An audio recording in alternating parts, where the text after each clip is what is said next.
tell you stories which are brighter than yesterday.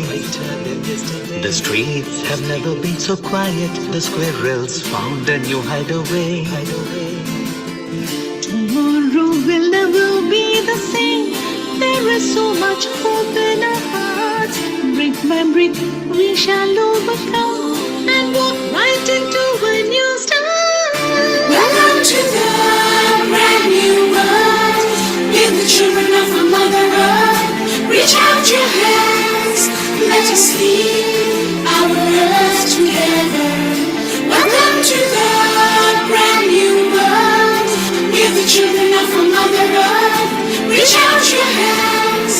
Let us lead our earth together. We will heal the earth, heal the earth, heal the earth.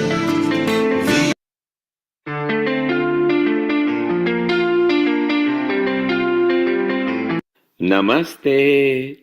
This Sunday, some of the wonderful women on the earth will be sharing their thoughts and tips on a free global online episode on healingourearth.com.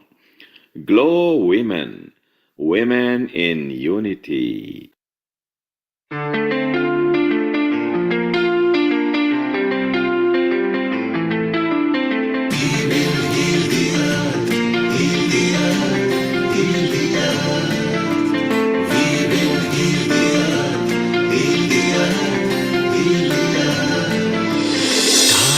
They can tell you stories which are brighter than yesterday. The streets have never been so quiet. The squirrels found a new hideaway. Tomorrow will never be the same. There is so much hope in our hearts. Brick by brick we shall overcome and walk right into a new start. Welcome to the brand new world. Give the children of our Mother Earth. Reach out your hands. Let us lead our earth together. Welcome to the brand new world. Give the children of our Mother Earth. Reach out your hands. Let us lead our earth together. We will heal the earth, heal the earth, heal the earth.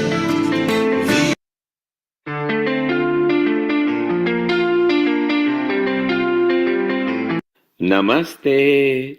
This Sunday, some of the wonderful women on the earth will be sharing their thoughts and tips on a free global online episode on healingourearth.com. GLOWomen, Women in Unity.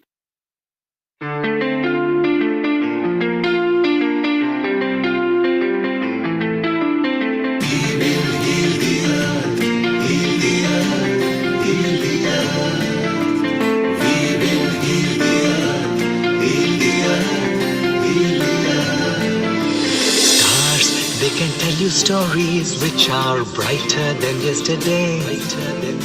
The streets have never been so quiet. The squirrels found a new hideaway. Tomorrow will never be the same. There is so much hope in our hearts. Brick by brick we shall overcome and walk right into a new start. Welcome to the brand new world. Give the children of our Mother Earth. Reach out your hands. Let us lead our earth together. Welcome to the brand new world. Give the children of our Mother Earth. Reach out your hands. Let us lead our earth together. We will heal the earth, heal the earth, heal the earth.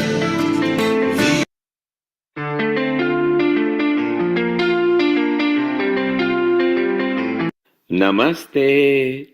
This Sunday, some of the wonderful women on the earth will be sharing their thoughts and tips on a free global online episode on healingourearth.com.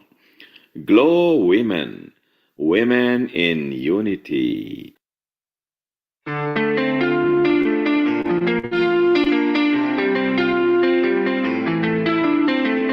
will heal the earth, heal the earth, heal the earth.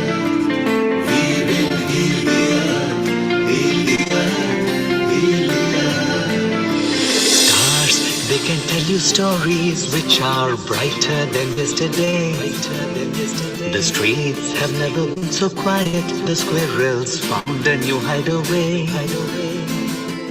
Tomorrow will never be the same. There is so much hope in our hearts. Brick by brick, we shall overcome and walk right into a new start.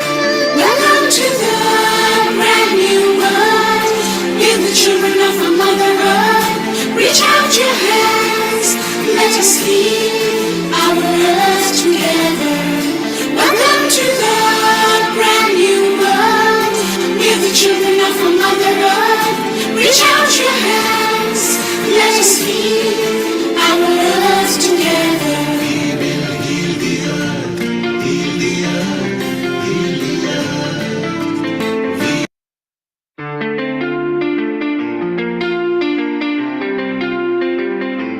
Namaste.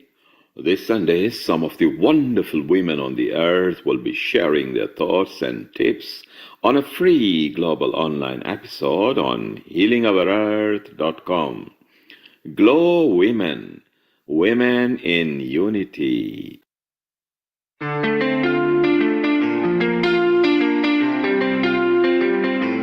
We will heal the earth, heal the earth, heal the earth. We will heal the earth, heal the earth, heal the earth. Stars, they can tell you stories which are brighter than yesterday. The streets have never been so quiet. The squirrels found a new hideaway. Tomorrow will never be the same. There is so much hope in our hearts. Brick by brick, we shall overcome and walk right into a new start. Welcome to the brand new world. Give the children of our Mother Earth. Reach out your hands. Let us heal our earth together. Welcome to the brand new world. Give the children of our Mother Earth. Reach out your hands.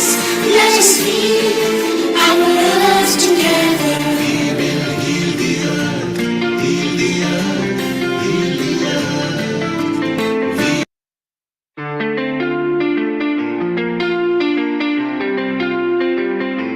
Namaste. This Sunday, some of the wonderful women on the earth will be sharing their thoughts and tips on a free global online episode on healingourearth.com. GLOWomen, Women in Unity.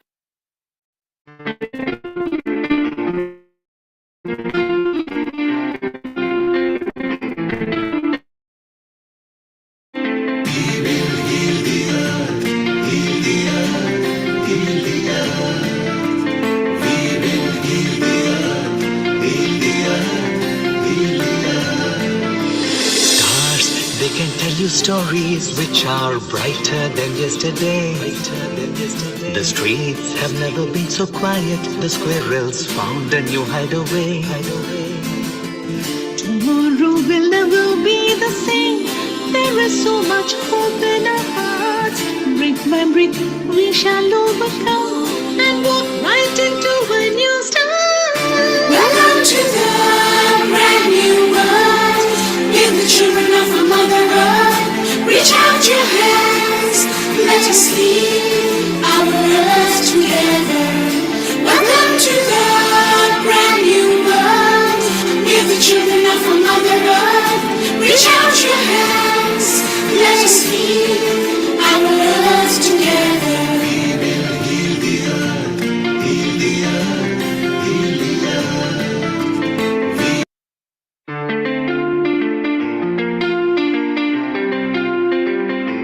Namaste. This Sunday, some of the wonderful women on the earth will be sharing their thoughts and tips on a free global online episode on healingourearth.com. GLOWomen, Women in Unity. We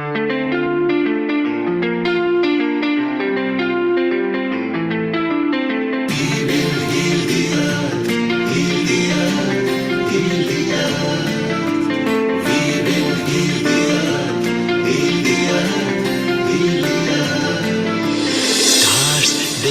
you stories which are brighter than yesterday.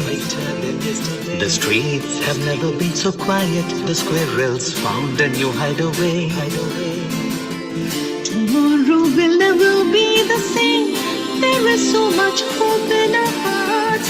Brick by brick, we shall overcome and walk right into a new start. Welcome to the brand new world. Give the children of our Mother Earth. Reach out your hands. Let us lead our earth together. Welcome to the brand new world. Give the children of our Mother Earth. Reach out your hands. Let us lead our earth together. We will heal the earth, heal the earth, heal the earth.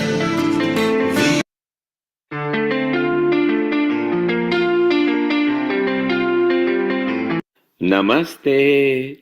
This Sunday, some of the wonderful women on the earth will be sharing their thoughts and tips on a free global online episode on healingourearth.com.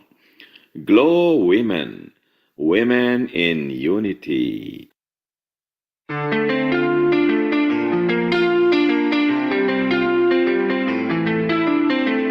will heal the earth, heal the earth, heal the earth. We will heal the earth, heal the earth, heal the earth. Stars, they 10, 9, 8, 6, 5, 4, 3, 2, 1. Global Namaste. Good morning, good afternoon, and good evening to all the lovely viewers at Healing Our Earth. This is Amrita, welcoming you all to another episode of GLOWomen. GLOWomen, global women, uniting women for prosperity, health, happiness, and lot of things. We will be taking up today's episode, which is specially dedicated for women, by women, and of the women. And that's what it is all about. So before we take up the chit-chats of the women, by the women, for the women, let's have a Gayatri mantra. And in today's Gayatri mantra, let's also specially have a peace and remembrance for the beautiful soul who was killed at the heinous crime at Kolkata in India a few days back. So let's all join our hands together for the Shanti mantra. Om Om Bhurбhuva Swaha Tatsaviturvarenyam Bhargo Devasya Dhimahi Dhiyo Yona Prachodaya. Om Bhurбhuva Swaha Tatsaviturvarenyam Bhargo Devasya Dhimahi Dhiyo Yona Prachodaya. Om Bhurбhuva Swaha Tatsaviturvarenyam Bhargo Devasya Dhimahi Dhiyo Yona Prachodaya. Om Shanti, Shanti, Shanti.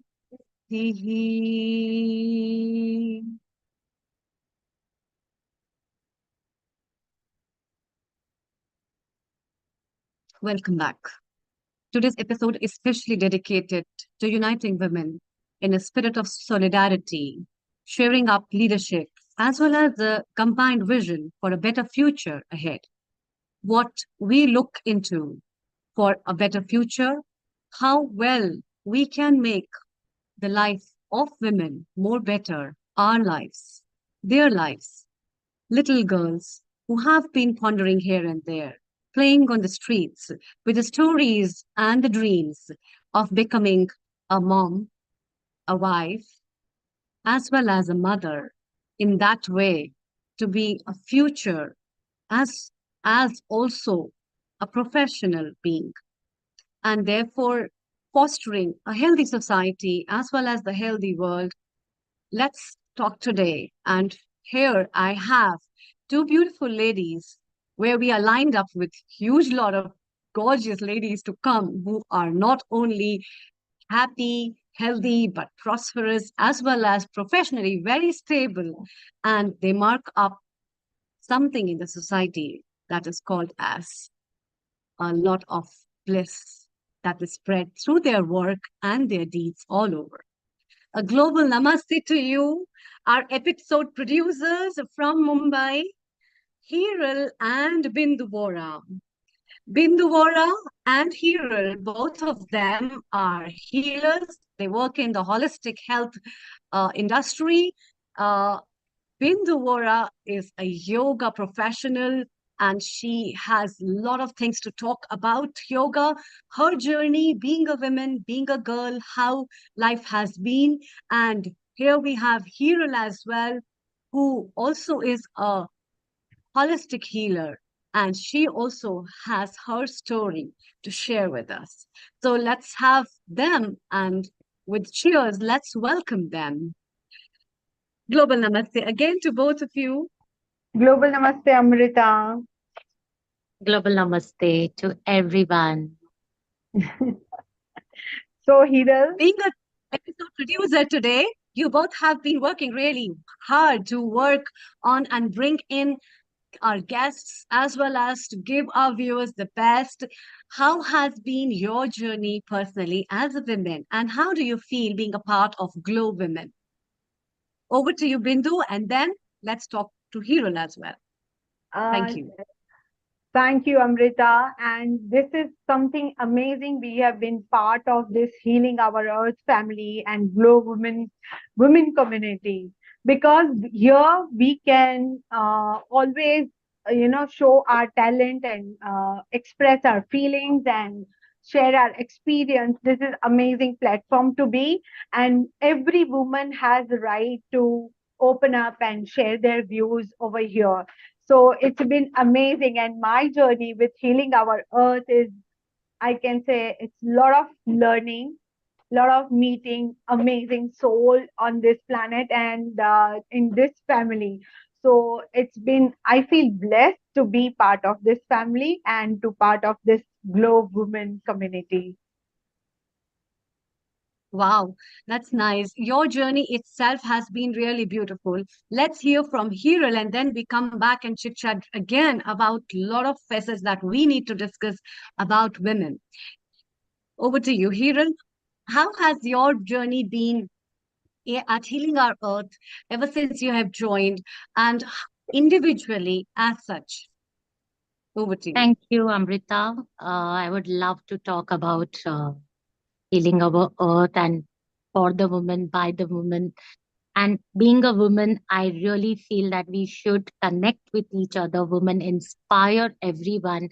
Every woman has to inspire each other. That's my motto, and that's why I'm here for the GLOWomen. We all want to glow. We don't want to be in the room and, like how it was in the COVID times. We all have glow in their different talents. Of course, women has their own ability. They have many talents. And yeah, it is a very nice feeling being here, co-producing and being with everyone and inspiring each and every woman in this Glow event community. And I want to inspire each and every woman over here. So thank you for being a part of this. And also, I would like to add to this that thank you so much for giving us the opportunity to grow and learn this. So, and we are with very amazing guests tonight, and I'm so happy and thank you once again, gratitude for this opportunity. Thank you. In fact, it is the thanks has been deserved for everyone who has been a part of it and being an integral part of it, it's always a learning. Second thing, which is very important for this episode, that makes it really very important as well as special, is about raising the voice for women's security. Whatever has happened just a few days back is really shameful on the part to think about how better societies we can make and harness people. Very recently, I had been a part of Indian knowledge systems in different educational institutions where we are training youth about mental well-being. And mental well-being is so important to touch on the parameters to understand uh, how your mental health can affect your attitudes, your perceptions, your behavior, as well as it can make you animalistic, as well as it can make you human as well. And I think the kind of works you both have been putting up through holistic healing is also the same. Can you share certain insights of your professional works that you have been doing and what all things you have been touching? And Hirul, as far as I know, you have been a Rotarian as well, and a lot of works you have been doing for the women empowerment, and a lot of women have joined you. So can you throw some light on that, and then we move to Bindu? Over to you. Thank you. Sure, Amrita. So basically, I'm a giver person as a personality. Let me tell you very frankly about myself that I feel that I'm belong to this world, but of course, I, as a personal, I want to give something. And I used to give every time, give. And my husband was like, hello, you give to a person who really needs it. And somehow universe sent me Rotary in my hand when I shifted here. And I thought, I think my soul is connecting to give. Let's do it something to this society, which is very, very you can authentic if you want to give. So I started my journey with Rotary, and I'm doing very much lots of things for the women empowering underprivileged kids. I'm doing my fellowships, which I'm very good in that. So yeah, the journey of giving, I'm feeling very satisfied with this kind of work which I'm doing it. Yeah, and of course, my healing will also contribute the same way, giving and you mean to I mean, like what you said about mental health and all, it's so important right now. The youngsters going through that phases, like we had, as you said, and in Kolkata, which have happened, all these things. It's all about sometimes it's social media also, which is happening, all that. We need to make them aware what's good, what's bad, what good things are there. So yeah, I'm trying my level best to even give them awareness to people who really don't know about it. And I'm feeling very proud to do this work. So, yeah, That's that's my wonderful. journey. Yeah, over Bindu, to you, you Amrita. have been always, thank you, Hirul.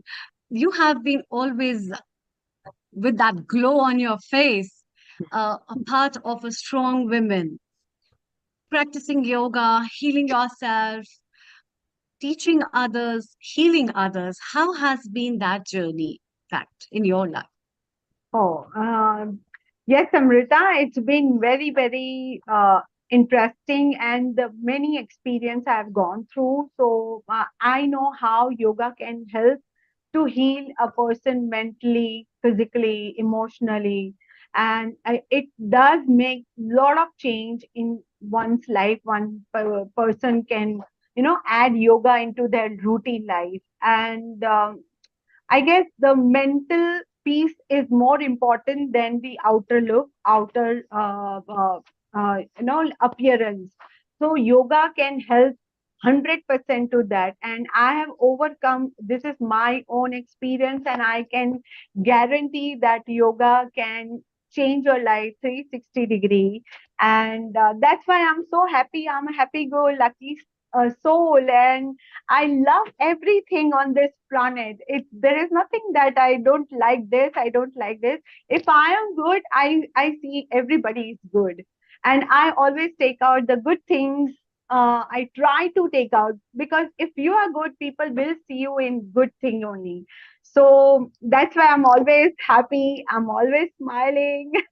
And I only love to spread love, and nothing else. Just I can, whatever I can contribute to the society with my own experience. And that is what I'm like a hero, like a giver. So always giving. Um, yeah, that's one beautiful part of it. In fact, that's why we always see you chubby and bubby, always smiling, spreading up. So, uh, tell me one thing, Bindu. What else do you do in your life that makes you happy? And what do you think can other women learn from you that they can impart in their life in that way? I have one big thing to say, that I'm a hardcore animal lover. And when Okay, I that's be nice. with animals, I feel so much connected. I forget everything. You know, they gives you a lot of unconditional love, and they are just adorable. They just don't expect anything from you. Only they also give love, love, and only love. And I only request to the world, don't buy them. Please adopt. They need you. They only need you only for the food and the shelter. That's it. They are not harming you in any ways. If you give them a food, a little bit food, they will come running to you. So I request on this global platform that people please don't buy them. Please adopt the stray babies. You know, they are so adorable. So, and the secondly, I want to say everyone that when you start loving yourself and when you start believing in yourself that you can do it, and when you stop judging, stop comparing that I'm not to this level, I don't have this, I don't have that, just don't do that. You are blessed, you are grateful for whatever things you have in your life. So once you start having grateful, things will be beautiful, and you will be blessed and graced by so many things which you want in your life. So this is how I practice gratitude, and I practice love, spreading love and loving animals. So that's why I'm so happy. Because I have That's a loving cat nice. at home. So Hmm. she gives me a lot of love. Wow. Attitude of gratitude is very important. That's what Bindu says. Yes. And let's hear from Hiral, and then we go to our founder and director, Neil Kumar. Hiral, what makes you happy the most? I think that's a very good question, because in this world, if people tell you what makes you happy, you think 100 times, oh, what is making me happy for? Of course, my happiness is my family, my friends, and happiness is my dance, my music. Let me tell you, outside world, I again tell you, I when I give, I feel the soul happiness. I just love to give, and that's what I am going into, that soul purpose where I want to go for it. That's my true happiness. And of course, when I will do something for the people, for the community, I feel immense, immense happiness that I've done something as a human. I'm doing something for the human. That's of You can say that you are a true human when you give. That's my happiness. Yeah. Nice. In fact, each one of us in our personalities have something or the other to give someone. May it be a gratitude, may it be giving something materialistic or unmaterial. And let's hear from our founder and director, Neil Kumar, what he has to say and what he has to give us. Global Namaste to you, Neil Kumar. A very warm welcome as well. Global namaste to you, Amrita, as well, and Hiral and Bindu. First of all, a big congratulations to Bindu and Hiral, because they took a challenge of producing this episode. And for the first time, they planned it, and how successfully they did. Amrita, you were in the group, Yes. looped in. It was challenging, and they went geographically in different places and found so many good contributors. And together today, we will also be having our own resident contributor, Reena. Shortly, she will be coming with 3 guests. And then after that, Saiksha, which will be coming from Mauritius, and then Sharon. So we've got a full action-packed episode today, where we are beaming live on social media to people from different countries. what I would like to ask you from a man's point of view, that do the women have to fight for equality since they are the birth of community? Do the women have to fight with men to be equal, or do they just have to be there and let men come and join them? I want each one of you to say, is there still a struggle? Is equality still required? Let's go around on the session over here. Amrita, you go first. Over. Thank you. Thank you, Neil Kumar. Very important question to address upon. And I think from nation to nation that varies the answer, because we three of us are from India. My perspective to know about things from legal point of views, what the surveys talk about, is definitely still equality is required at many points where you find there has to be uh, an equal parameter that is based. There are certain differences which are still being made in the society at many, many small levels. And I think more of the uh, uh, things have worked in the cities as well as some towns, but then at the village level and rural level, lack of education and lack of training and lack of facilities and understanding about this perspective of life and breaking down the traditions and the stereotypes that exist in the norms of the cultures, the castes, as well as the system, still prevail in depth in the Indian system of life. And that's what um, has to be still turned up to work, rather we say, even if we are equal, but still there are some disparities from my point of view that has to be addressed, for which we really need to take up an action on our representation at political level, or our representation at the parliament, to address a more stronger women to support us and represent us for addressing the voices. Wow, Amrita, yes, you've got made a very salient point over there. I've just observed something looking at the screen. All you three women are wearing pink or red, which is very feminine color. Was it deliberate and planned between three of you, or it's just coincident?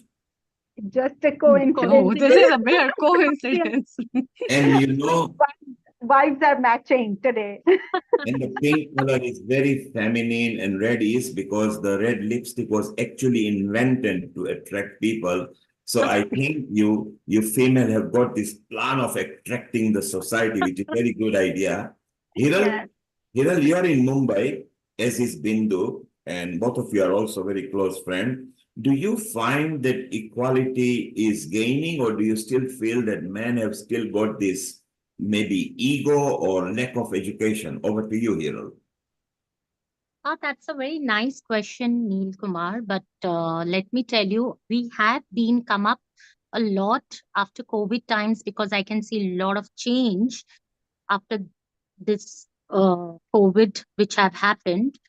Yes, there is a difference of uh, equality, which now in the city wise they have come up very good way. I have seen Paytms have come up, ATM. Now people know about the banking system, which has been done in India, which was not aware. Learning abilities have come up very good. But somehow, as I agree with Avrita saying that certain percentage it's still not been gauged perfectly, as in women to the top level compared to the men. But now in urban city, if you see, it has come up very good. The woman has come up more highly educated. If you have seen in a percentage, they are more educated, more richer than the men. Let me tell you this, what I have experienced or maybe I have seen. But yes, there is something change which I can see. Now I think as a men, people are understanding. Let me put it in a positive way. Men are coming up with their ways to help women also, because I'm in Rotary and we are trying lots of things to understand, making them educated. Even the men, we call parents over here in our session that please educate the girl, educate the woman, educate everything. You are not only the top priority, you also have to give power and the priority to the kids and the women. So I know people are getting educated. So in a positive way, I feel that now we are growing up a little bit. Yeah. Wow, that is quite exciting. And you have sprung some light of positivity on it, which is so beautiful. And I noticed that all three of you are maybe in your 40s. So by the time you are 60, 65, you can be the leader of the change that is required. And maybe through the Glow Women and Healing Our Earth, let us bring that equality or education so that men can understand and women can actually enhance. Because women were clever before anyway, but they were not given opportunity. Bindu, you are there as well in Mumbai, in India. You've had a you've had an amazing journey from oblivion to becoming a healer. And what a Yes. positivity you are yourself. Do you find that on your growth in your journey, did you feel discriminated or did you feel that men didn't let you rise or was it okay or do you think we can improve? Over to you, Bindu. Thank you, Neil Kumar. As per my opinion and my experience, my journey, I have I'm surrounded with men, my father, my husband, my people around my family who everyone has uplifted always. So I have never seen any discrimination. But yes, of course, there are people. There are people in urban city as well, and there are people in village as well that who discriminate that I am something, I'm the superior like that. So of course, we need to change that. The thinking of taking women secondary thing and the man is everything in the house and so of course in my experience I have never faced that discrimination because my husband and my brother my family always been so supportive. But yes, of course, as Amrita also mentioned, Hiral has also mentioned, there are few places where we need to take out some changes, and there are women who are excellent but they are not given any opportunity to come up and show their ability, show their talent. So of course we have to raise a voice about those women who can't able to reach a proper communication, a proper channel to reach out and to take out their talent and their ability. So we need to raise voice there. Yeah, Thank you, this Bindu. is Thank you, Bindu. You are very right that together, the humanity has to improve and find this medium of equality. At Healing Our Earth, we believe that women are slightly ahead of men because they give birth to humanity.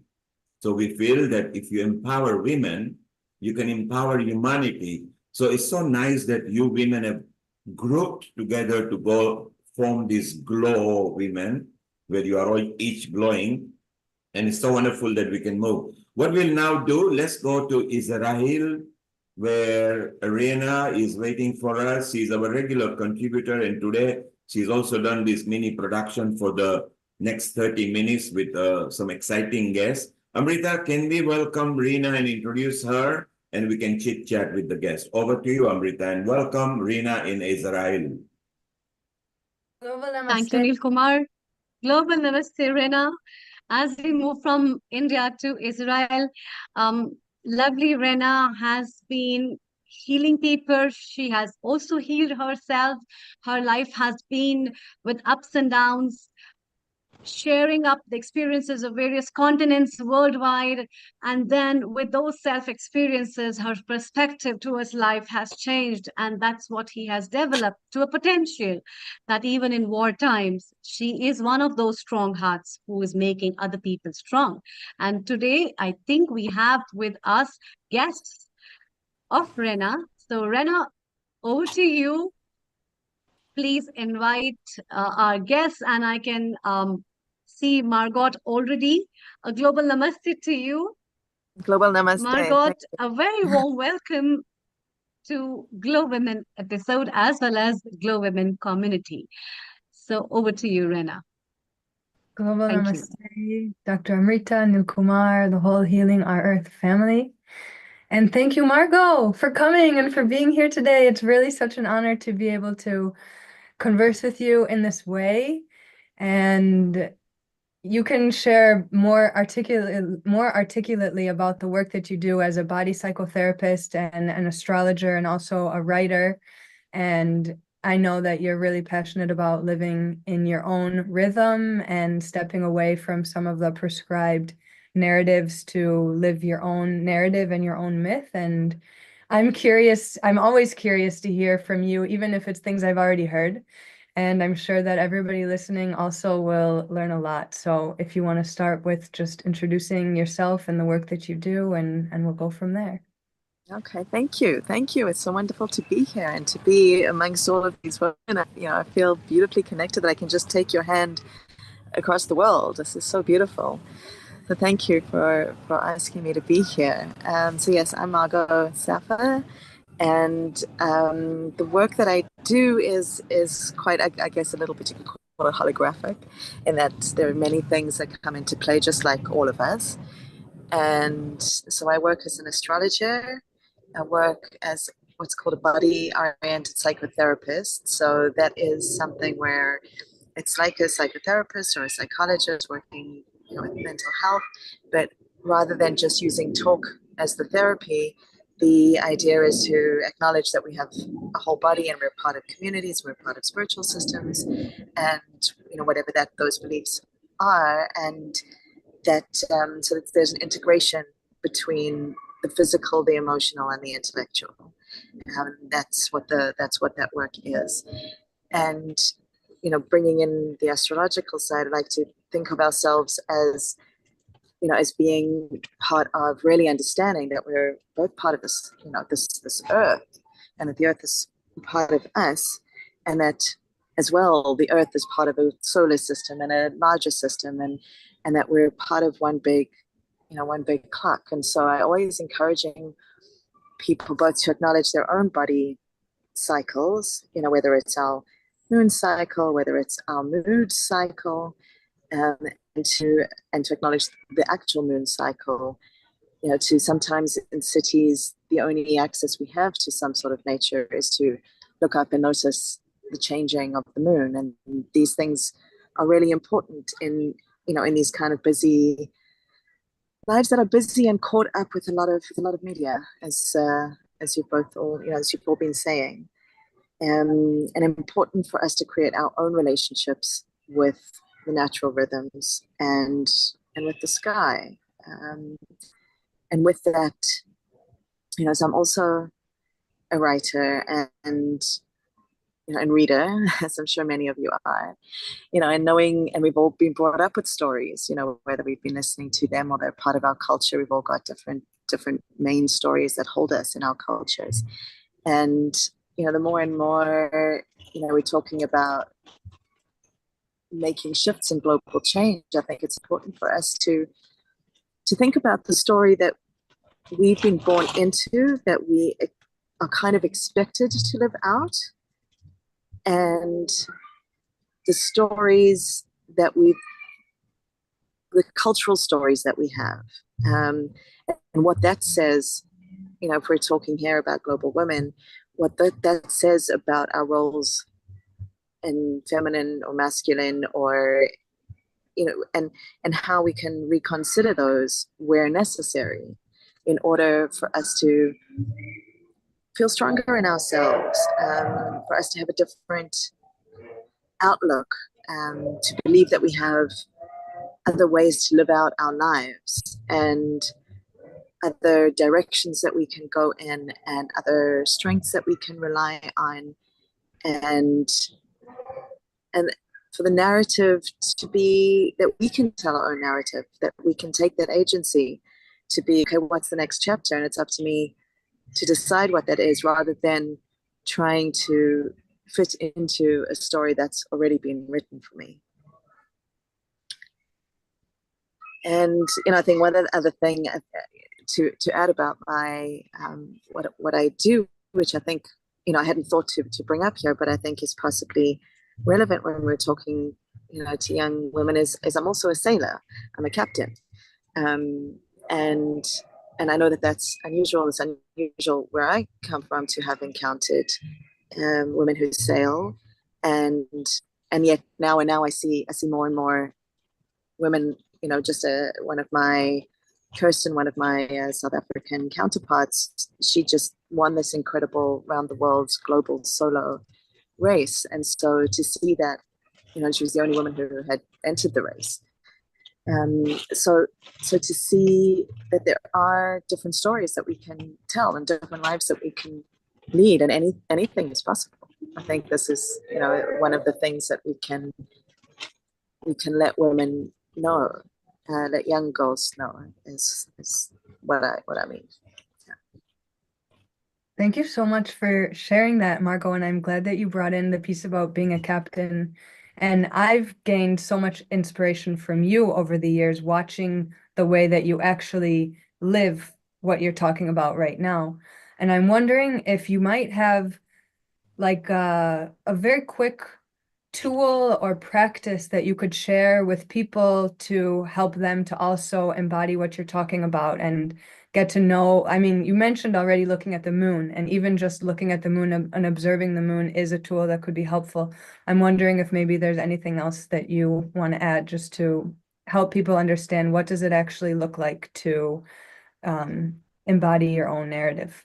Was that accurate wording? Is that a clear question? I think there are, a couple of questions in there. I mean, various things that we can all, one thing, the first thing that comes to mind, because I'm looking at some grass here, is really to get into nature.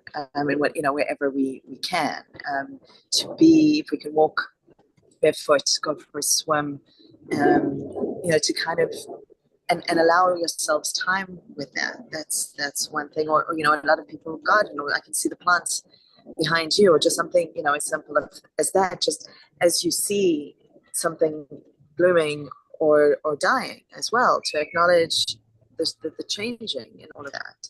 I like to think of an exercise that's relevant right now. So let's do an exercise that's I think was something that's been coming up for me recently, in this time where we are seeing conflicts around us on a global scale, and feeling helpless about it. I think a lot of people feel quite helpless and yet quite activated.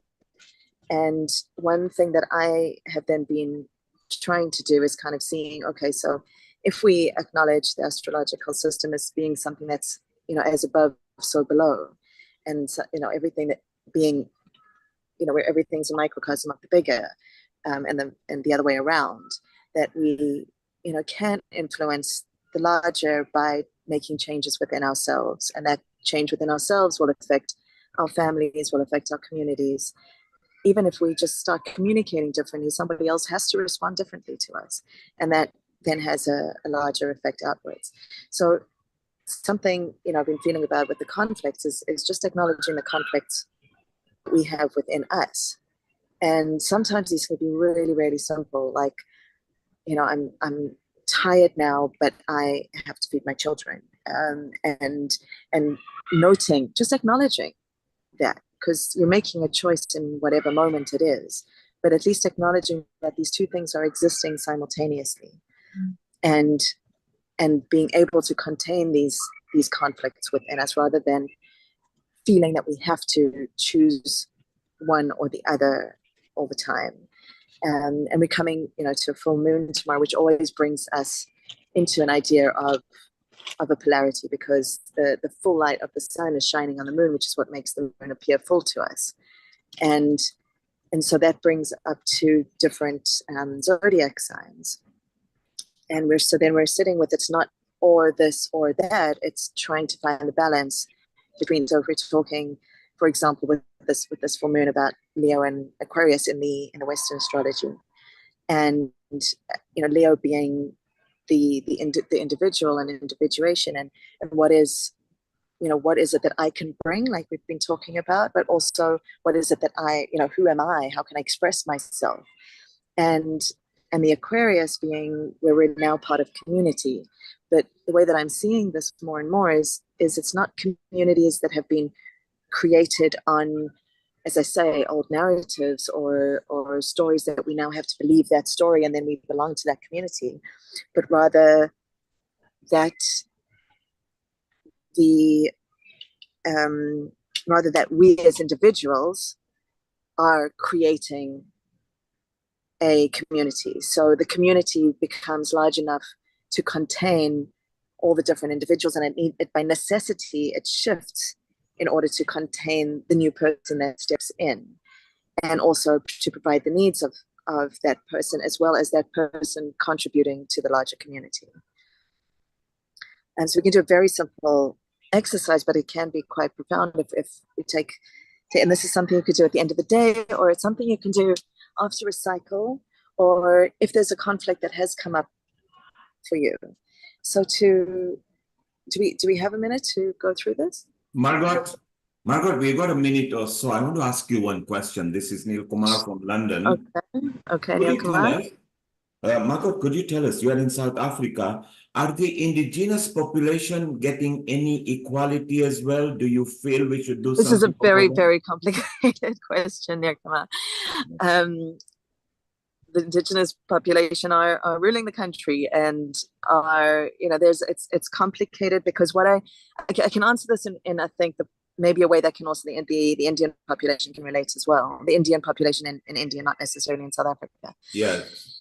Is that whether you're talking about that they're the one population or another is getting equality, I think what's the important thing is, again, I'm coming to the stories, the narratives, is it doesn't help if somebody within an indigenous population gets equality or position within the narrative that's been created by the colonialist.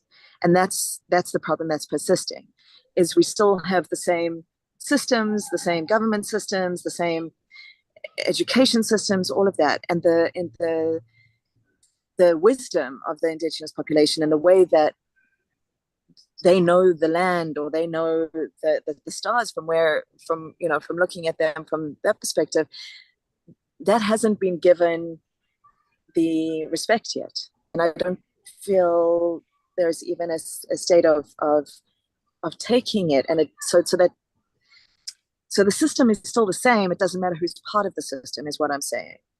And so that idea of equality, I think even the idea of equality and hierarchy and power, that's already a problem. The fact that we're even thinking that, and that there needs to be a complete shift in seeing things as more, as more horizontal and vertical, and that there doesn't even, that I know it's a very kind of complex way I'm answering this, and I know we don't have much time, but Margot, that's the best way I can answer. Margot, you've done well. It is complex, but at least you have touched the base that we do need a change in the system. Margot, thank you very much. You are part of Healing Our Earth from now. Rina will be in touch with you, how we can... Thank you, Rina. Thank you, Neil Kumar. Rina will be in touch with you and see how we can extrapolate and expand, and Amrita and Hiral and Bindu, who are the producer, they will all be in touch in a group. Let's move over to leave Africa. We have left India. Let's go to United Kingdom again from Israel. Rina, let's welcome Gemma and we get her views. Margot, stay around because we can chit-chat a bit later. Over to you, Rina. Thank you. Yeah, thank you again, Margot. And I'm equally honored and excited to welcome Gemma, who is a dear friend. We studied yoga together. Dr. Amrita was one of our teachers when we studied together in northern India, which was, can you believe it was 7 years ago? Yeah, my Gemma, it's so lovely to see you. I am so glad. This couldn't have been a second beautiful surprise than I see you on this platform. First tell me, how are you and how is life and how is everything? And it's so lovely to have you. Well, it's lovely to be here. Thank you. So I'm calling from Cornwall. So I'm right in the very bottom of the little foot at the bottom of England. I live in a beautiful rural off-grid community with my partner. And I'm well. I'm well. And it's, yeah, great I to wish be I here was with there you. in person to give you a big hug. That's what I miss those things. I can feel it. I can So, feel it. yes. So, and you have joined at a very beautiful time where we are talking about harnessing women, we are talking about empowering women, and your journey itself is also one of those beautiful things that has to be talked up. So, Rena, take over, and then I'll talk to Gemma off the screen. Over to you. Yeah, well, Gemma, I know you are involved with community building and you do work supporting people in times of crisis. And personally, I'm really excited that you have a bursting vegetable garden. And and I'm curious also, I would love for you to start out with sharing more about the work that you do. And I'm curious if you use any of the tools that you learned from yoga in the work that you do. So take it away.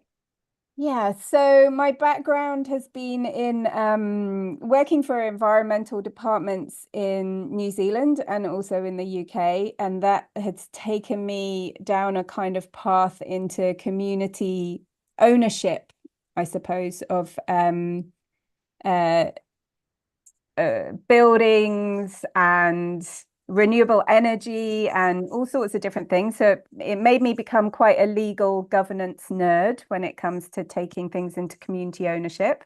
And I have been on quite a journey working with global environmental movements and connecting with people all over the world.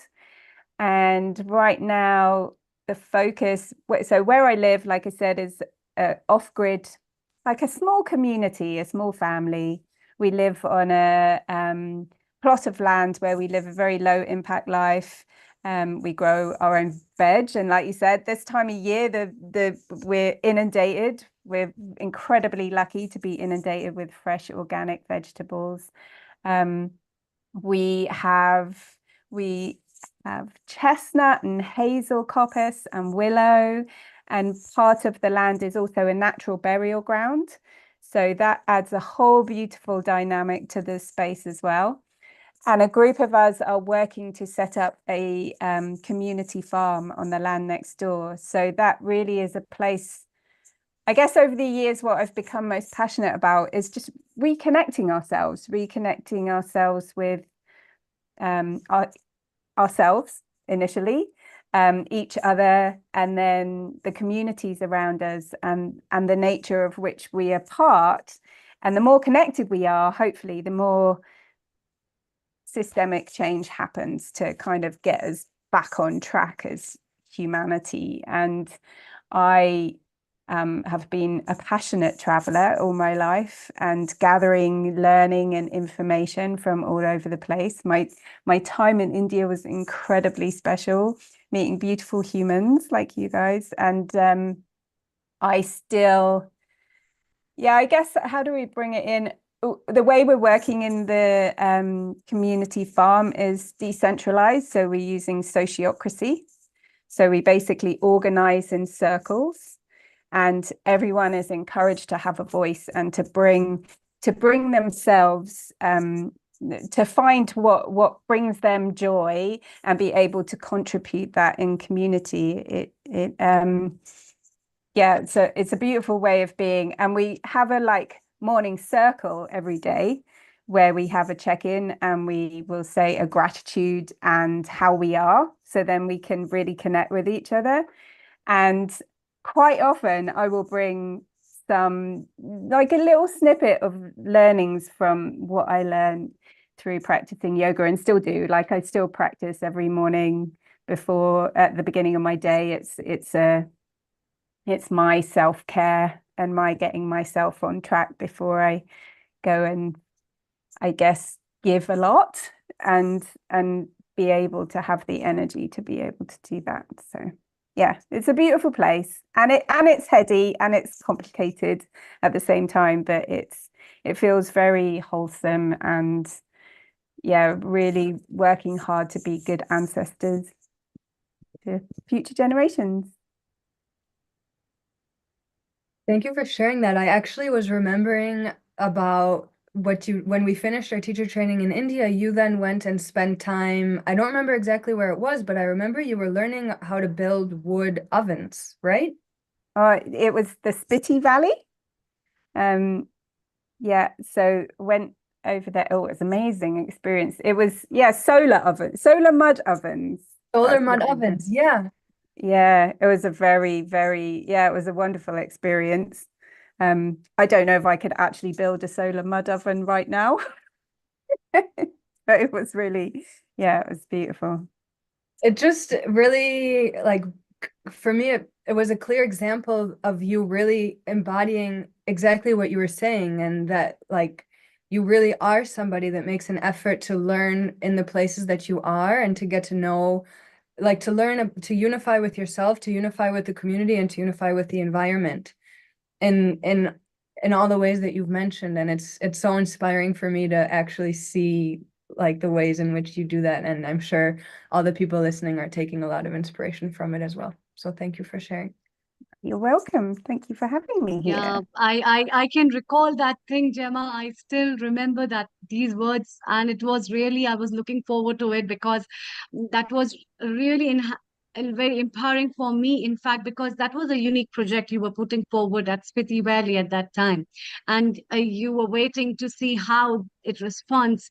And if you see, in general, for a women to work up and taking up challenges and taking up with the things that that in fact makes you happy, doing certain things and using your proficiencies to put into something, doing up more better on it, makes you very happy on that, actually. And I personally also feel, because of uh, so as per my experience for yoga, if I have trained around 5,000 students, out of which around 4,500 must be just women, and that puts up a very big question: what do we get by practicing yoga? What do we get by practicing holistic things? What is the inner happiness? Where does it lie within us? And why do we want all those things, despite all the ends, to meet up the edges? And as Margot also talked about, being the engine in front to lead up with the things, and putting forward, and then furnishing your proficiencies, furnishing your qualities and talents, and bringing up for supporting the family, for the sustainability of the family and the friends, and everything. So how do you, Gemma, put forward all these things in your personal life? Oh, yeah, that's quite a big question, isn't it? I think I always remember that. I think it's similar to what Margot was saying, or I really resonated with quite a lot of what she said, of just knowing that I'm one little bit in such a big whole. And I really work hard to make sure that whatever I'm doing, I feel like I'm making a contribution. And I think, the example of me going to the Spiti Valley, it's such a privilege to be able to travel. I know that it's not accessible to so many people, and I want to make sure that I'm doing that in a way that has a positive impact rather than a negative one. But also remembering that, if for me to be able to contribute in a positive way, I have to look after this as well, and that it is a privilege that I have health, and that I have the life that I have, and I need to look after myself to be able to then contribute in the way that I do. So I feel if I don't practice yoga on a daily basis, I feel out of balance myself, and I don't have the brain capacity or the strength to be able to do what I do. Also, from a practical point of view, what I do is very physical on a farm. So Yeah, yeah. and that the plants give you happiness. You have been working with environment and plant, and so what among them precisely gives you happiness, Gemma? Like There's when they're something, flowering, you are taking up the fruits or something else, or you are yeah. you're planting a seed? What precisely gives you happiness? There's, I think, that deeper connection to what nourishes all of us, but to the land and the more than humans around us. That when I plant a small seed and then tending to it, watching it grow, and then the joy of sharing with other people this wholesome, beautiful, nutritious food, and then the remnants going in the compost heap, and then it all going back into the cycle, like the closed loop of the cycles are just amazing and fascinating. And living this way as well is so much more deeply connected to the seasons and to how things change in a way that I'd never been in the UK before. I think I traveled so much. I was a bit confused, almost like, oh, this is, learning now the different birds and the different things that pop up at different times. It definitely helps be way more connected to the world of which, or nature of which, I'm part. So yeah. I love that also kind of brings us full circle with what Margot was speaking about. When I asked her for a tool, the first thing she said was just get out in nature and be slow with it and observe what's coming up. And that's also been a huge grounding practice for me. I spend a lot of time by myself, and it's really profound when I even just go outside to take a walk and open my eyes to see like which plants are around me, which plants, like Margot was saying, are blooming, which plants are dying, what animals might cross my path. So I love that's also a practice that you have, which doesn't surprise me. Well, and beautiful, simple practice is just sit down, have a sit spot, sit in front of a plant and just look at it and observe and try and use all the senses that you have to really, it always blows me away. Fascinating, the intricacies of it. Yeah. Yeah, me as well. Me as well. It's also like, it's amazing this, like, just for an example, this big plant, the leaf is so big, but to actually get up and look really closely and see that so much of it parallels like my own hand. And so many of the little lines are so similar. It's just fascinating to me. Yeah, I'm very lucky to also live with some of the women that live where I do are herbalists, and they've got that knowledge that I should have had inherently, and but don't. And learning about all of the different plants and the medicinal capacity of them just blows my mind. Yeah. Well, that's why it takes a village, right? That's why we need the community, because everybody has the innate wisdom that they have, and we need each other so that we can put all the puzzle pieces together. Definitely. Yeah, I haven't got enough time in my life to learn what they know, but equally we share our learnings with each other. I'm sure they also learn a lot from you. Wonderful. Is there anything else? Yes, Dr. Amrita. Yeah, in fact, what you both have been talking about, the creation of life and its own self, and how this creativity of life and being a woman, being a mother, being a creator. When we look at our mothers, she being a creator, a lot of things is in common in nature that puts up all together with those feelings of empathy and that feelings of joy within us that always we see in nature as well as surrounding for everyone.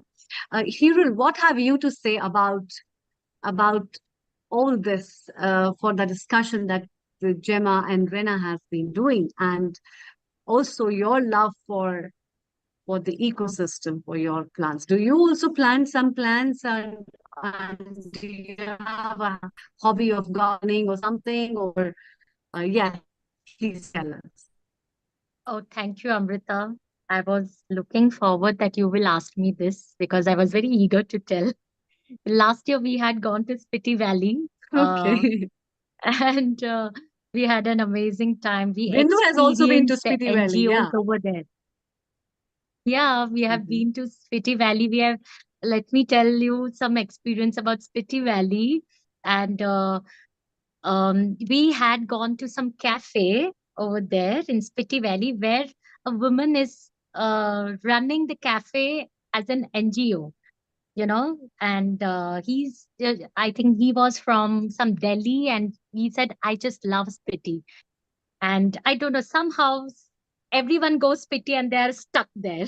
And it's a beautiful place. About plants, yes, I am very much into plants. I just got it yesterday, my favorite tulsi, which is there, the leaf, what is that called? Basil leaf. Basil. And Hmm. basil. Yeah. So basically, in my house, there's no sun. Okay, let me tell you this. And because basil leaves and basil plant needs sun, water, everything. As a holistic personality, and I learn it, as she said, I always give lots of energy to the plant. And it really, if you won't believe it, it really grows. I put crystals on the pot, the crystals, the mother earth, as you said, that when the crystals are there, the plant will grow in another level. They bloom because they are a part of mother earth as an ecosystem. Believe me, if there is no sun, but my plants are growing better. And that's how it works. Really, it works. Only with your love, your care, the plants really have that sense, the energy what we give, and they really bloom very well. Thank you, That's what I Hiral. wanted to say. Thank you, Hiral. That's fantastic. It's going so well with the women episode. All of you are glowing, and that's what we need. We need to bring education to the men. We need to tell them why equality is good for humanity as well. Margot, thank you very much. All the way in South Africa. Gemma, you are in United Kingdom. Thank you very much. You are part of Healing Our Earth and the Glow Women organization. Rina will put you in a WhatsApp group through Amrita and Bindu and Hiral. They're all part of the same group. We will also invite you in other Healing Our Earth episodes where your specialty skill set can be used for healthcare, transforming healthcare for integrated health. So it's so wonderful to have all of you here. Rina, well done in Israel. We wish you all the best. You are a regular contributor at Healing Our Earth, and you come leaps and bounds. So we are so proud of you. Well, from India to UK to South Africa, let's go back to India, where Bindu is going to welcome the next spiritual author. And furthermore, she's a coach as well, Roshana Senaz. So, Bindu, over to you. Please introduce her, and thank you, everyone. Thank you, Neil Kumar. And thank you, Rena, for wonderful guest. And what a wonderful contribution from South Africa to UK. And now let's go back to Mumbai. And their wonderful soul is waiting for us. Her name is Roshni Sanas. And let me introduce her that she is a spiritual thought leader, well-being happiness coach, and she is IPHM holistic therapist and the training provider, and she is internationally award author and speaker. So welcome Roshni, global namaste, welcome to Healing Our Earth and the Glow Women community. Namaste, everyone. Firstly, thank you so much, Bindu, Hira, and my dear friend Rakhi, because of whom I'm here, and this wonderful inclusion on this amazing program. And a warm namaste from Mumbai to all our global women power.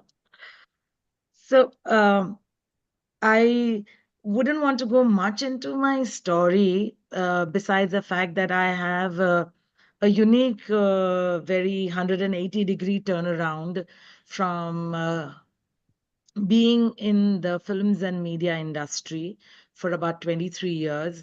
And then my film script of life changing and coming into this world of spirituality, wellness, well being, happiness, and all of these things that we've heard of, but nowhere in my dreams they ever featured in literal pursuing or seeking it actively.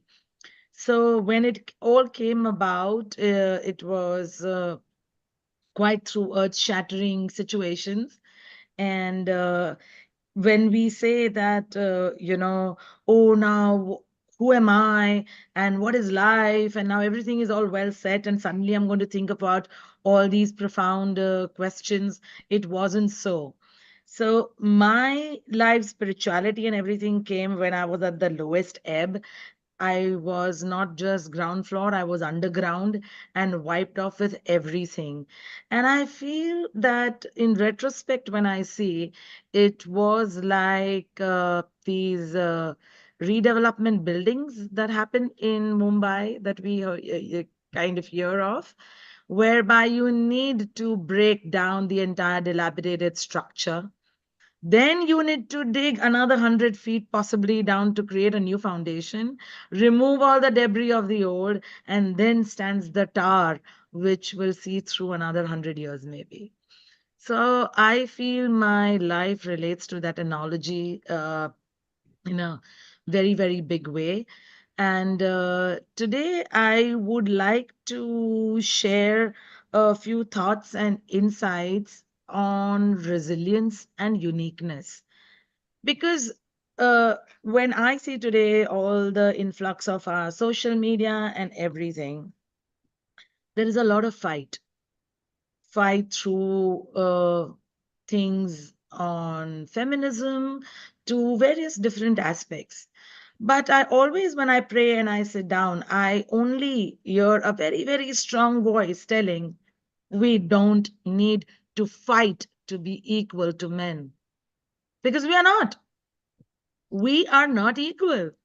We are unique. We are different. And in fact, in many, many ways, we are way beyond in certain factors that are Kudrat se naturally gifted to us, whether it's inner strength, resilience, compassion, intuition, creativity, multitasking, and so much more. And then it makes me look at this whole situation of this influx of feminism in a different way.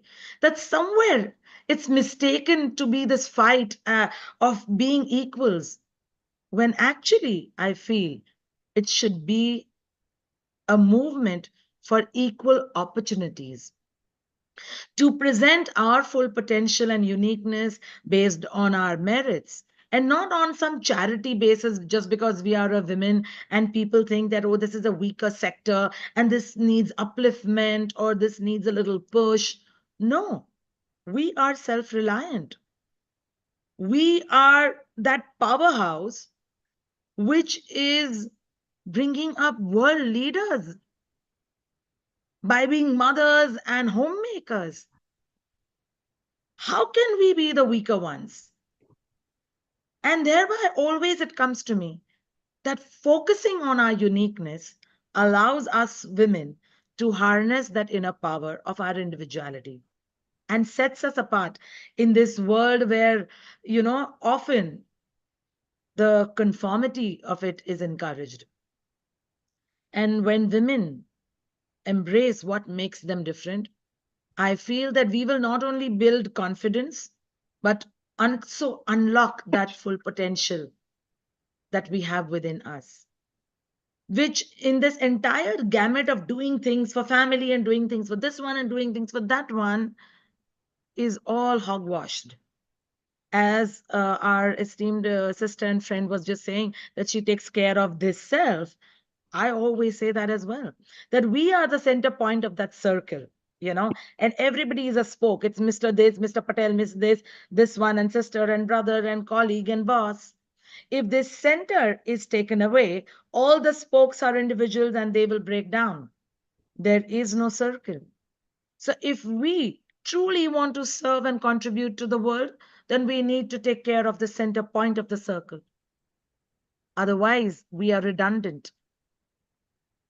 Otherwise, we are unable to give our true, authentic, and wholesome self to the world, to our people, to our friends, to our family. So when we say, I want to do things for the world, I always say, first do it for yourself. Because if you are there, then that world is there. You are the universe of your own world. And this self-acceptance leads to our greater authenticity in our personal and professional relationships. It then fosters like deeper connections, like how today, without even knowing each other, just a few days in the group, while reading so many things and 2 conversations with Bindu makes me feel a certain deeper connection. Hira wrote a beautiful message the moment I got into the group, and I never knew that she had my book, and she shared some messages. But that gave that, a feeling of belonging, that we don't need to, have that yardstick of only knowing people. Oh, 30 years, I know this person. You can know in 3 hours and 30 minutes. And there is no yardstick to that. And thereby, we will be able to create meaningful contributions. And I would also like to say this to our sisters, that stop this whole false chivalry thing of expecting a seat just because you are a woman. We want to show our own merits. We are talking out into the world. Then why do we expect these, trivial things?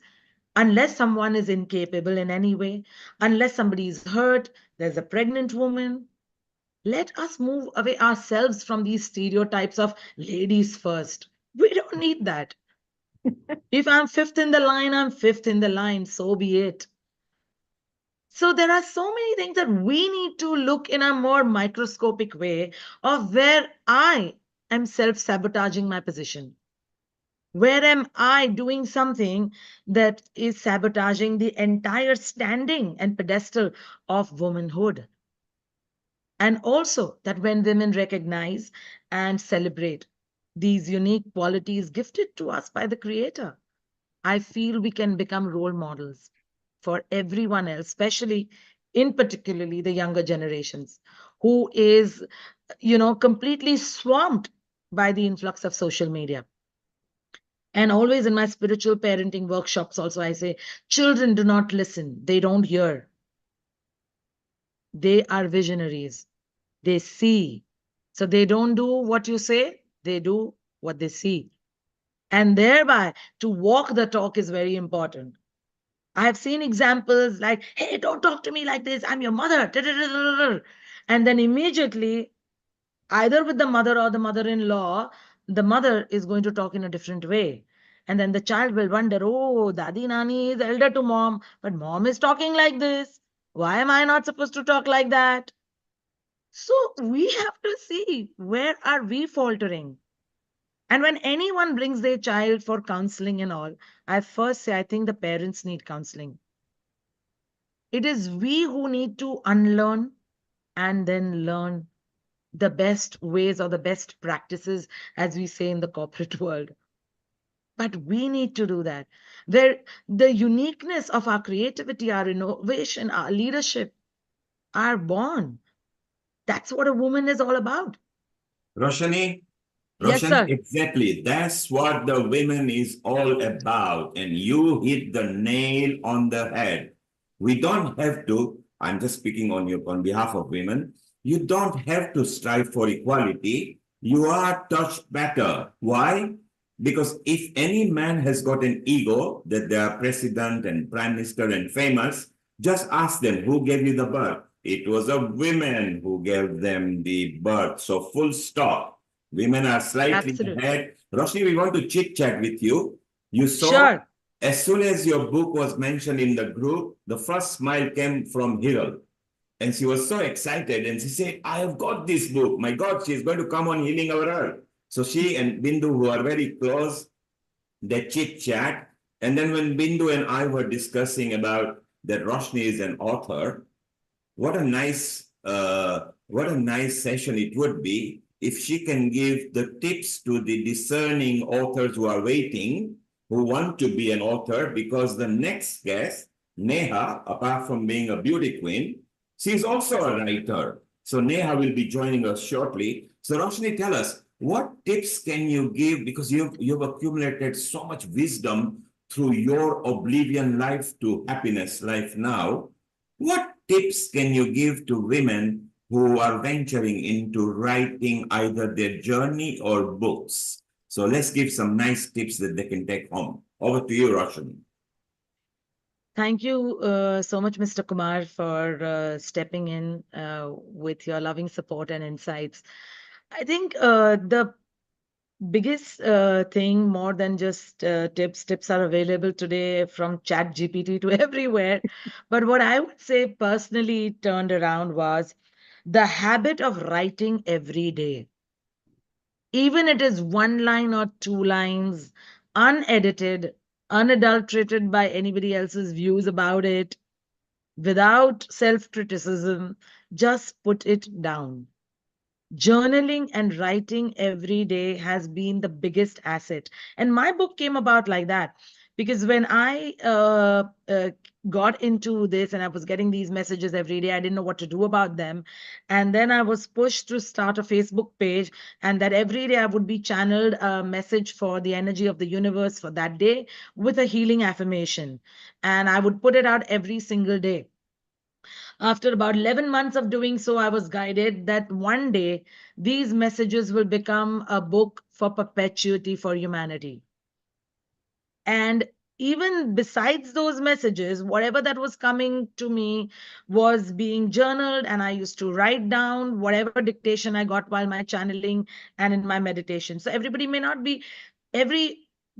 think of channeling part, but I feel that voice that is coming from your intuition is channeling. When you are writing that book and when that innovation is transferring itself through words, through your pen, through your thoughts, it is channeling it from some cosmic space within you. And then it is translating into those words that you're putting it forth. So, A, writing it every day. B, the habit of meditation is very, very, because see, we are all an amalgamation ultimately of it, as it says that everything works on some 72 ideas or something, some scientific thing once I breezed through reading about it. But irrespective of that, I feel that we all are about something that I've read, something that I've experienced, something that is within me, and then something new, a Mishran is born out of that. It's like giving the same masalas and all to 10 women, and still the dal will taste different with the same recipe, because it is your uniqueness that is going in. And I would harp on that uniqueness. That don't try to see, oh my God, this person has so many likes and she's writing like this, so I have to write like this. I've had no likes on some posts also. And people, when I started off, oh, what you're posting all this positive thing every day and all that nonsense, nobody is seeing it, this, that. The second most important thing I would say, show up for yourself. Don't worry about the number game. Don't worry about the likes. And I still, sometimes if you go on my Facebook post, Instagram right now has built up, and has a beautiful turnout. But still, if you go on my old post and Facebook, still, even after having 5,000 people on the group, sometimes there'll be 2 likes. But that doesn't matter. I show up first for myself of the responsibility that the creator has given me, that I need to share my gifts with the world. Even if one person, without even liking the post, has taken it into their head and heart and implementing it, and their life is transformed, my work is done. Whether I know of it or not know of it in the pragmatic world. So, the second most important thing after journaling every day and writing every day, I would feel, leave aside the number game, leave aside the unnecessary flattery and wawa of people, and focus on what you need to do and what you need to put out. Thank you, I Roshan. think these two Roshan, big stay things. around. Stay around. Within an hour, we'll have an open session where we want some more tips from you. Roshani, you are very clear. Write every day. Anything that comes in your mind, write it. Don't think that I will remember it. Write it, because later, from a sentence, you will create a paragraph, you will create Exactly. a page, and that's how you create a book. Roshani, stay around. We love your journey. You are an awesome soul. You are now part of Healing Our Earth. You are part of the GLOWomen things as well. Here shortly, we welcome Neha. Bindu, your parting statement to Roshani and her wonderful contribution. Roshni, big heart to you, big heart. What a powerful contribution to all the women who is watching all this episode today. Thank you for all your contribution, and you are such a powerful soul. And what a wonderful thing you said, that be unique, like be authentic. And that's what even I believe myself, that I at times we take pressure of looking at the social media. Oh my god, this many followers, this many likings and all. But that's absolutely okay. You just be yourself, and that is what your message is. And big hug to you, and lots of power to you for about all your journey, what you have shared. And we would love to talk to you more. So stay Well tuned. said, And Bindu, well said. And Amrita, keep everybody in a loop. Bindu will loop you with Roshani Sanaz. I like saying that, the two-tone name, because it brings double smile on her face. And now let's go to another beauty smiling face who is not just won a lot of awards, but I believe she's involved in TV and she's a writer as well. Hiral, over to you. Yes, thank you, Neil Kumar. Is Neha there? I can. Yeah, Hi, She's here. She's Neha. smiling. Global Smiling. Namaste. Thank you, Roshni, for giving us this insight. Let's travel from your spiritual to TV writer, our Neha Singh from Indore. And my favorite place, Indore, always. So, Neha, welcome. Let me introduce you to everyone. Our gorgeous, my favorite, Neha. She is a fabulous TV writer. She has written hit shows like Pavitra Rishta, Nagin 1, Nagin 2. My favorite, everyone's favorite, Bade Achhe Lagte Hain serial, which was one of the most hit in our TV serial. Jodha Akbar, Chandra Nandini, Gatbandhan, Suna Jiya, To Penmu, and so on. My God. And let me tell you all, she has banked many awards for this amazing. And we are here, proud to be here in GLOWomen, being here. And she will I mean, what I wanted her to come is just to inspire. Wanted to know, Neha, from you, that how did you get in this journey? How was the journey of yours? How did you start? And what you like to tell everyone? How environment you need to get into that picture mode, your visualization, and you banked many awards. I personally feel I have two questions: that how do you create your visualization? Give me something insight and to everyone. First of all, thanks for inviting me, giving me this opportunity to talk about my television journey.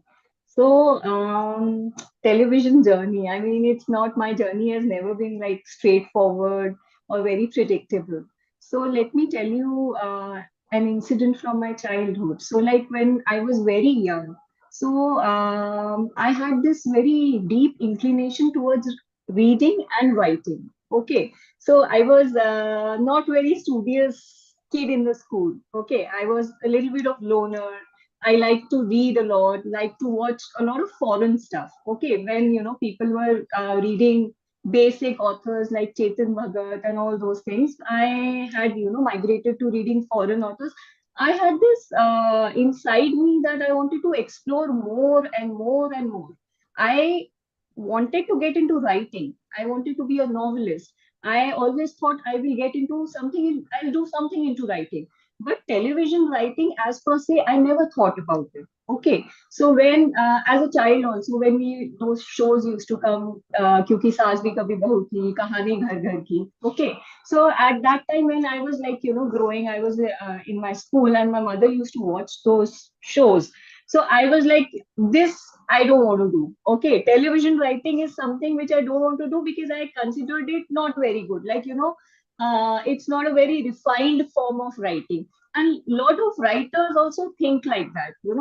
If you'll talk about writing for novels or anything like that, they'll consider television writing, okay, you're writing masala, you're writing drama. What is there to, write about it? It's not a creative job as per se.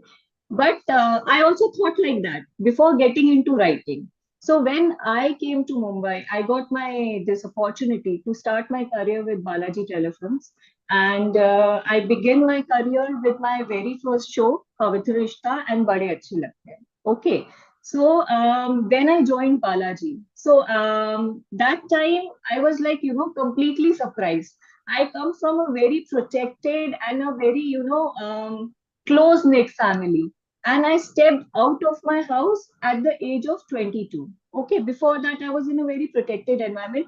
So, shifting my base from Indore to Mumbai also was a very, big shift for me in a way. Even though I have my extended family in Mumbai, but it was a big shift for me. So, culturally, also, it was a big shocker for me, the kind of working environment which was there. Okay, so normally when I joined Balaji, so I joined as an associate writer with Pavitra Rishta and Bade Achhe. Those two shows were allotted to me. So I'll tell you the process, how television writing works. So there is a channel, as we all know, ZTV, Star Plus, all those channels are there.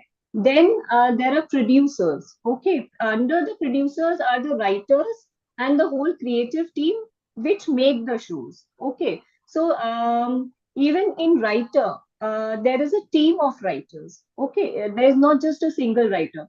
So there might be a person who might have developed the concept about the show, like the one line. Then there might be a writer who might have done the broad story. Then there might be a writer who might be doing daily episodic stories. Then there is a screenplay writer as well. And then there is a dialogue writer as well. So it's a collection. It's not just one person. At times, one person also does the entire thing. But normally, if I talk about main GEC, main your Hindi channels, okay, so they always have a group of writers, okay, and even like for a single screenplay also they might be having two writers, because the thing is that we have to deliver. The telecast is 5 days a week, okay, sometimes it's even 6 days a week. So it's like a constant job. You have to be at it constantly. You have to keep creating something new. You have to keep studying the trends in the market, what is going on, and you have to change your stories accordingly. So it's a very, Yeah. a dynamic process. Okay. So So I like to know about how do you create the creativity? Like what you have an environment for that, you need a alone space. You tell your yes, husband, please yeah, go out for a while. I need to yeah. go to a nice At times, yes, retreat yes, way. So yes, is that this happens. anything?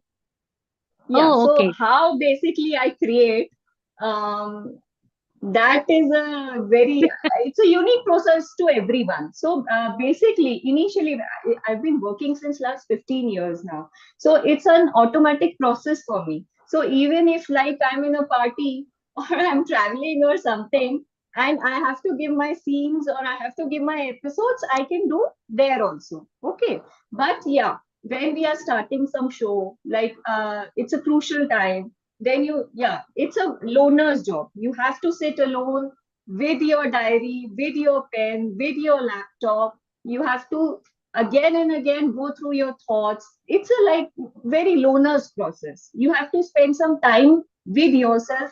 You have to conserve your energy as well. So at times I restrict myself from going into too many parties also, because Oh, inside my head also I need that space for creation. Okay, I am not a very social person, because interacting with everybody on day to day basis also takes up a lot of energy. So I need to conserve my energy also, so that I can create something better. Okay, so a lot of writers are working on multiple shows also. Okay, like currently also I'm working on 3 shows. So you have to accordingly divide time. And yes, discipline is also very important. Since my show, it's a telecast for 6 days a week, so there has to be a proper deadline. So there has to be a discipline. I get up in the morning, okay, and then at 9 o'clock I sit for my job. Okay. So it's like 9 o'clock to 12 o'clock. I will dedicate my time. I will, whatever I have to create, the episodes or the story or whatever. Then I will sit with my team. I have a team of writers. So we will brainstorm. Okay, let's do this. No, this is working. Okay. Then Right. we get research also from the channel. Okay. Okay, these topics might work. Okay, so we work on Right. that also. So that is a creative process. And as you get used to it, okay, since you've been working, so you get better and better and better at your job. Yeah. But Yeah. then, yes, I will also add that what has contributed to my journey, I have always wanted to create. I had this urge inside me since childhood. Okay, so you need to Okay. have that. So, what is two inspiring things to our Glow women to tell about your work? How you can contribute in this? Because I Yeah. think there are many women who wants to write, who wants to do something creative writing. There are certain people who does not know English. There are Yes. certain people who are not, they are very talented in their visualization, but when it comes to writing or when it comes to talking, they are not able to do it. Any few, two, three, or two tips for us or for the woman who really needs your support or inspiring anyone? See, if anybody wants to get into television writing, what I will tell you my example also. I've studied from a convent, okay, and I come from Madhya Pradesh, okay. It's heavily a Hindi belt, okay. So when I was like selected, chosen at Balaji, the main criteria was that I come from a Hindi belt. They did not know that my Hindi is not very good, but they chose me for that specific purpose. So you need not be ashamed of this fact that you do not know English. Okay. The main medium, we should be proud, outside when we are traveling, we are going, they are giving so much of importance to their own language. Okay. So we also need to acknowledge that Hindi is a beautiful language. In my journey also, I have come to love my own language. Okay. So language is not a barrier at all. And second thing is, like I was talking about discipline. Discipline has to be there. And that creative urge has to be there. Yes, I want to write. And you have to write every day. And there are a lot of screenplays available of good movies, of shows online also. There are websites. Now everything is available everywhere. Anybody Right, who wants to get into television writing, they can study the format and everything also online. Okay. So a lot of right, things are there. So you have to be good in Hindi and you have to be right. dedicated. Okay, that's a very nice way to inspire everyone. When I met you first, I was also having so many questions, and I met you. I just thought about, wow, Bade Achhe Lagte was my one of my favorite. I'd still see the serial about it, Yeah. and I met you on this. So that was amazing. Very grateful, and thank you to come at this level, being a celebrity, and the Glow Women will always remember you, and you are a part of our community. Inspire more. We will talk to you. So many people want to know about you still, and definitely we will be connecting.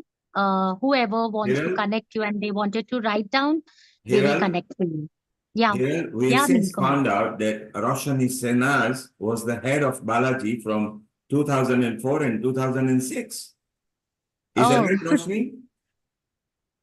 Yes, I was heading the films department when the first Okay. Kya Cool Hai Hum got done Yeah. at that Okay. time. So I was the creative director and executive producer as well on the film. Okay. wow. All right. Yeah. Well That time done. Balaji was entirely different, Yeah. and somewhat it is still like that. But then, yeah, a lot has changed. I joined in 2010.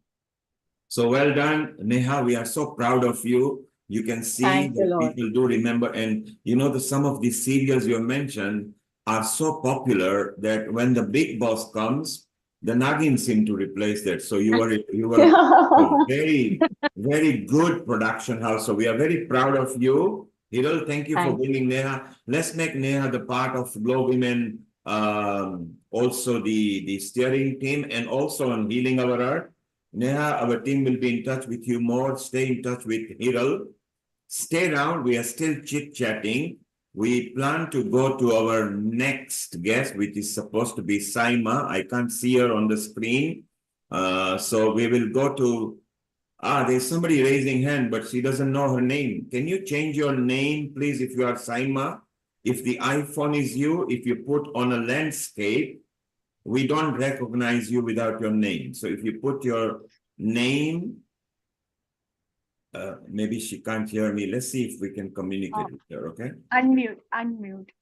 She won't be able to unmute till she puts her landscape. Can you flip your phone, make your landscape? Let me change her name for her. Maybe she is struggling. Is that Saima? Is that Bindu? Yeah, Saima. Okay. Saima. I got that. I've changed her name for her. Saima, if you can hear us, landscape your video. That's more professional. Yes, flip your phone and it will be good. So, Hiral, while she's doing that, Bindu, while she's doing that, let's introduce her. Yes. Saima, if you can hear me or if you can see my action, we can't hear you. So She can unmute. hear you, she can unmute now. There she is, she can unmute. All right. Can you hear me now? Yes, dear. Yes. Welcome. Global Namaste, Saima. And let me introduce a wonderful person who is a celebrity makeup artist. She is herself very beautiful, but very beautiful by heart. She's a very amazing human being. And why I like her so much, because can you see behind her, there is a cat. And she is an animal lover like me. So whoever loves animals, for me, it's a big respect for them. So welcome, Saima, to Healing Our Earth Family GLOWomen community. And let me introduce a small introduction that Saima is honor of Sparkle by Saima, Makeup Studio and Academy. And she is a Guinness World Record holder, Best Icon Award. So that's so amazing, Saima. And I would love to, in fact, everyone would love to hear your journey, your experience. So over to you, Saima. And Saima, welcome to GLOWomen and Healing Our Earth. Can you flip your camera so you become landscape? So you look like how Bindu does. Thank you. First of all, thank you, everyone. Thank you, Hiral, and thank you, Bindu, for having me.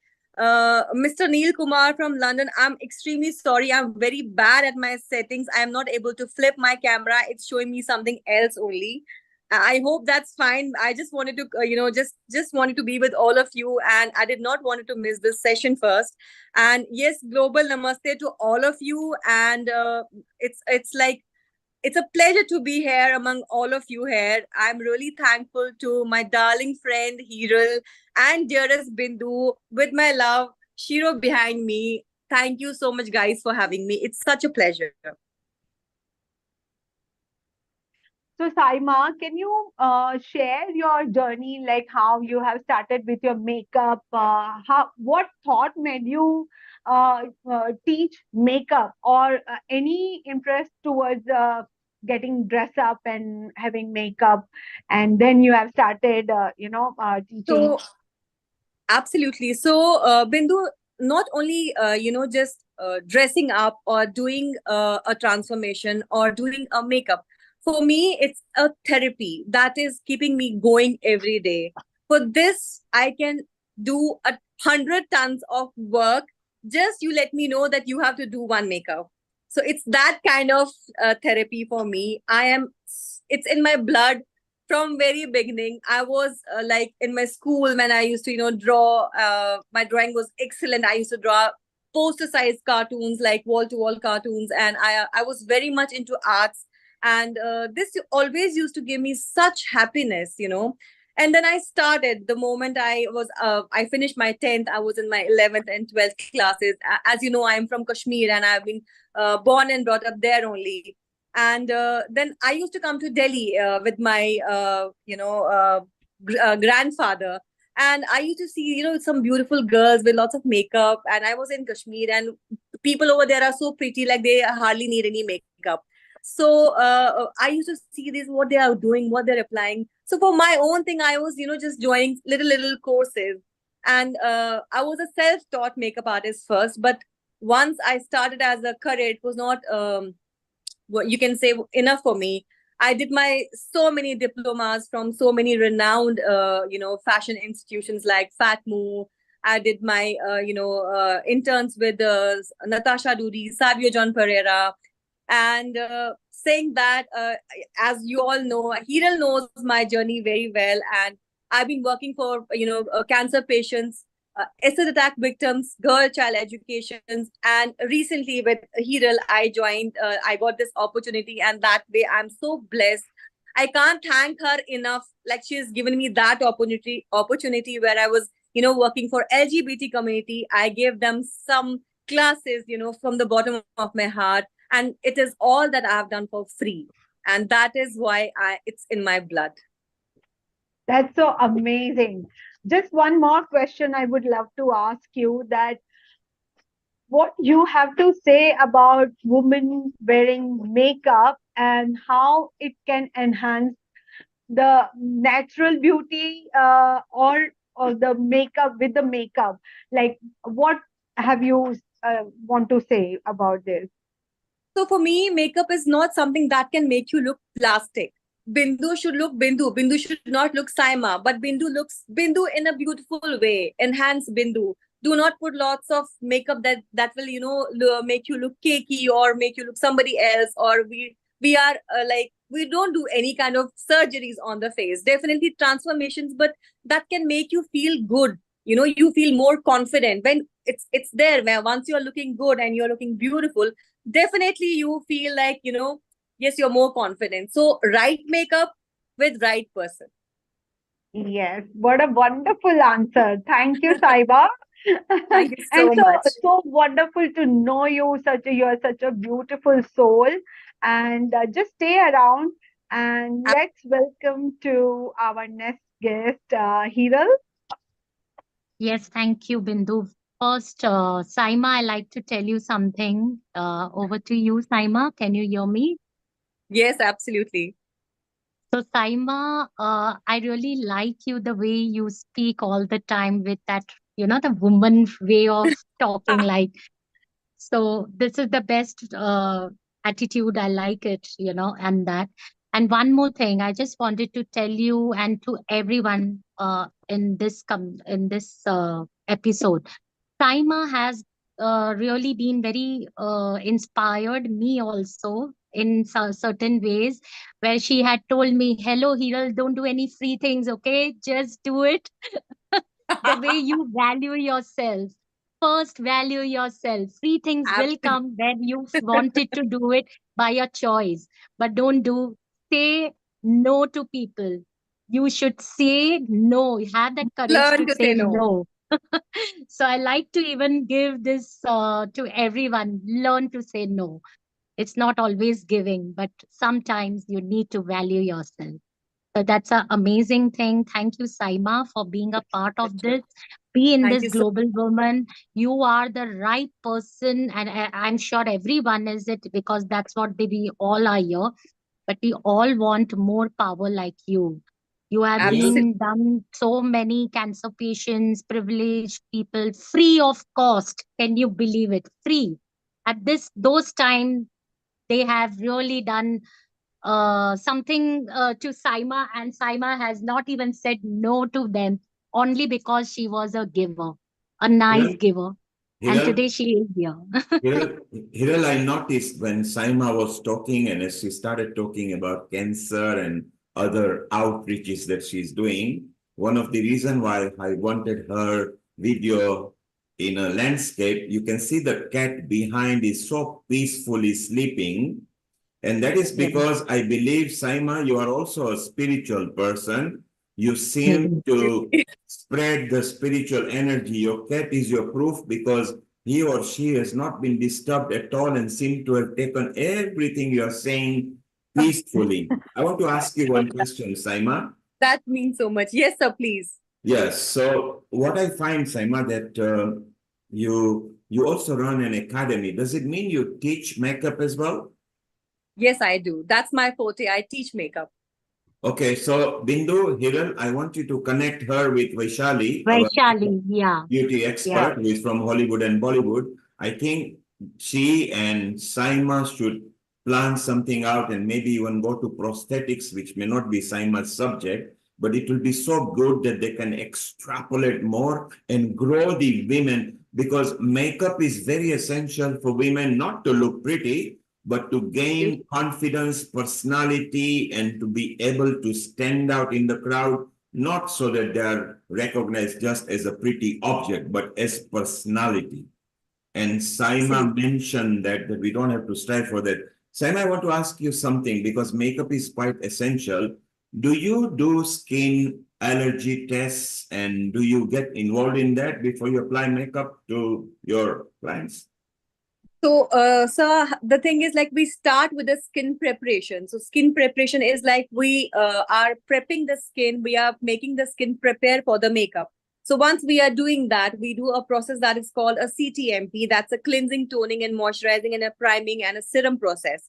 So within that process only, it takes us at least 15 minutes to do this process. In case we find there's some skin irritation, allergies, and by the time we are talking to the clients and we ask the client if anything is bothering them, if they are highly allergic, if there's any particular product that they are not used to. So this is all our duty that we ask them. Absolutely, yes. And Saima, one last question, because we'll move next to Kalindi, who is waiting here as well. Yes, Just sir. before we move over, earlier, about 4 months back, we did a red lipstick episode. What are your thoughts on red lipstick from psychological point of view, from aesthetics point of view, and from confidence point of view? So red lips is a statement lips. So I feel if anybody is happy or it's making them happy to wear a red lipstick, why not go for it? Well, there you I'm are. wearing a red lipstick today. There you are. You heard it from the Guinness Book of Record holder. If you want to don a red lipstick, don't wait for anybody. Just go and do it and feel good. Saima, stay around. We are very proud of you. Thank you so much, sir. We will chit chat further with you. Bindu and Surely. Hiral, thank you for bringing Saima. Thank you. Thank you. Thank you. Thank you for Saima. having me, Bindu and Hilo. Stay Thank you so tuned. much, guys. Stay tuned. We'll chit chat later on. Yeah? Surely. Yeah. Okay. Okay, And what so we will now do, and Hiral, what we will do, let's welcome the smiling Kalindi. Sure. Thank you, Neil Kumar. So we have amazing lady, a therapist with us with something unique and many modalities where she is doing it. And let me introduce our gorgeous Kalindi Joshi. Kalindi, global namaste. Welcome to our GLOWomen. Thank you for coming here. So let me just introduce her. So by profession, she is a nutritionist. She is doing some cupping therapy, which I really like it, and an acupressure therapist. She inspires people to adapt to a lifestyle change with holistic approach to heal all the lifestyle related ailments so that you can eat, cheat, but balance it in time. Kalindi, tell me something about cupping, and now it will help what ways for this cupping, and what exactly you can give and inspire. What are the benefits about the cupping? I have not heard much about the cupping, but things are nowadays in social media, it keeps coming about the cupping therapy. What is it about? Let we all know about cupping. Can you hear me? Oh, yes, Kalindi. Looking Audible? beautiful, Okay, and so I can see the 24. Thank you. this is my working table and it's always here. Oh, lovely. So tell me So something about cupping. before I start, a global namaste to everyone present. Thank you, Hiral, and thank you, Bindu, for having me over and showing that trust in me. I am seeing many amazing people here, I think. I was just reading, so very interesting episode.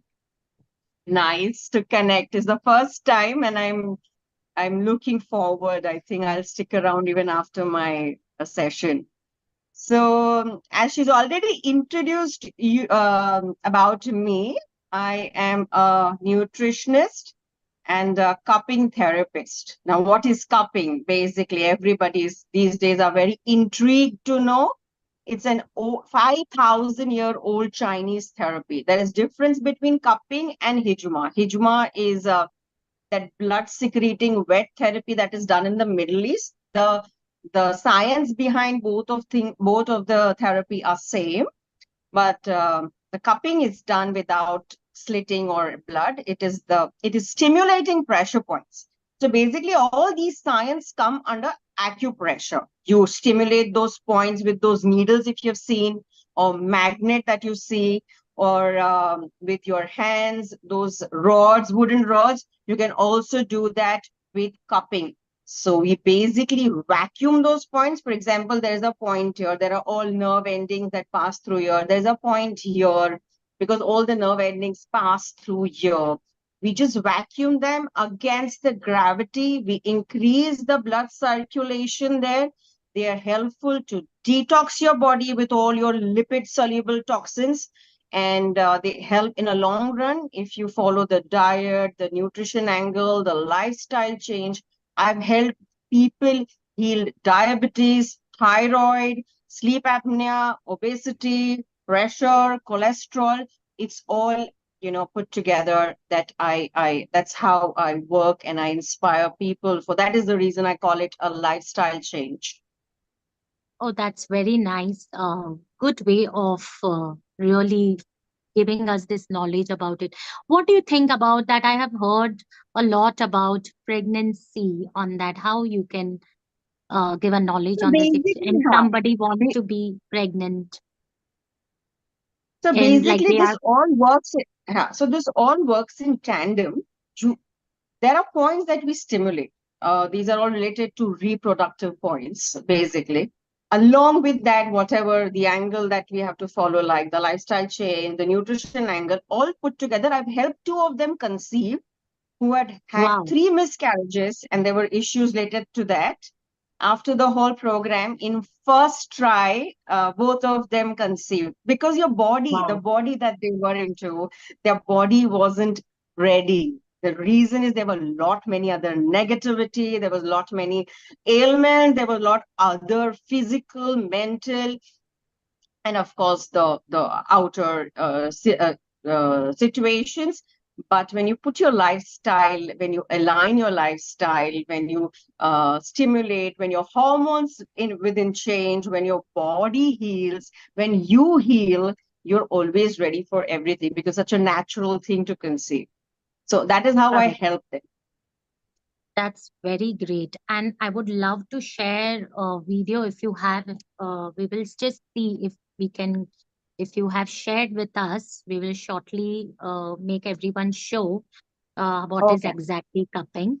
So I think this is, you can just tell them while seeing the So these pictures. are where they're stimulating those pressure points. It is very famous in Hollywood. I've written Kim Kardashian, the most talked about model and the guest of our country.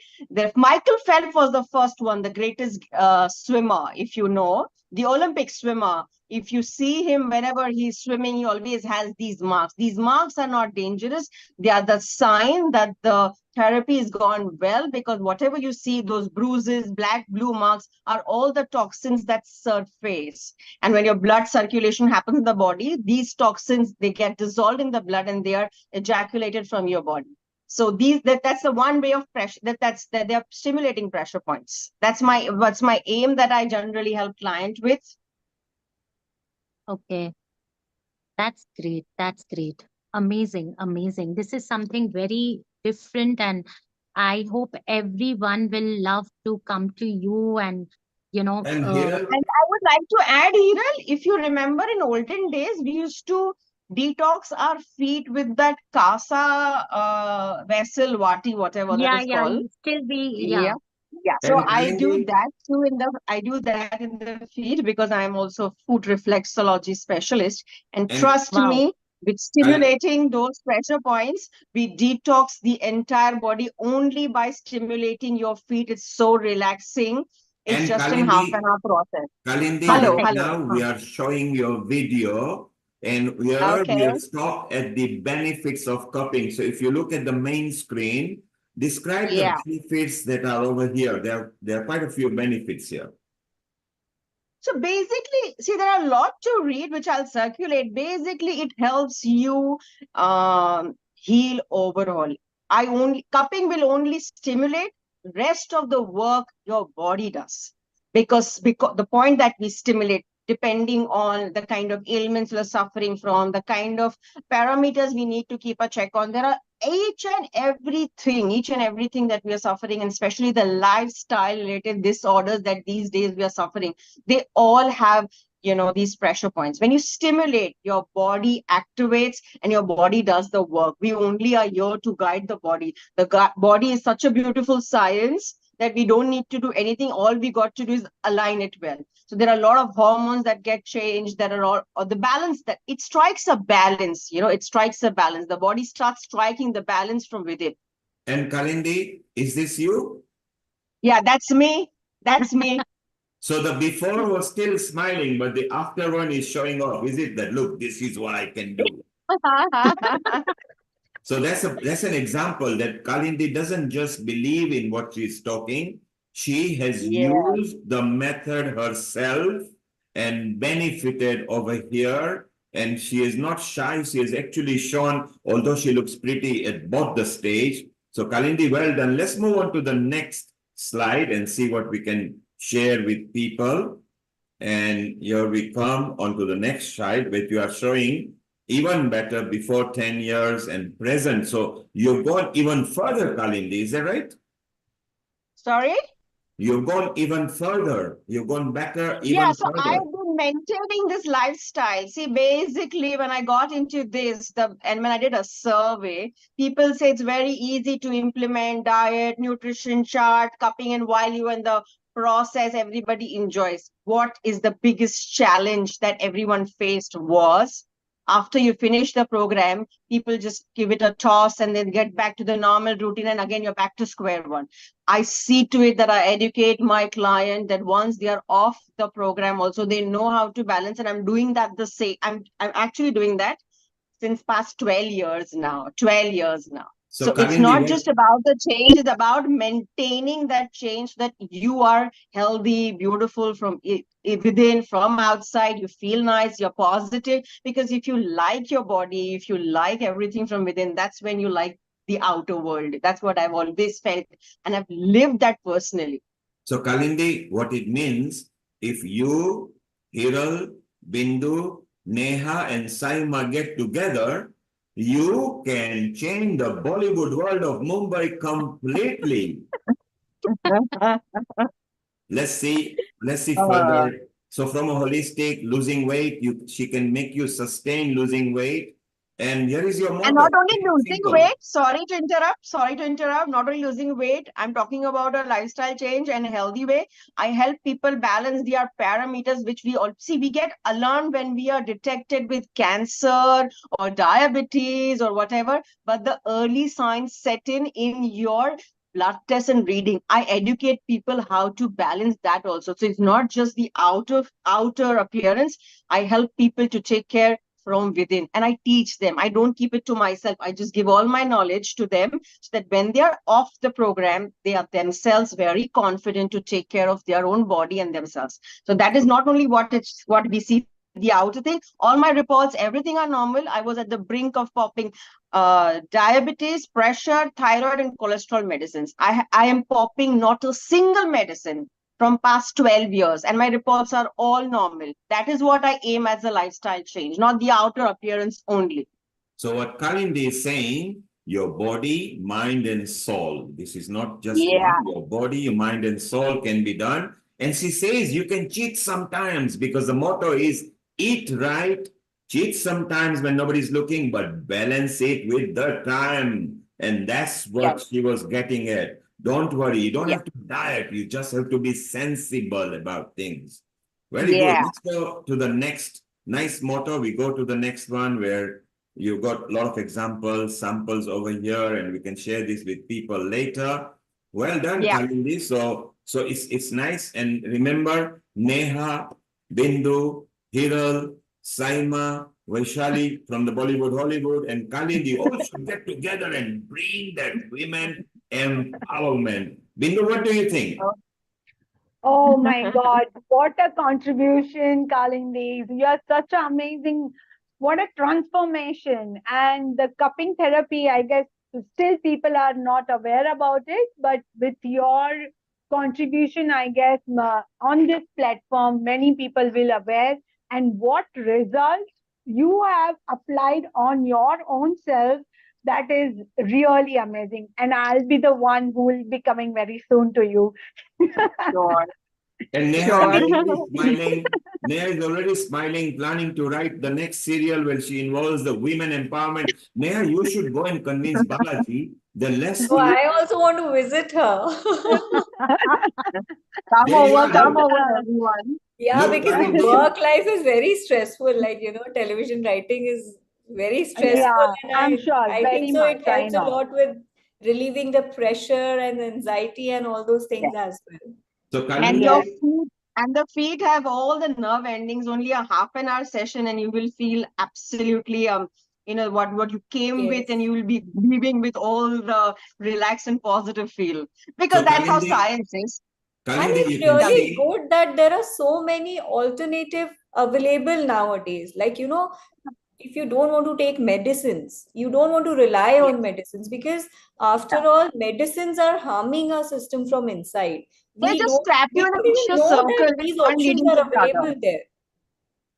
So Yeah, Kalindi, Neha, you need to start writing a new serial, Women Empowerment, and we'll bring so many women because Healing of Earth is connected in 186 countries. Kalindi, you're Yes. already getting popular because people on the social media, this is a private group here on social media where we are on YouTube, website, and Facebook. People are loving it. In fact, they're loving Bindu, Hiral, you, Neha, everybody. And the next person, Kalindi, we need to teach and cheat is Rupal Doshi, because she is the owner at Divine Foods. So if we can get the food involved and how to cheat, isn't it going to be wonderful? So stay around and Bindu, yeah. let's invite Rupal Doshi, who is also very valuable in life because we need to feed ourselves daily. But she's not just food expert. She's also a spiritual well-being coach as well. So Bindu, introduce Rupal. Over to you, Bindu.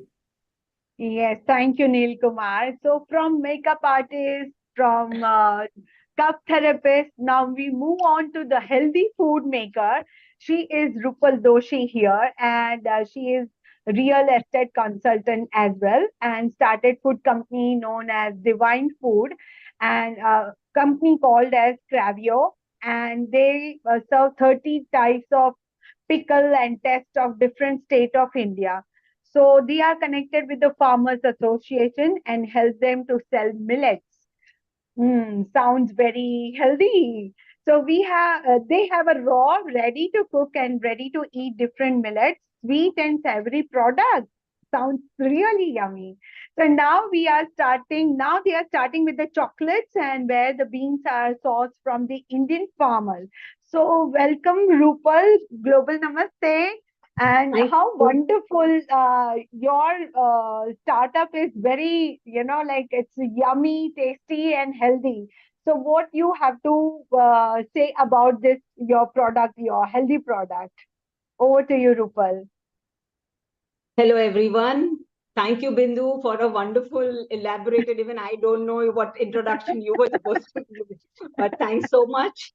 And also lots of gratitude to the voice, Mr. Neil Kumar, as the first voice what we had learned. Hello, everyone, global warm, healing our earth, and to the face what I'm hearing it today. So I would start my journey as I started my journey with my son is a GYAN monk, and there was a vacuum in my life.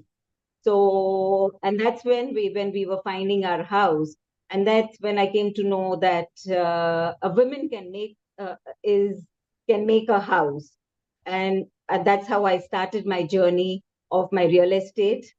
And slowly and steadily, I used to help women find their houses. And slowly and steadily, since I was into food, a lot of my friends motivated me to start my own food business as well. So it started with friends and family. Slowly and steadily, I started with pickles. And when 2020, it was the time where the whole world was at vacuum. That's how I started with my pickles. And now from 1 to 10, 10 to 20, and now to 30 different kinds of pickles from all over India, different tastes of India. So that's how I started connecting with the farmers, and the farmers' wives, we started connecting with them and made them independent. I joined them in my team to make pickles with them.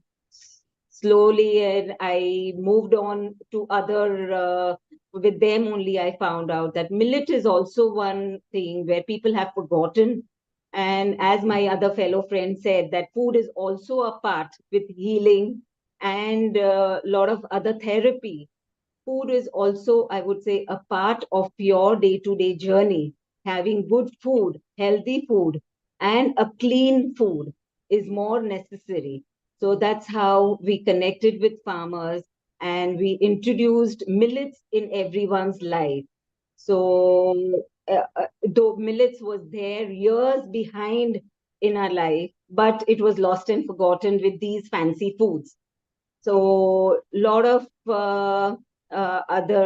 we have now 9 millets in our on our platter, and we have now made from raw millet to ready to cook, ready to eat, and different healthy versions of those where people can on the move munch on it.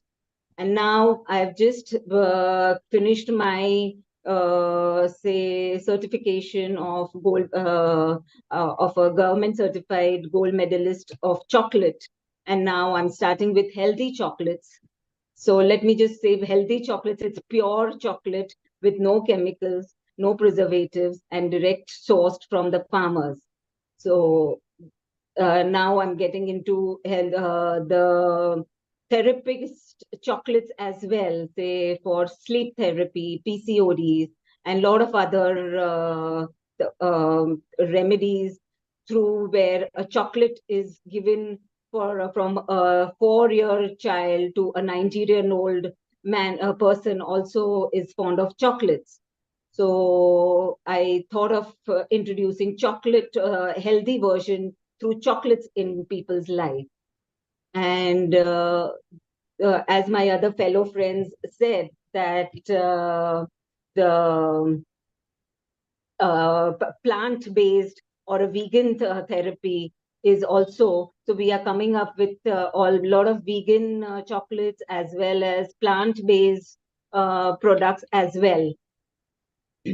So, and that's how I encourage more and more women in our team, and that's I promote women empowerment through our company.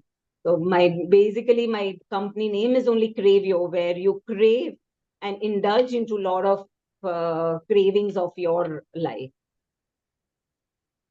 That's wonderful, Rupal. That's really amazing what you are doing it. It says that Thank you. holistic food, you just not nurture your just a body, but also mind, spirit, and your body. I guess how holistic food is so important in everyone's life to transform your thoughts to your emotions and to your relationship with your body. Yes. So it's amazing to know this. And stay Bindu, tuned. I would We'll be back. wait. I like to Okay. even add on Yes, Hiral. about Rupal that if you have known that now this year our Prime Minister Narendra Modi has given Yes. Millet Year in Yeah. India. Yes. So basically giving them that no fast food. We should go and eat millets to make be healthy because our PM Narendra Modi also encourages the healthy food, holistic food, and also he's also a yoga person. So he Yes. wanted Yes. all the things which was there, which is there in our culture in India, has to come here. So basically, Rupal, you are doing fantastic. I think it is very good to know about the chocolates. I think even my son wanted to eat. Now the chocolates are being so bad among Yeah, all the youngsters because they are very hyper anxiety. They wanted to eat chocolates to get their anxiety level, into that level, but they don't know right. what are the harmful things. So even I was thinking to get something like, the protein bars and protein chocolates and all. So I'm really very happy and very nice Thank way you so to, much. get into all these things and make the awareness, make everyone aware about that what we can eat in a nice and a holistic way. So great Thank you job. so much. Last thing before going towards another guest, Rupal, what message you would like to give on this platform to about the empowering women in any words?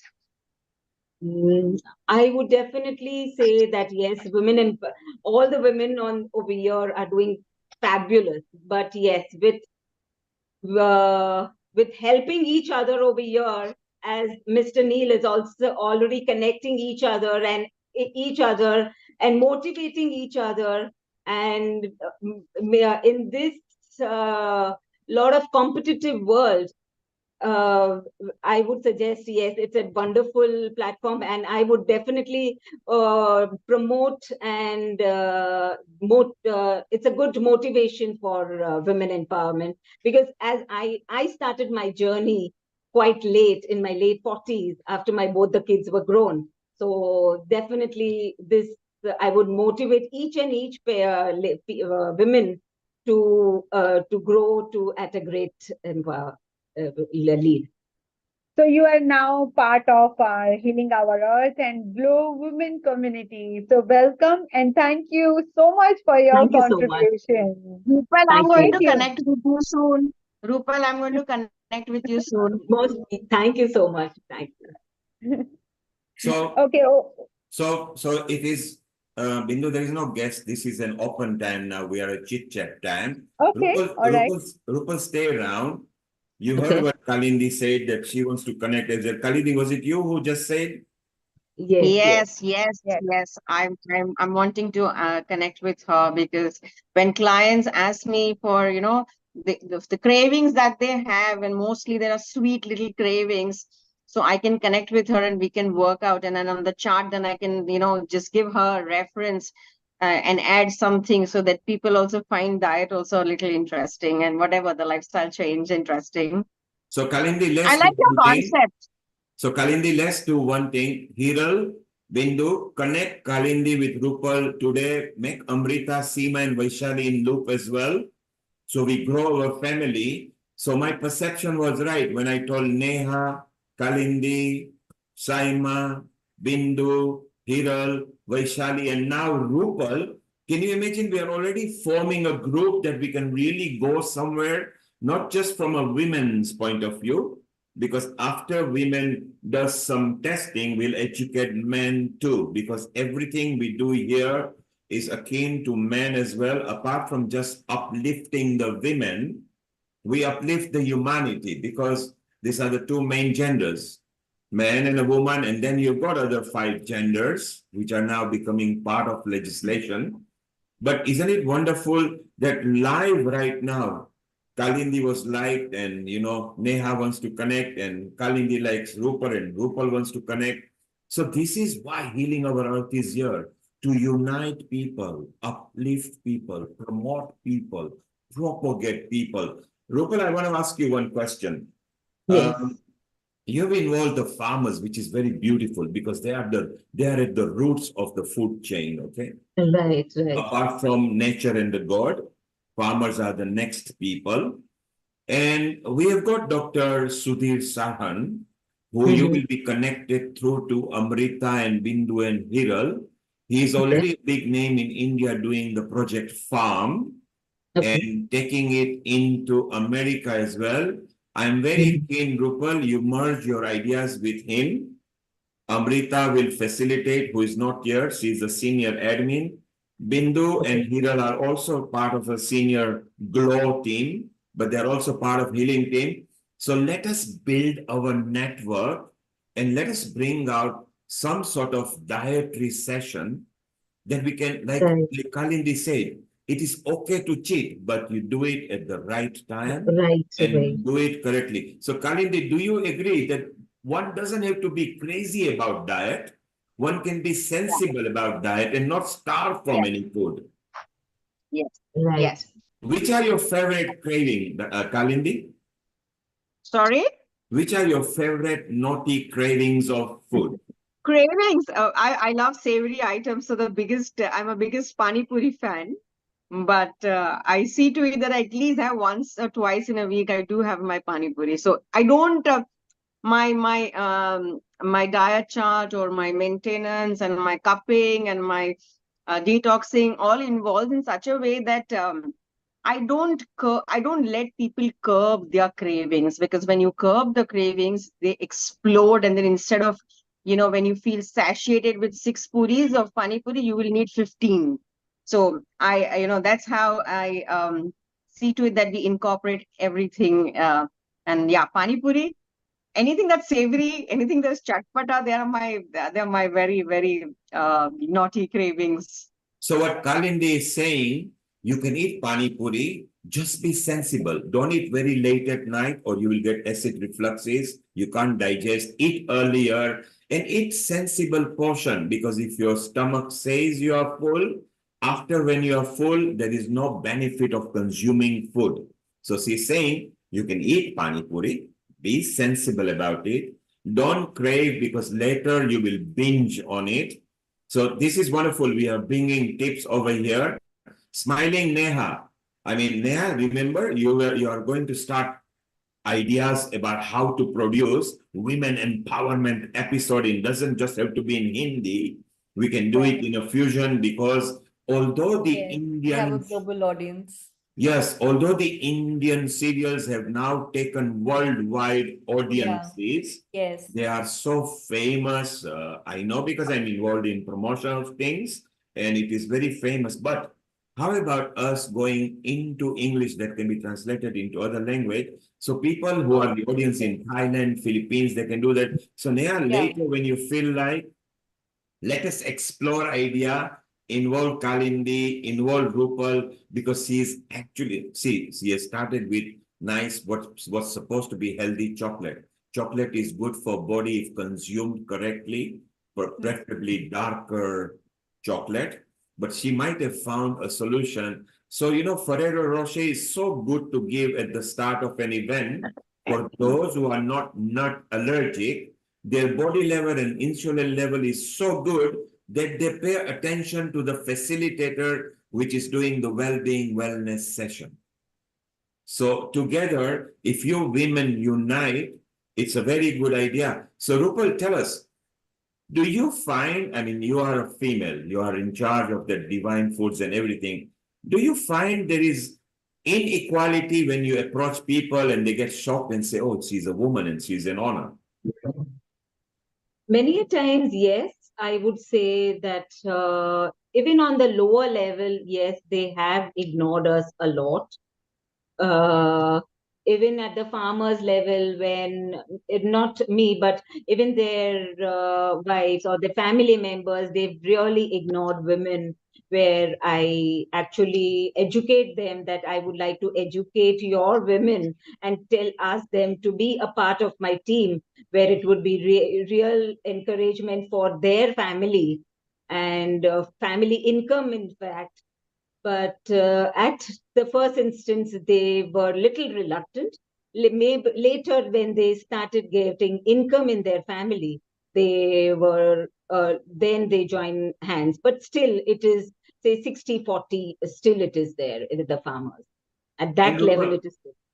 Rupal, when you were very young, I'm talking about your 14s to 18s, were you struggling and striving to be somebody at that time, and then suddenly you found your journey and you are now a leader? Yes, yes, yes. Okay, thank you. I'm just reading. Sorry to interrupt. I got married at the age of 18. And I started this journey after my 2 boys. In fact, I said my elder one is a Jain monk. And when he left the house, I started my journey. Till that, I was a homemaker and totally for my kids. Yes. And that's Okay. how after that I started my journey. I was just reading your body language and then predicted that. So there is something extra, I know. Maybe later we'll tell you more about that. So, you have done a super journey from something where struggling financially independence, where you wanted to buy your own things, to now that you can buy your own things and at the head of the things. You have done fantastic. You've done very well. So stay around. Let's go to Neha. Neha, did you find that as a writer, and now you are a senior writer at young age, because look at the serials that you are involved with. I mean, they're all popular. Even sitting out here in London, I'm aware what you are doing down there. So isn't it wonderful? Did you find you had to struggle in the men's world, or is it because female are good at scripting anyway, because most of them have got female touch, the serial? How did you find and how did you cope with it? So basically, when I started, I started my career with Balaji Telefilms. So the owner itself, the producer, Ekta ma'am, Ekta Kapoor ma'am. So she is a very strong personality. Okay. So, and we had a very protected environment as well, because I remember at night also, at 3 a.m. also, we used to have meetings. But she used to make sure that we'll get a drop. Okay, at 3 a.m., there will be a car which will safely drop us to our place. Okay, and she was also very much aware about the fact she will personally ask each one of us, is anybody harassing you? Are you having any problems? So she was the one who was taking care of the staff as well. Okay, she had that instinct in her as well. So I've always, worked with women who are very strong headed. Okay, and even in television industry, it's heavily women driven. Okay, be it creative producers, be it head of channels or other producers. I've mainly worked with women. Moreover, women are there because they are more creative. But yes, I've also seen that there are a couple of male writers or there are a couple of male producers. They are paid better as compared to women, which I feel is there. A little bit of that is there. So that's wonderful that and who better than Ekta? I mean, she's almost like a man, she doesn't care. Yeah. She is today one of the biggest production houses. And of course, look, who is she? She's daughter of Jitendra. And who is Jitendra? An everlasting actor who was always there, and her mother. They're all into film and they're so good. And I love the fact that you said that she was protecting you guys, not just spiritually, but socially, financially, and also in your work environment. So if this is what women need to do, if women can help each other, can support each other, and unite together, which is very difficult because, when few women get together, the cat fight starts and everything. But if we can remove that, isn't that wonderful? And Neha, you have given the proof that that is the case, which is so wonderful. Hiral, what are your thoughts that women uniting and then standing up for themselves? Oh, yes, it's so wonderful. It's so safe, and it's something like you respect other women. They know about it that, you know, it's very important from a woman to woman to give a safety in, in the environment where we are here. So basically, what I like to even tell about what's happened in Kolkata, I really feel very, like why only women has to suffer in that? Why not a men needs not don't have to go out and tell them not to go there, and the midnight? Why only the woman or the girl has that restrictions to say don't go out after 8 o'clock, don't go out after 10 o'clock because we are scared about the men that something will happen. But why the men does not get educated about things which have happened now in Kolkata? I feel very angry about all these things. If I tell, I have a long thing to talk about this. But yeah, it is something where I really want to raise my voice for this. I really Well, want to tell on Well, this you are matter. right. And if you notice, India is on a rise. People are not taking sitting down. IMA has taken for a strike saying women now need to have women protection unit in every hospitals. So there is a mini movement going on. Neha, you wanted to make a comment on same thing. Over to you, Neha. Yeah.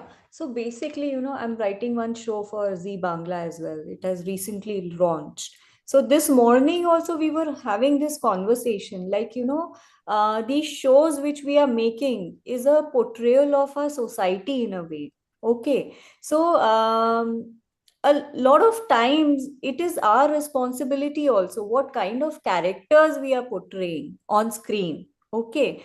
And what kind of brutality we are showing towards women. So we as a maker also we have to be very conscious. So in the morning also we had a very long chat with the channel also, so even they are very conscious. Okay, कि whichever drama you're doing, you have to make sure that women take a stand against whatever is going wrong. So I mean, it's a mirror of television is a mirror of our industry only. So we have to be conscious and show the things. Like I want to give example of this movie Animal as well. Though it might be very successful, okay, it might have given good profits to the producers, to the everybody, but I don't feel that it's the correct way to show Agreed. things. Okay, it's Agreed. very wrong, and people are getting motivated by such content, and that is why I feel that everybody has a responsibility. As a maker especially, you have a very big responsibility, so you have to be conscious of what kind of characters and what brutality you're showing towards women.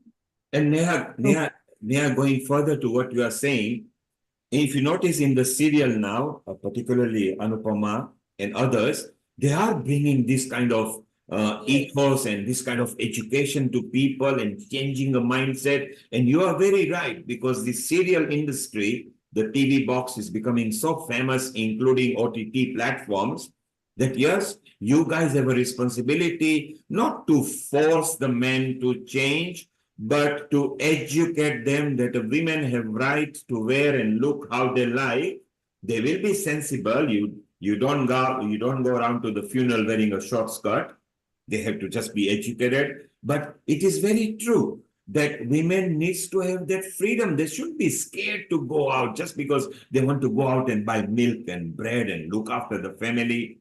So I think India is on the rise. And I feel the Indian scenario in India is slightly different than the global scenario. And Neha, someone like you in 10 years could become such a good influence. So don't give up and make sure you include this kind of situations what Hiral has brought out. Bindu, what do you think of it? Do you feel safe in Mumbai? Somewhere, some part is very scary, but as Neha said, this social media platform is the culprit of all this kind of events. So we really have to unite together, and whatever contribution what we can give to the society, the knowledge, the educate the men about the how women should be treated. Not women is not like a one kind of object.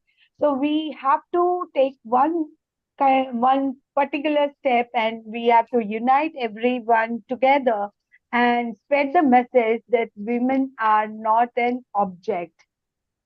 Absolutely. I think we have hit the nail on the head. Although our next guest, Shraddha, will be speaking shortly. Let us ask Shraddha her comment as well. And a global namaste, Shraddha, will introduce you shortly. What are your thoughts about safety of women in India? I definitely agree with Bindu, Neha. Yes, sometimes it is safe. And at times, yes, we have a fearful base somewhere, but yes, we come with a strong face or a strength somewhere, because we have to go where we are. We have to do our daily course. There are so many things that is put on us, or that are our responsibilities or our goals. So yes, it is not 100%. Yes, we can go carefree, we can wear carefree and just hang around and go. Yes, there is a fear side attached to it. And And we let us have, ask, Yeah. Let us ask the same question to our Siddhi Sadi looking Rupal there, which I'm sure not, because she has come to a very powerful journey. Rupal, what do you feel? Do you feel safe and your journey, because you married very early, and then you had kids, and so you were homemaker and everything. How was your journey and how fearful were you of men? Rupal, unmute yourself and your comments, please. Yes, in start, when I started 10 years before, it was very, very difficult in this men's world because I was neglected many a times and many a places as well. That and they have humiliated with certain words as well, as a, if I'm saying a realistic array broker hai, ye hai, wo hai. So a lot of another different names also people have called. But yes, I stood strong because I wanted to do something. And then when they came to know that, yes, she will be able to do it, and that's how they started respecting me. But yes, at first instance, it was very, very difficult. But now down the line, yes, it is many other places. It is difficult where certain meetings where I'm a lone lady heading with a lot of men in the conference room. It becomes very uncomfortable as well many a times. Okay, Rupal, stay around. Neha, stay around. We're going to go shortly and have a 10-15 minute chat with Shraddha. Then we'll chit chat again for a while. People on the social media are liking this subject, particularly of India. They don't want separate compartments and separate buses. They want to stay with the society. So there is a comment that we will bring back in a chit chat again. Let's go to Shraddha. Hiral, introduce Shraddha to us and let's chit chat. And then we group chat again. And thank you all. Yes, thank you, Neil Kumar. And from this journey, let's go to amazing journey called energy medicine, energy healing. I'm a person, I personally go with my energies, and we are all energies. We all work with energies. So we have our beautiful, amazing energy healer over here. And let's see what she will experience with us. But before that, I will surely give an introduction for her, what she is in. It is very amazing, amazing journey. She also is, I think, many modalities in this holistic approach and holistic modalities. So here it is. She is practicing energy medicine to assist people change their realities and experience the magic. She is a tarot oracle reader, akashic reader, healer, mediumship, Rudraksh and crystal dealer. She is shamanic practitioner and a trance healing. Also, I like to know, Shraddha, you are like a magic. I've experienced Neil Kumar. I have experienced, she had come to my place and I just told something about my ancestor, my mother-in-law. Sometimes mother-in-law makes us hurt or something, we cannot forgive her or something like that. Trust me, everything she has done with the trance healing, and she was so accurate what she told about my mother-in-law and for my husband and everything. That's the beauty of energy. And we have such a lovely people and women over here where they can really help us to go to some another level where we are not even aware of this. They can guide us. They can guide it with their ability, their knowledge, their magic, the way it is. So let's go to Shraddha Global. Namaste, Shraddha. Thank you for coming, and I'm very looking forward for your tips, tools. I want to know about what is Akashic record, number one, and number two, what is exactly is your trance healing? How you can help us in healing the trance healing? What is trance healing? Over to Sure. you. Thank you. Thank you so much, Hiral. Thank you so much for inviting me over here and getting introduced to all such lovely people, lovely women, and obviously Mr. Neil. Akashic Records. So Akashic Records is a record of our soul. So we come into this earth, or we take birth. Now, in this lifetime, I have taken birth as Shraddha, but Shraddha has an expiry period, as we all have some expiry periods. However, our soul doesn't. There are different learnings after, for example, after 100 years or after 80 or 60 years, the same soul will take a form of a different person, different personality, or different gender. Okay. However, my learnings as Shraddha will still be imprinted over there. The blueprint will remain. Now, what happens and why we do Akashic reading? There are certain times when uh, we face similar patterns in life. However, even after doing n number of things, still the problem or the situation or the relationship, and this can be in any area of your life. It can be money, it can be health, it can be relationships, it can be career, and the most important areas I have just picked up. It can be any area. So what we exactly do in Akashic reading is, in a very meditative state, we find the soul imprints. We go to the we go into a meditative position where we search for a particular situation or a particular event that is triggering the person and where it has originated, the root of it. And once we clear the root of it, it is very magical to see. Immediately it is seen in your this lifetime with immediate effect. And that is Lovely. what Akashic reading and healing is. So I do both. There are healers who only do reading, but then after reading, okay, if I tell you, okay, this happened in your 17th lifetime, the client will definitely ask, okay, what will I do of it? So that is where somewhere it is healing. So that is what we do in Akashic reading and healing. And now what we do in trance. So I'm a medium right from childhood. However, over years and then learning through a particular, from a teacher, from a right source. So I am a medium where I get attuned, or I get attuned to the divine energies. And even as you said, as Hiral gave an experience, there are many people where they want to have a closure with their loved ones.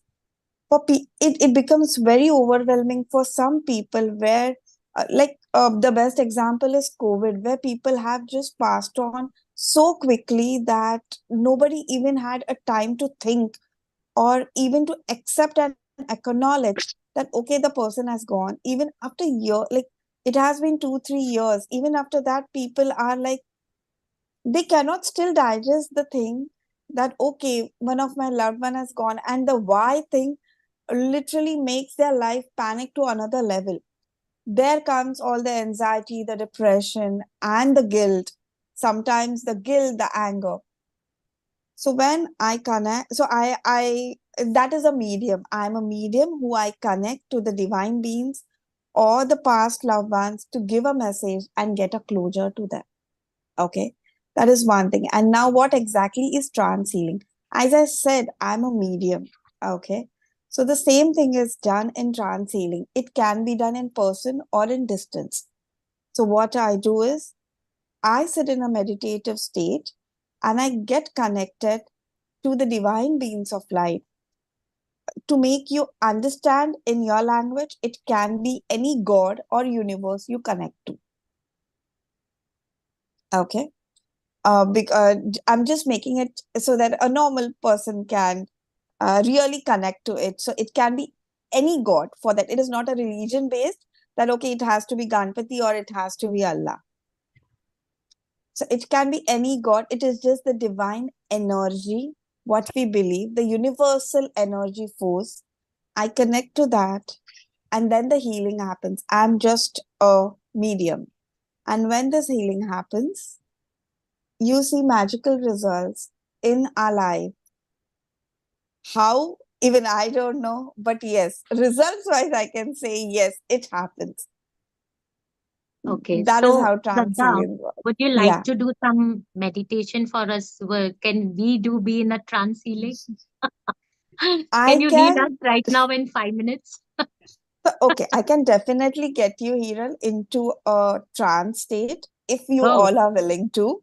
However, it won't be like a personal thing because it differs and the situation matters and everything matters. Okay, so it can be just to get you a overall experience how it can be, and maybe some of you or every one of you can get a message for yourself on so let's whatever do. situation you are facing. You so you can just intentionally think in your mind.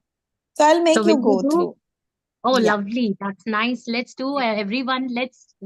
See the magic of Shraddha and let's experience what she wants to do for us for 5 minutes. Yeah, we are ready. Yeah. So everyone, close your eyes. Taking a deep breath in and a breathe out.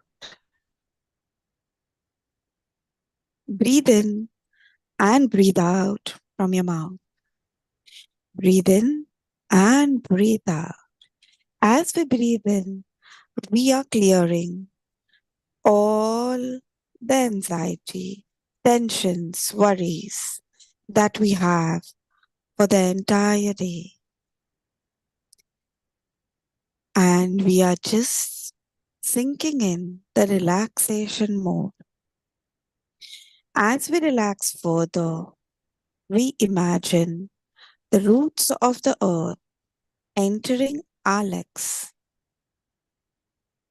As they penetrate from our legs, they start growing in our entire body, forming branches and grounding us with them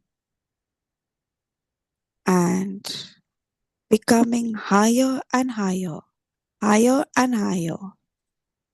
As they reach your crown chakra and finally emerging, meeting the Father Sky, there is a beautiful union of the Mother Earth and the Father Sky.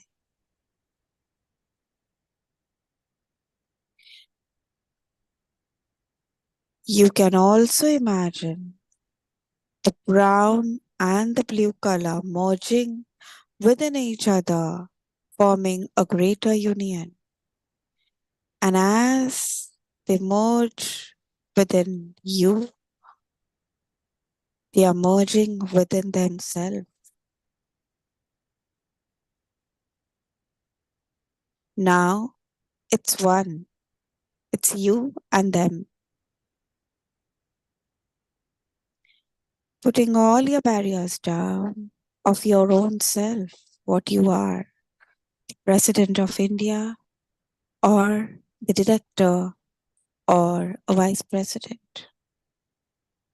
Keeping all those barriers down, down. We surrender to a mighty energy force. This force of energy we call God.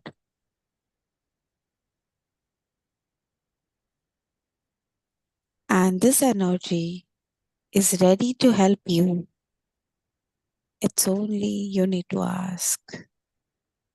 Ask for any kind of healing or message or any event or a situation that is going in your life. If you need clarity, ask. If there is any bodily issue, you can ask. Ask for a message and put all your barriers down, and you will receive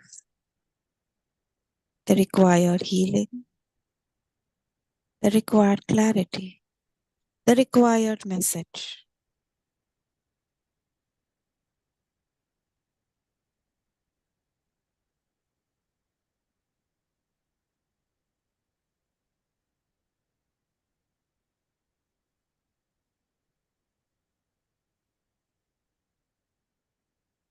As we sink in the silence of the universe and the universal energy,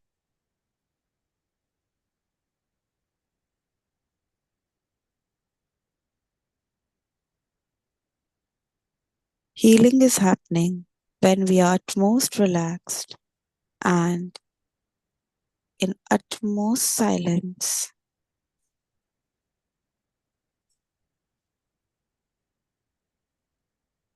And as we sink into more of the silence,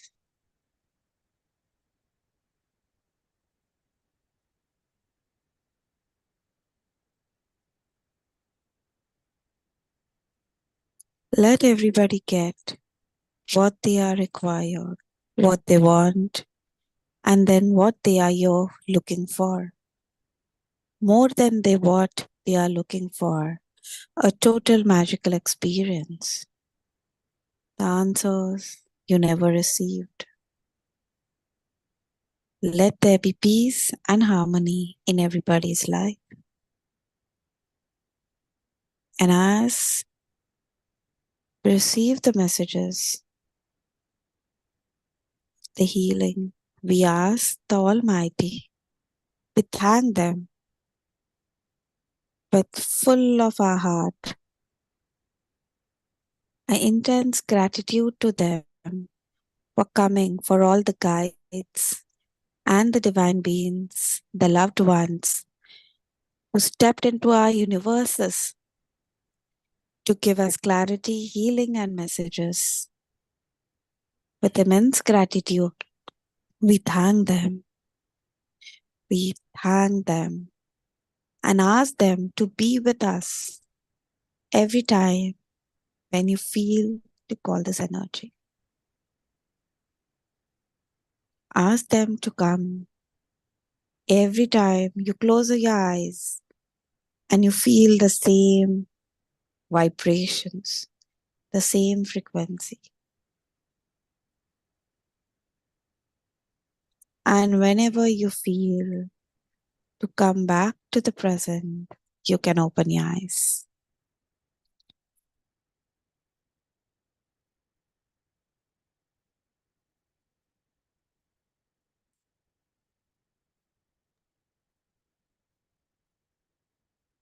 Wow, Shraddha, it was so amazing. Very nice. It was so peaceful. So we have Extremely peaceful, Shraddha.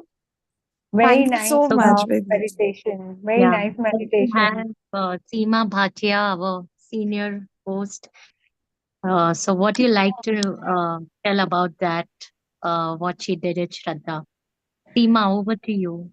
I thought that was very, very, very sweet and very lovely. In fact, I didn't want to come out of the space. Maybe I could refer to it as the Akashic space, to be correct. Yeah, Okay, yeah, guys. absolutely.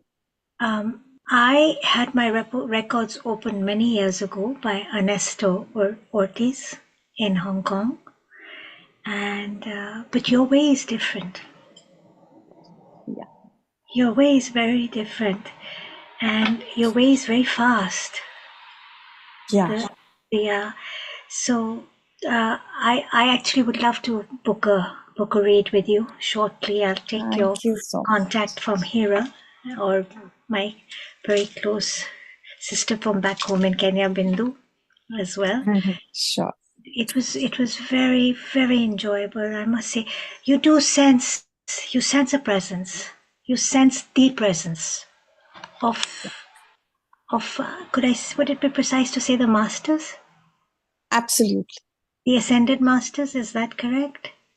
Yeah, it is. So everybody would have experienced different things.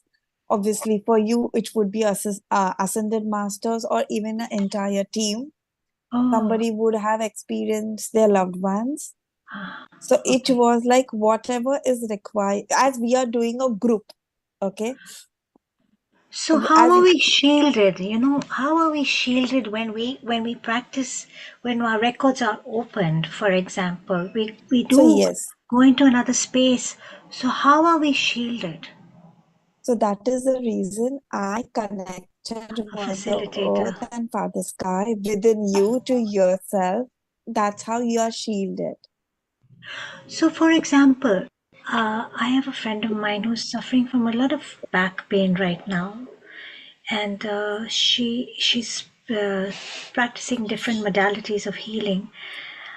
Had she had her records open and gone into the space of Akasha, as you so beautifully transported all of us into, could she heal in one session from that excruciating pain, or would she need a couple of sessions? How does that work, for example? So I cannot give you 100% guarantee that in one session or a couple of sessions. Yes, for that we need to first I need to go and meditate what exactly that thing is. But yes, there are people who have recovered in one sessions. There are people who require more than one sessions. Right. So let's say someone's carrying a very heavy karmic burden, you know, a disease or a family issue or something or the other. Are you saying that the Akashic records, once open, can actually wipe the slate clean? Is that how it works? Yes, absolutely. So how it works is any kind of theory, past life regression, okay, Akashic record or any. So what happens? We do things unknowingly, unintentionally, as in this lifetime, or we have done in our past lifetimes. However, the effects we are bearing it now. So karmic. consciously, it is our choice. Yeah, it's karmic. So consciously, it is our choice. Now I need to change. Okay, I have done it. I'm aware of it. I am acknowledging and accept. Now, how can I change it? So when you do any of the Akashic record, you have the choice to change it, to ask forgiveness. So there are a couple of things. Like there are certain modalities, like one of the best is, which I love, is Ho'oponopono. Okay. Ho'oponopono. I am sorry. Yeah. Please forgive me. I love you. Thank you. The Hawaiian, Yeah. it's fantastic. It's fantastic. It's so beyond the level. powerful. It's beyond words, really. Yeah. I've tried Yeah. It's Ho'oponopono. beyond words. It Yeah, is. I've been doing this for the last so many years. It And I've change. seen, yeah. It changes. It takes time. It takes time, Yeah. but it changes a lot of things. No, Hira? Yeah. Yes, I have. Even I practice Ho'oponopono exercise, and it creates wonders in our lives. I agree. Yeah. I have one absolutely. question for you, Shraddha, before Sure. I give it this over to Hira. You expressed that you're a psychic medium. Yeah. So you converse with those who have passed over? Yeah. So their presence comes to you. So you can actually Yeah. get answers for a person's future, or what Yeah. the ancestors want for them, or what they should do. Are you able to read into a person's future? Okay. So let me see. I know I can read into a person's future, but however, there are certain things which is a choice. Right. Right? So it is upon a person, even a living or a passed over, okay? That is a choice of that person, what exactly they have to do. Simple. But yes, I can help them to find them a way or a direction. Sometimes it really becomes for people living on earth and also those who have passed over, uh, because the passed over wants to move further to light for their further progression. Okay. But because of the attachment they have with the people on earth, they want to give unable to do certain so. messages. Yeah. They want to give some message. They want to. So, for example, you're crossing the road and somebody, like, don't cross, it is not good. And they are trying to tell you. Okay. So I But think as human beings, I'm only used of hearing from a phone or a person. So I think Hiril and Bindu will agree with me that when our ancestors or loved ones visit us, we will find a symbol of their presence, either a feather, Yep. Yeah. or something Yeah. that they loved, or Yes. something. God, I felt cold when I said that. So there must be Yeah, something. so Seema, I'll tell you the Definitely. experience about what she did it at my place. She had come. We are together in healing modalities and all. And we have just experience about the trance healing she had done for my mother-in-law. mother-in-law told us a lot of things to her, what to need to be do. And after that, things have changed. I have done it, something where she told me to do it, the past ones, what she wanted to tell me, and things have really changed.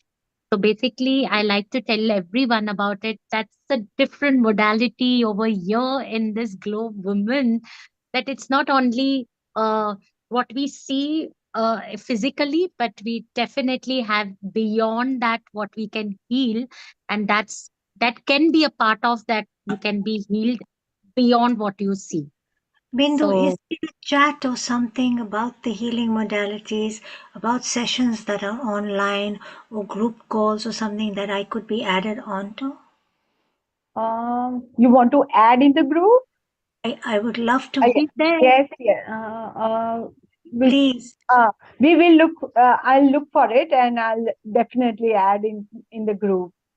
yeah, Thank and you. if This is what I'm looking anyone for. wants to, yeah. So much happening in the world, and the world is Yeah. shifting so much into a different dimension. I believe this after COVID, we are shifting into a different dimension. Yeah. We are going more into Akasha in a way. Yes, Yes, yes. Right. absolutely. Really a great what women into different field and what their beliefs and it's so amazing to know all different women from all the different part of the world and what amazing work they are doing and what amazing Yes. contributions they are giving to the society.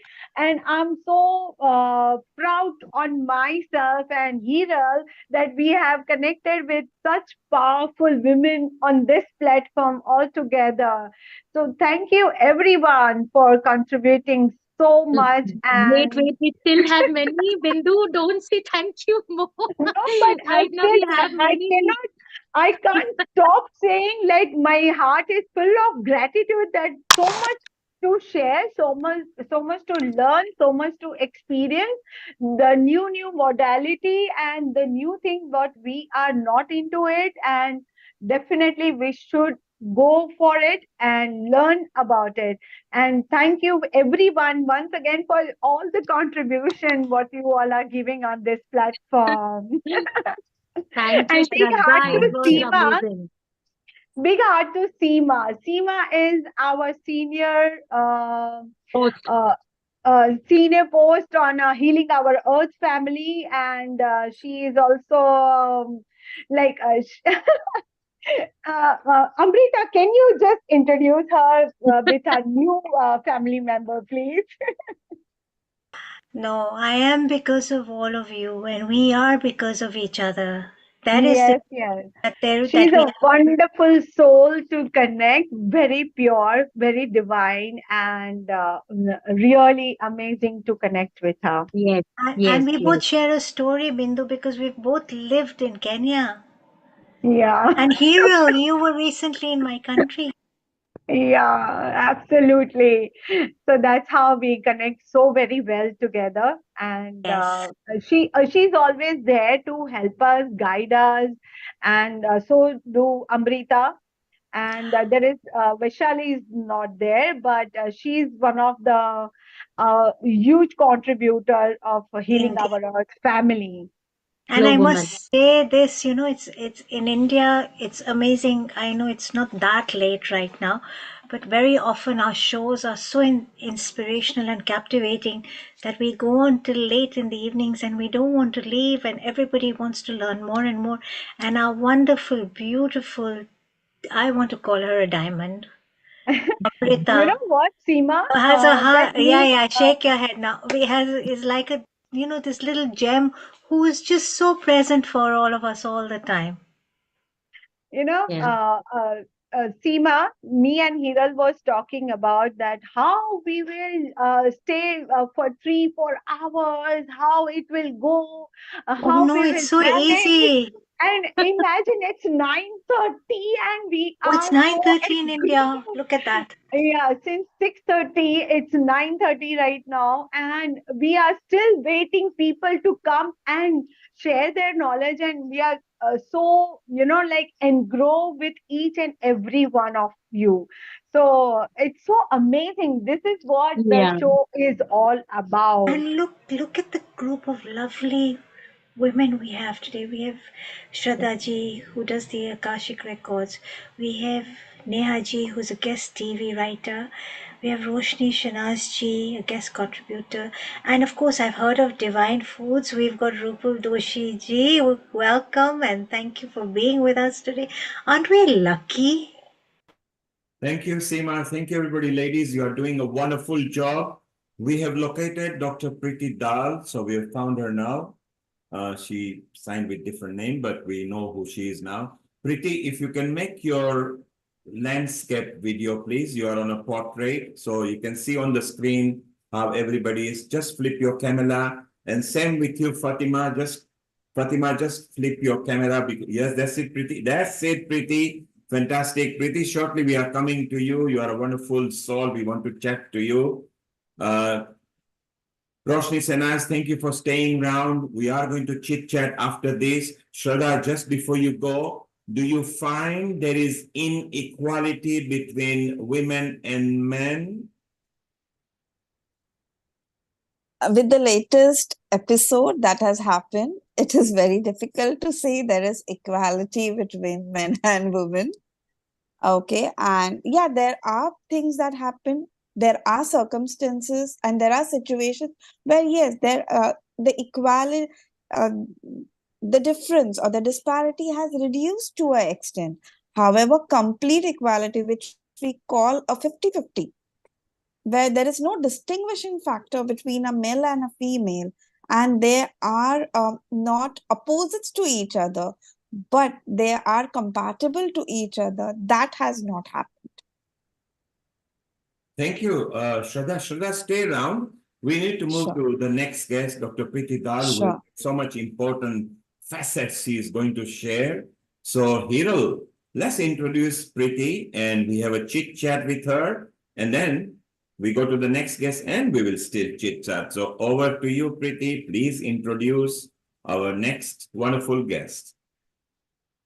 Sure. Thank you, Neil Kumar, for this. And I'm very excited to introduce Dr. Preeti Dal. I was waiting for her to come.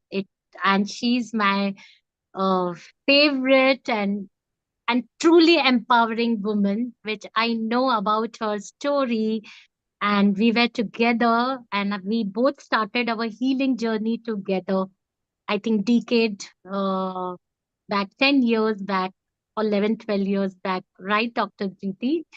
And we were together, and where I am and where she is right now, we are in a different, very nice way where we were and where now we are.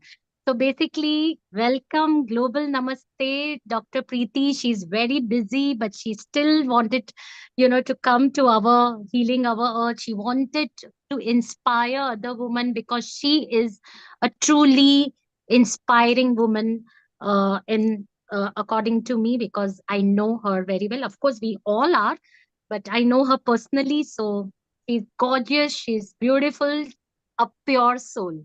So let me introduce her right now. She is Dr. Preeti Dal. By profession, she is a dentist, but however, she has a passion for all the women who is delivered later. What you say, it's a prenatal and postnatal fitness expert, and she's a postpartum doula. I don't know how to pronounce that. You will do it. And the main important where people are excited to know about what is vaginal steaming practitioner. This is something we are looking forward to know about that. What is it exactly? And it's like you are no fear to tell about this in public and writing about that vaginal steaming practitioner. So over to you, Preeti Dal. We are looking forward about you, what you are in. Namaste, Hiral. Namaste, everyone. Thank you so much for having me here. And like Hirul was saying, it is not just me, it is each and every woman. We have been through our own journeys. And while others inspire us, now maybe we inspire other women around us. So I think it's just like a cycle. We get inspiration from somebody else, and then it is also our role to inspire somebody else in return. So, like my introduction goes, I'm a dentist by profession, but a non-practicing dentist now. And I have been into yoga past 10 years. I'm a prenatal, postnatal fitness expert. I'm also postpartum doula. I don't know if many of you know about the word doula. So earlier days, there were women who would be there around expecting moms, around their labor, around birth. And in India, the word was dayas. So doula is kind of maybe a sophisticated word for dayas. And while there are doulas who help women around labor and birth, my role starts after the birth of the baby is done, because there are so many people or so many women talking about pregnancy, so many books on pregnancy, but hardly any books or knowledge about postpartum. And there is this also one book on, what to expect while you're expecting, but what to really expect after you're done expecting. That is something that nobody really talks about. So I wanted to focus on that. And that is how my journey with postpartum started around 2020 during the pandemic. And I wanted to explore the rituals which we follow around postpartum in India here, when it comes to healing, when it comes to the 40 days rest that we take, or the 6 weeks rest that is that our ancestors would say that this is the kind of rest that you need to have. And while I was trying to explore the rituals, one of the ritual was vaginal steaming. And I've had this in my family, where my aunts and my grandmothers, they have done this around their postpartum. So I knew about this practice, and I just wanted to understand more about it, that how does this help a new mother, and how would it heal a new mother after birth. So I started reading about that. I came across the whole kind of a subject on vaginal steaming. And then I realized it was not just for postpartum, but for each and every woman, right from teenage to menopause, with or without any kind of menstrual related issues. So if there are women who don't have any kind of menstrual related issues, they can still steam.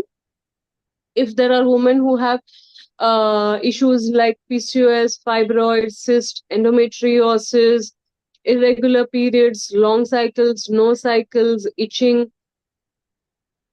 anything you name it, and steaming can help you with that.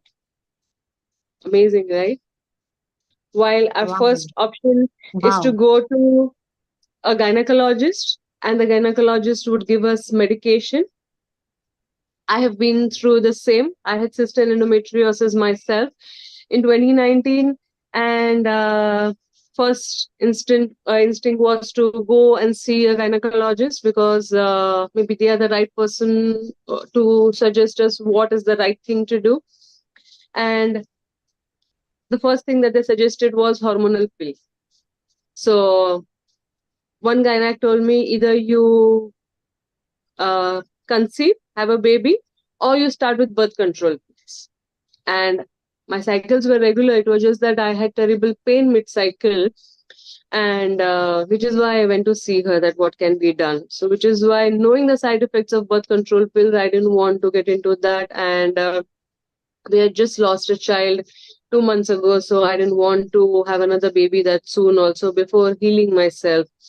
So I didn't start with any medication. Instead, I tried homeopathy, thinking that homeopathy would help. And the homeopathic doctor had told me that in 6 months your cyst will go away. And I went on for 6 months, no change in my pain, because I was trying to gauge the kind of healing that I'm having, or how better I get from the intensity of pain, and there was no change in the intensity of pain. So I stopped the homeopathy.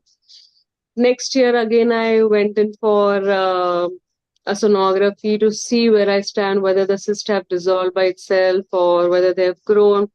They had grown slightly more. I changed the gynecologist, went to another gynac, and she told me, you will have to start with progesterone tablets. If and when you want to conceive next, you will have to do a laparoscopy. Again, I didn't want to get into that, and it was just a couple of months before I came across this practice of vaginal steaming, and then I said, okay, let me just try this for myself. And I tried it for 1 month. That is just 3 to 4 sessions. And that terrible pain that I had mid-cycle for almost 1.5 years, that went away like magic in just 1 month. And that just gave me that confidence that if it can help me, I will be able to help so many other women, because there are almost 90 to 92% of women who go through some or the other kind of menstrual related issues in their whole life of menstruation. There are hardly any women who say, oh, I never had any pain, I never had any issues. Like, I can just count on fingers of how many women have told me so far that, Riti, I've never had any kind of pain or discomfort around my menses. So, and I conceived naturally, while I was told that I will have to undergo a laparoscopy, and only then I will be able to conceive.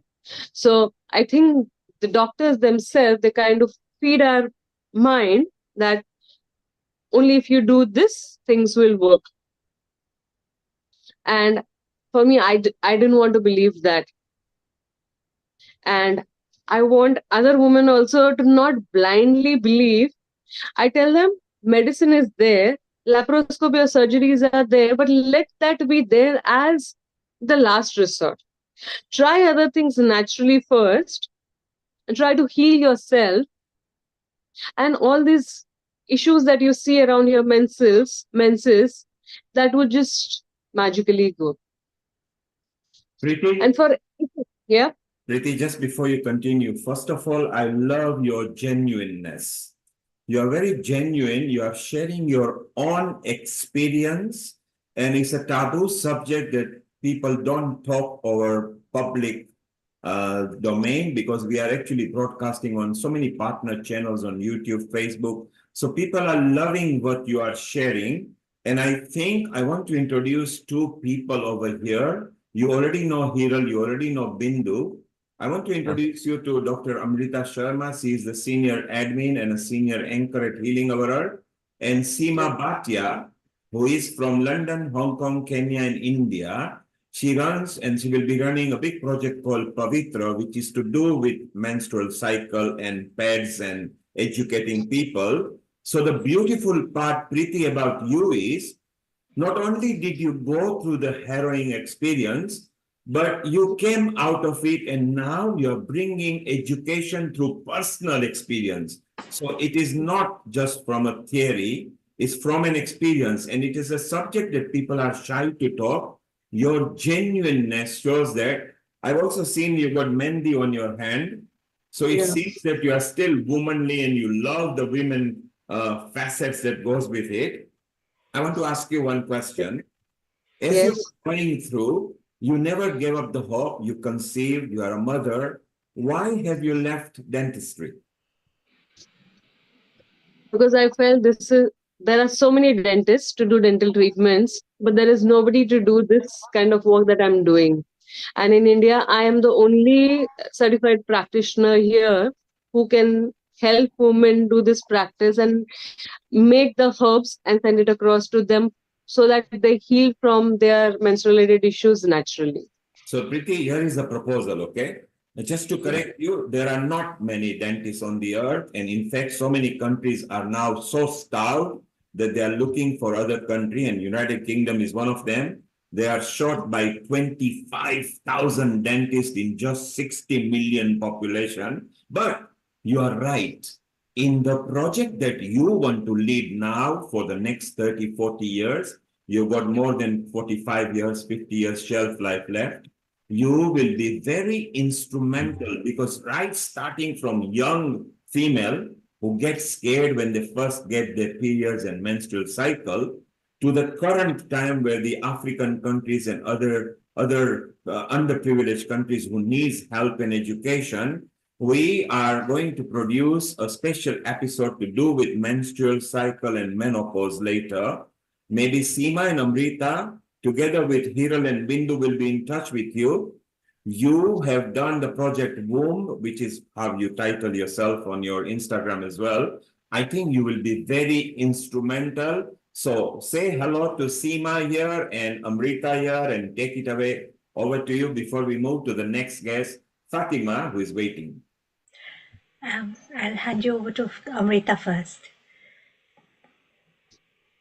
Go ahead, Seema, you go ahead. Amrita will come in a moment. Okay, so Preeti ji, I'm truly very inspired by what you're doing. You know, with creating a lot of awareness and healing for menstrual health, leaving a career that you're so comfortable with, being a dentist, and it's of course a very successful place to be, being a dentist and being in the medical profession, and suddenly taking this more holistic approach requires a lot of strength, and you're very brave. So I want to say kudos to you. I admire you, and we're very proud of you. So I see you as a medicine woman, you know, who's bringing all this ancient wisdom to to today's modern woman. Really, I love what you're doing, especially the facet of yoni steaming. This is something that is practiced extensively in Hong Kong and in Indonesia, Bali, and I believe I have been told that the benefits are amazing. Totally. For not only for your postpartum recovery, but for women's menstrual and sexual health as well. You know, there are lots of herbs that are incorporated, etc. So I really love the way the world is embracing all of us going back to our roots. You know, the origins of yoni steaming really can't be identified where it came from, but some say it originated in India, others say Indonesia, others say in Korea, and some even say in Africa, my continent of birth. I'd like to share with you a little bit about a menstrual health project that I am taking a lead for. It's known as Project Pavitra. It's an art of living and an international association for human values initiative. And the project is huge already in India and extremely successful through the art of living. We are Project Pavitra UK Europe, and we will be working very closely in Africa. The condition of the rural girl in Africa is not the best place where she wants to be, especially in regard to her menstrual health. There are girls as young as 9 who start menstruating. They have no awareness what menstruation is. They are surrounded by so much taboo, you know, regarding menstruation. They can't go into the kitchen. They can't shake hands with a boy because they'll get pregnant.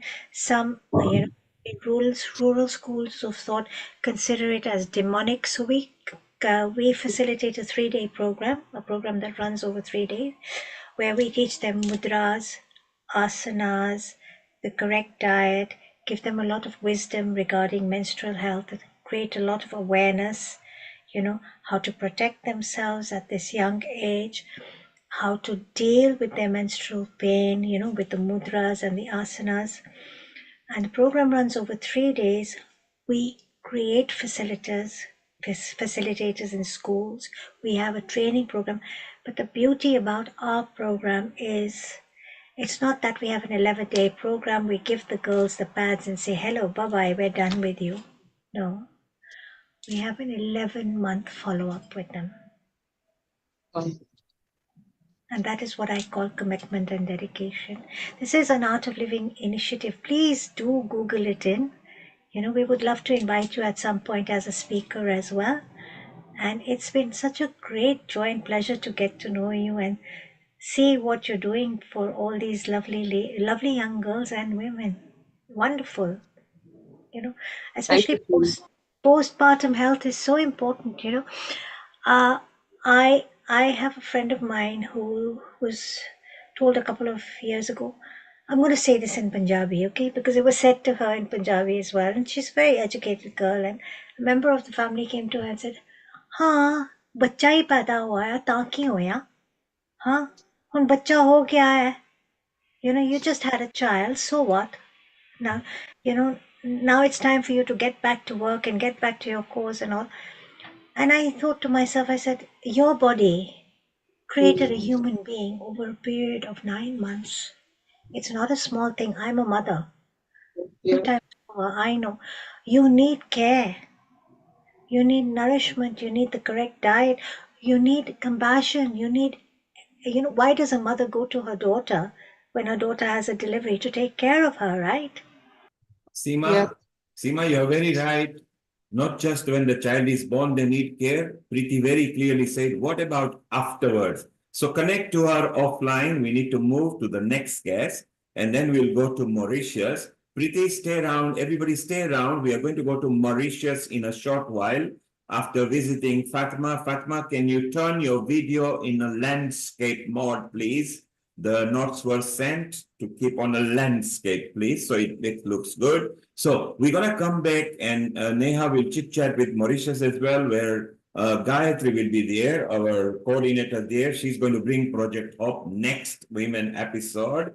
So we will announce that. Seema, you connect through Hiral and Amrita and connect with Dr. Preeti because she has got a factual journey that she can share. Preeti, we are very proud of you. You can smile because you are a dentist. I'm sure you got a pretty smile too as well.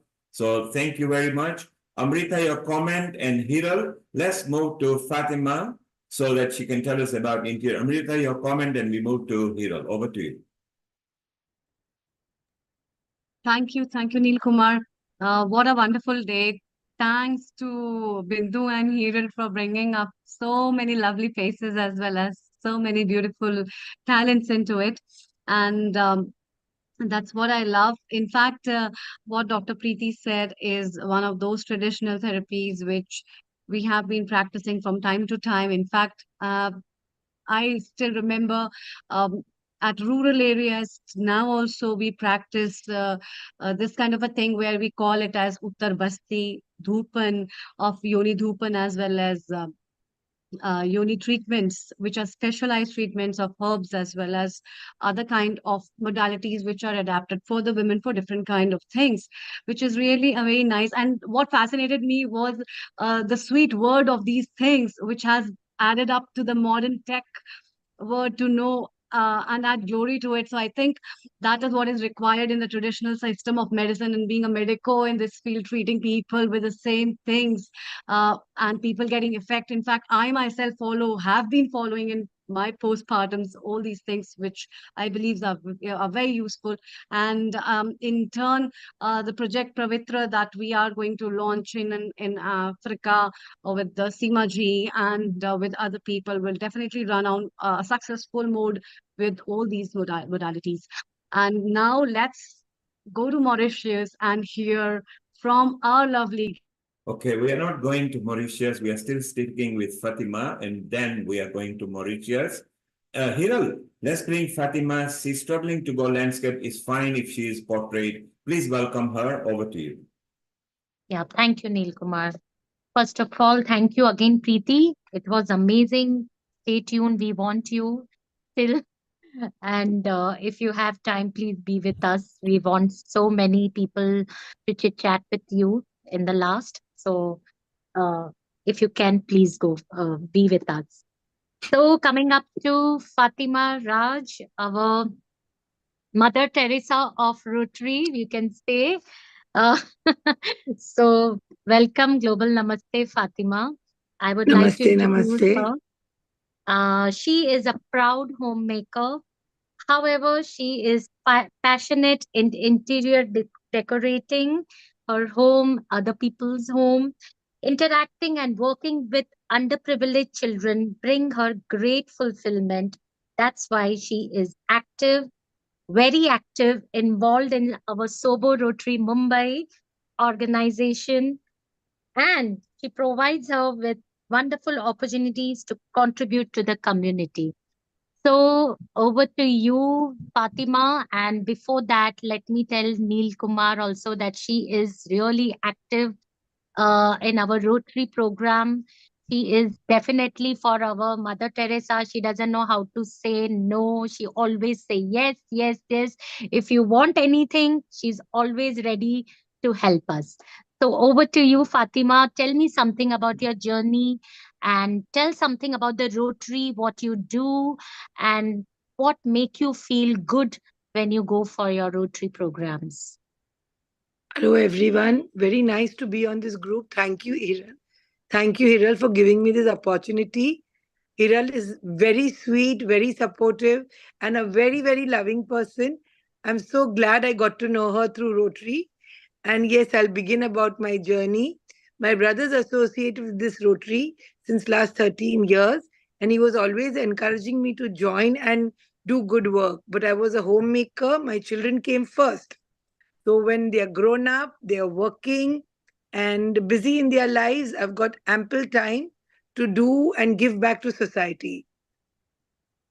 That's the main reason I've joined Rotary, and my passion is interiors. So me, along with two friends, we take up homes, within our circle, within our own network, and we do it complementary, kind of design it, I supervise it, coordinate it, and according to our friends, our clients, we go ahead and do our projects. Yeah, that's me in a nutshell.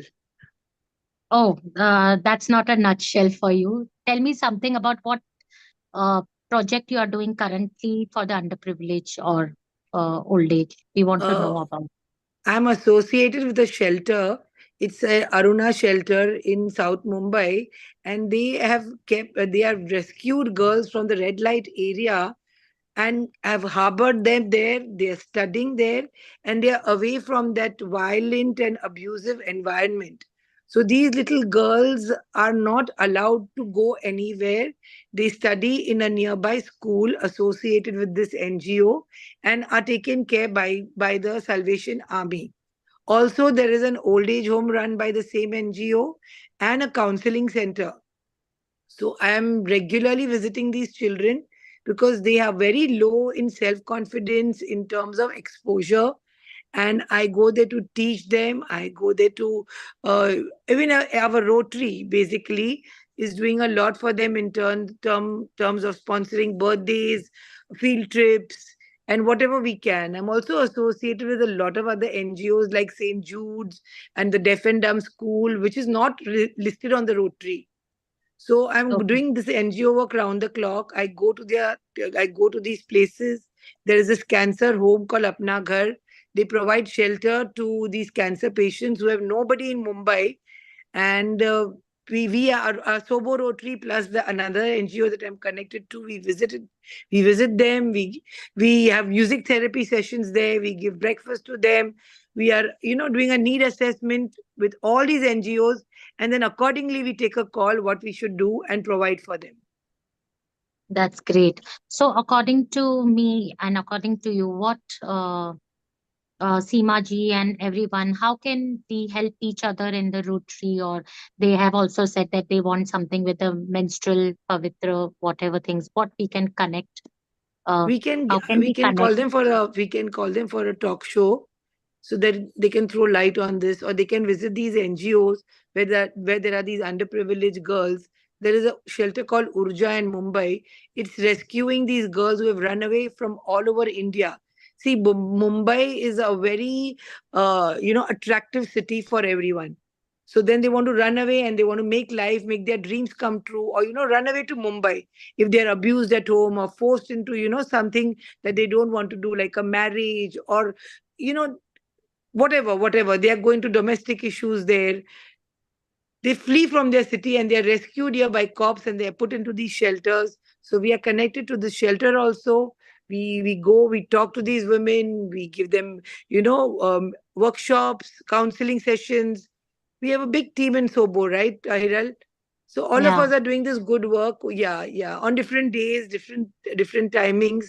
But for me, at this point of time, it's payback time to society. So I have really immersed myself in this social work. that's great. So, what me and Neil Kumar and our team was thinking about, and I have put it in the group saying that why can't Yes. we have a Rotary woman team with us? And Yeah. I'm sure you will do the best for us. And I'm sure now you must have seen our community. So why not to go Amazing with it? group, amazing group. So proud of all the women here. And I think we should Mm. empower women. We should really Yeah. meet up also if we can, Hiral. Organize a meetup. Yeah, yeah. I don't mind hosting. Okay. Let's meet. I Yeah. told you no, she will never say no. She's always ready for everything to help us. Great So Hiral, idea. Thank you.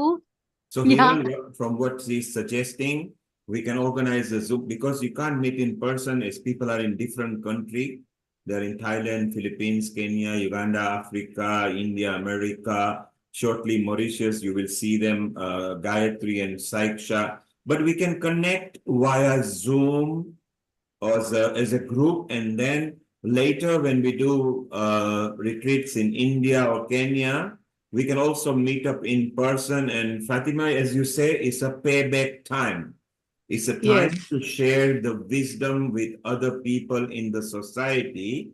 So Amrita Yes. and Seema and Bindu and Hiral, who are also part of the steering group of the GLOWomen team, they will keep in Right. touch with you. You are very much linked with Hiral, who talks highly of you, not just in Rotary, because he's also your friend. Say hello to Seema, who will be in Kenya in a moment, in a week or two. Say hello to Amrita in Jalandhar in Punjab. Hello, hello, everyone. Seema, say hello to Fatima, who will be involved. You need to unmute, Seema. It will help if you unmute, then you can chat to her. Thank you. Yes, I. Hi, Seema. Hi, Global Namaste. It's wonderful to have you on board with us. Thank you. Same here. I'm very inspired with all your interior decorating work, and your words are so powerful that I just want to give back to society now. So Seema, while you were off the line, Hiral also suggested that we want to extrapolate the menstrual cycle program where Fatima will also help there. So stay around, we'll be chatting to you again. I just want to introduce you to Gayatri Ramcharan Sambhu, who is there in Mauritius, and our Saiksha, who is the host today. They are actually Saisha, Global Namaste. Gayatri, I think she's in Australia at the moment. Global Namaste to both of you. Welcome. If you could unmute yourself, and then we can chit chat to you, and I can introduce people. Global Namaste, Gayatri. Global Namaste, Neil Kumarji. Namaste, And everyone, namaste. the glowing woman. Are you in Australia at the moment? Yes, I am in Perth at this moment, yes. And to tell you, the time has gone well past midnight. It's early hours in the morning over there where she is. Exactly. It's a Yeah, different it's day. We are on 12:30. Sunday. She's on a Monday, but that is her dedication. She's our coordinator from Mauritius. And here is a smiling Saiksha, who is our host from Mauritius as well. A global namaste to you, Saiksha. Bonsoir. Comment ça va? Bonsoir, Global Namaste, Neil Kumarji. I'm fine, thank you. How are you all doing? Thank you. Fatima is gone, but I wanted to introduce you to her. So I'll introduce you to Hiral, Bindu over here, and they will be in touch. So we want to build one family. Rupal is here. Again, this will be useful, Gayatri, when you go back to Mauritius. Rupal is the owner of Divine Foods. She has found nice spiritual alternative food. Seema, you were aware when Rupal was there. So Hiral, Bindu, can you put Seema, because Seema is our kitchen episode producer and a celebrity chef. Rupal, keep in touch with Seema and we extract some ideas of recipes. And Gayatri, maybe we can bring these products in Mauritius later next year because she is the owner, so she can work out the distributor rates. And more than that, if you remember, we had the environmentalist you brought, Gayatri, 3 years back. It will be very nice to integrate the farm, and she has got a project. So I think we've got, okay. So that's what we try to do at Healing Our Earth. We actually group people and into the products. So Seema, Hiral, Amrita, stay around. Amrita, we wanted to make an announcement of the next Glow Women episode. Let's tell people what it's about and welcome Saiksha and Gayatri. Over to you, Amrita.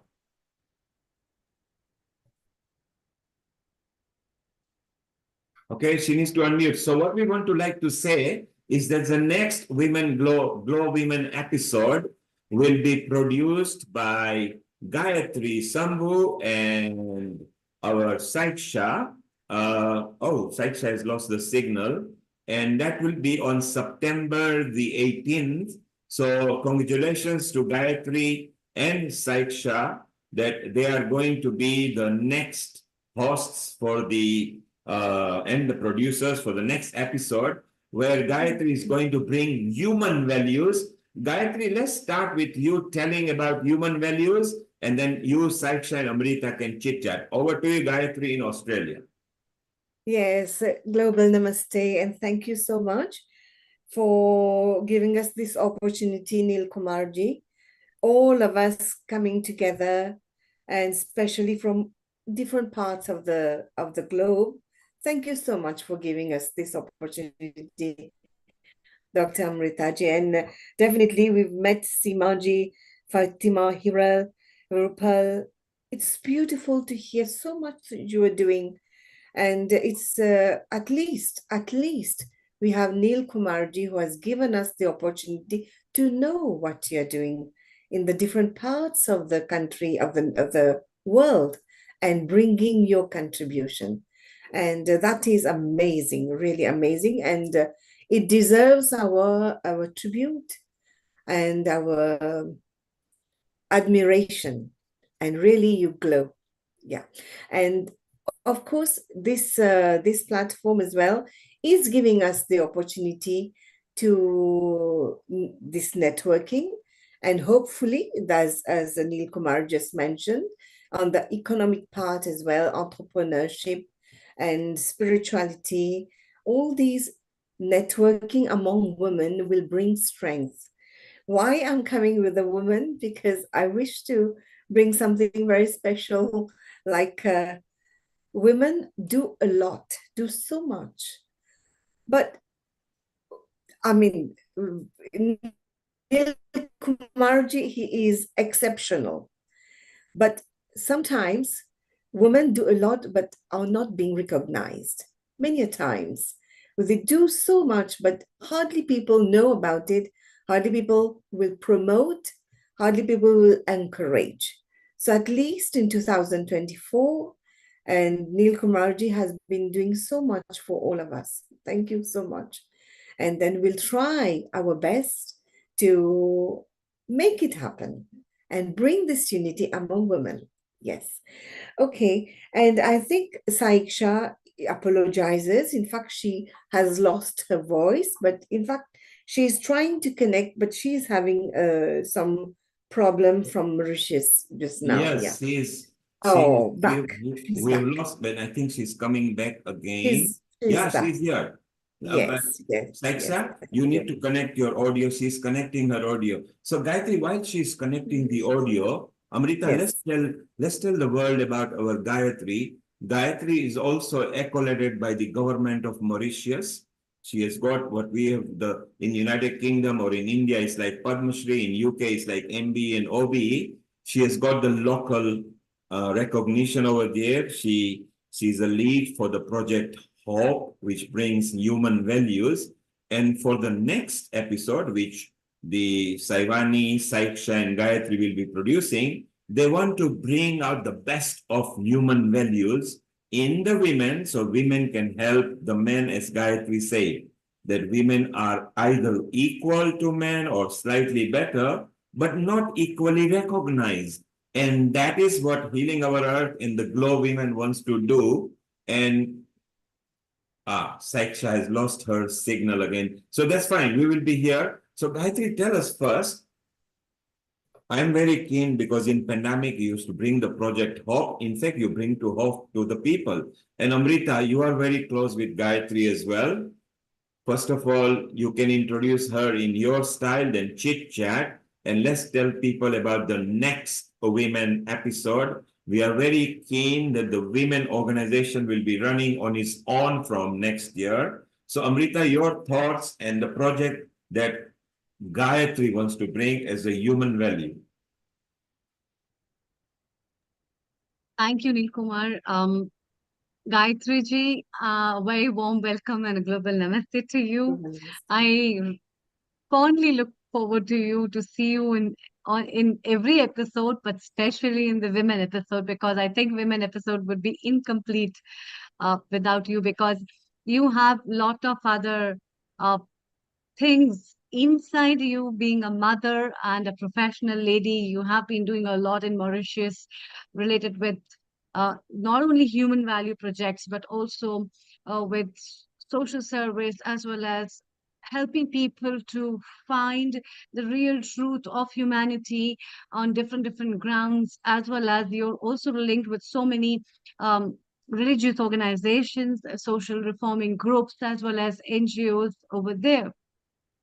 So I want to know what all activities do you and your organizations do for women in different forms, like in form of women empowerment, or giving them employment, or training the girls, or educating for different things under this project of human values. Over to you.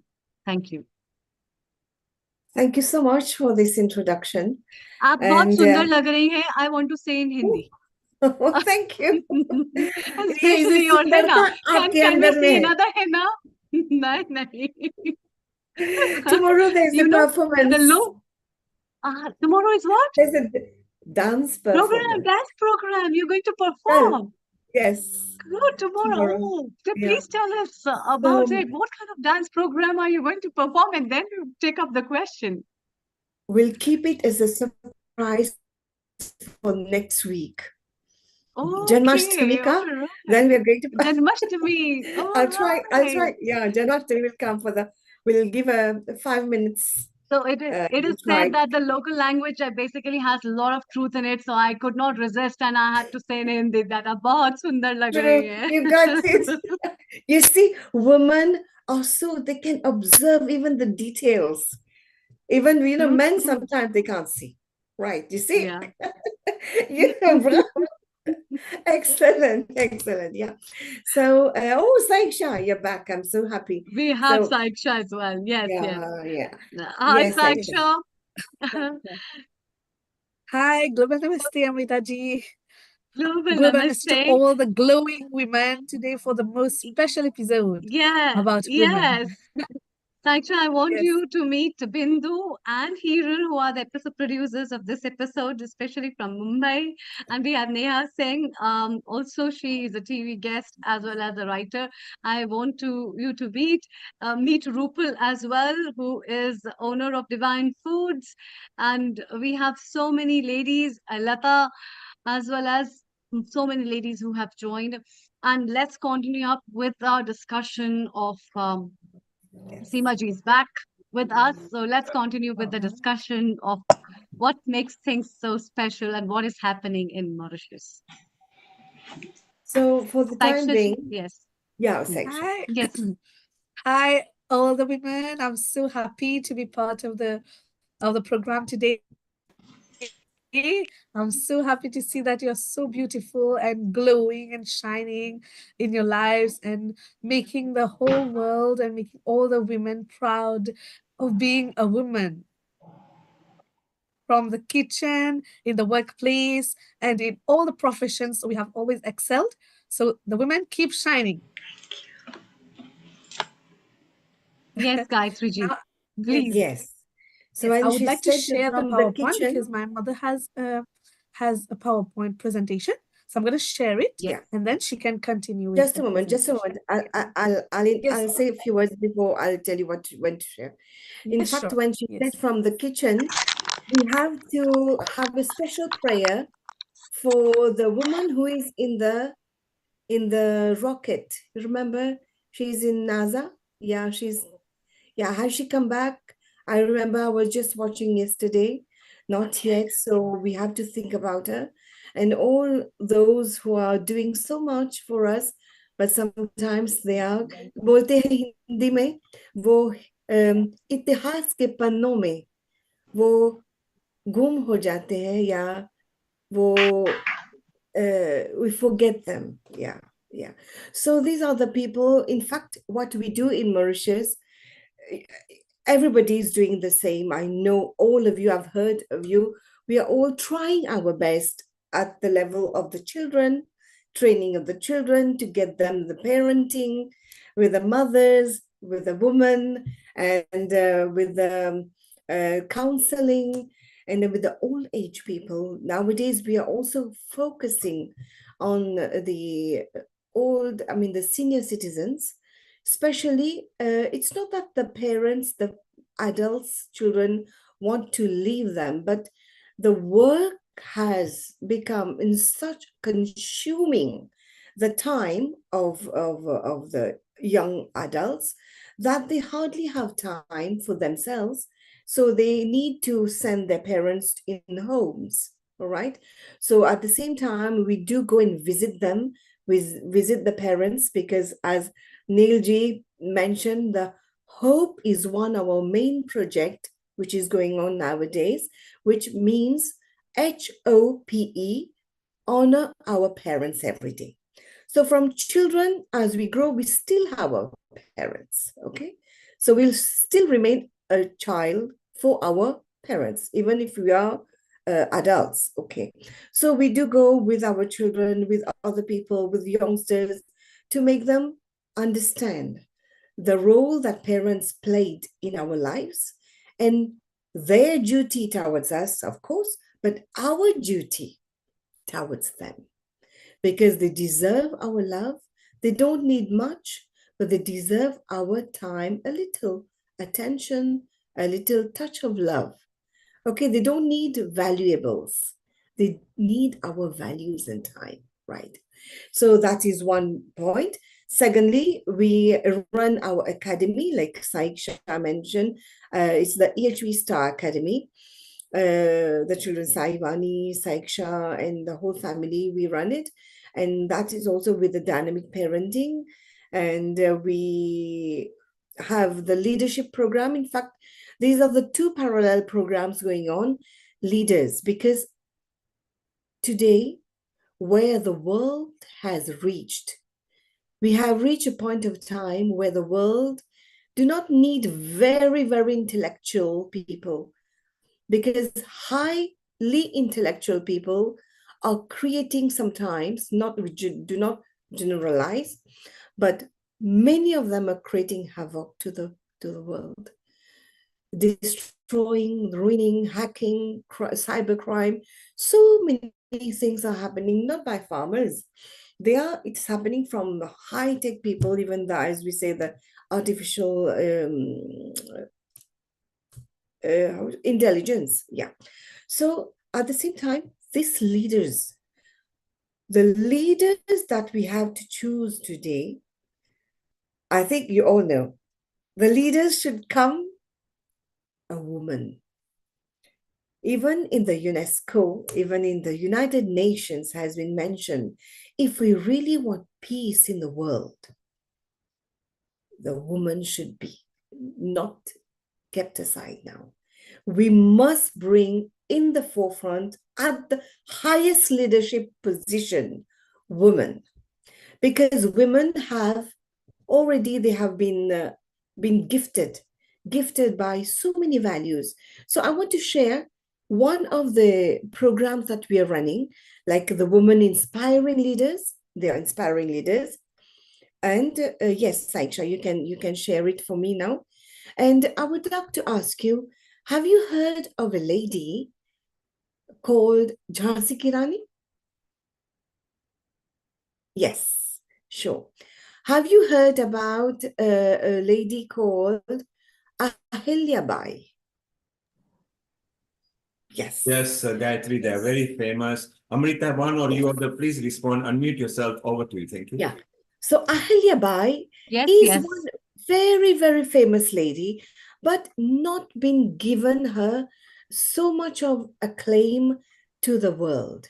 And she is not, we're not mentioning freedom fighters right now, but we are talking about a lady who has been a great leader. And what are the qualities that she has?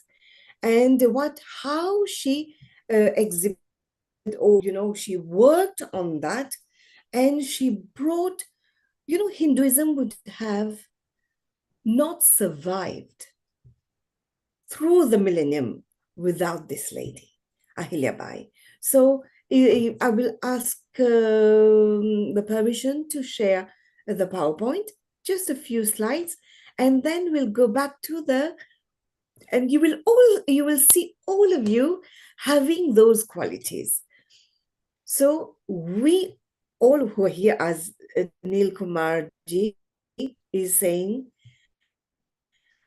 I'm sure someday, sooner than we expect, we will see our women at the highest level. Even who we are seeing today, we will have to take the lead.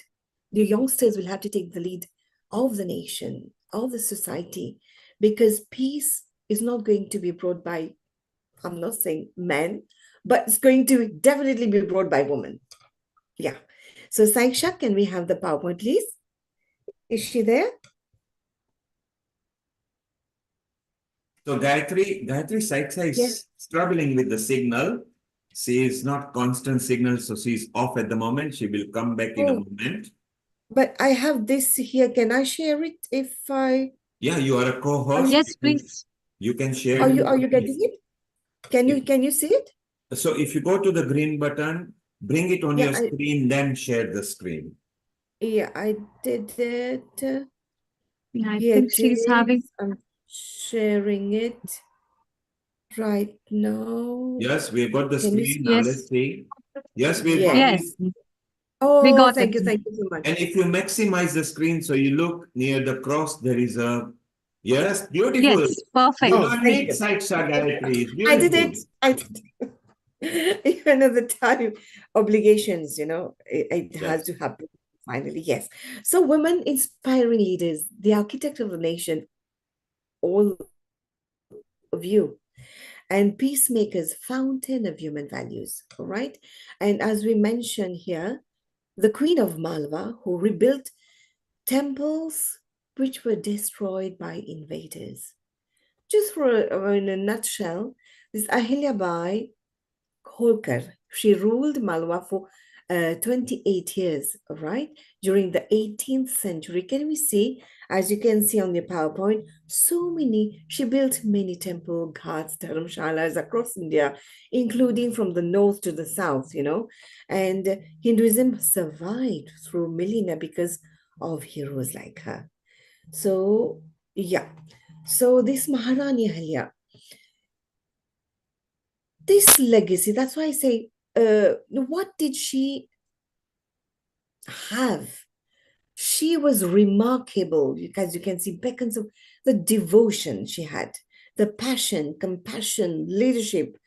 That's the commitment to the Sanatan Dharma. This is why, one point is we may have leaders today, great leaders, but if we should have that spiritual background, I'm not meaning religious, the spiritual background, the compassion and devotion, and especially to serve everybody in humility.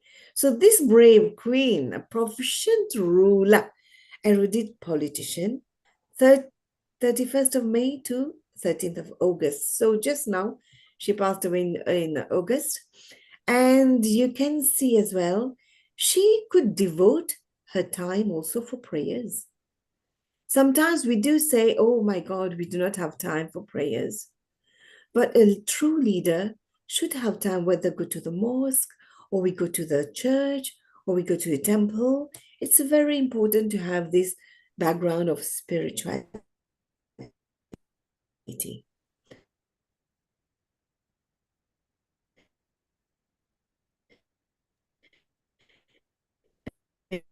Because from our sacred scriptures, we will definitely be Shivalingam. Why Shivalingam today? I wanted to put this because we're also in Shravan Mas, in that beautiful month of Shravan. And as you can see, she constructed, and there was an inspiring renaissance of temple construction restoration. Can you believe a lady of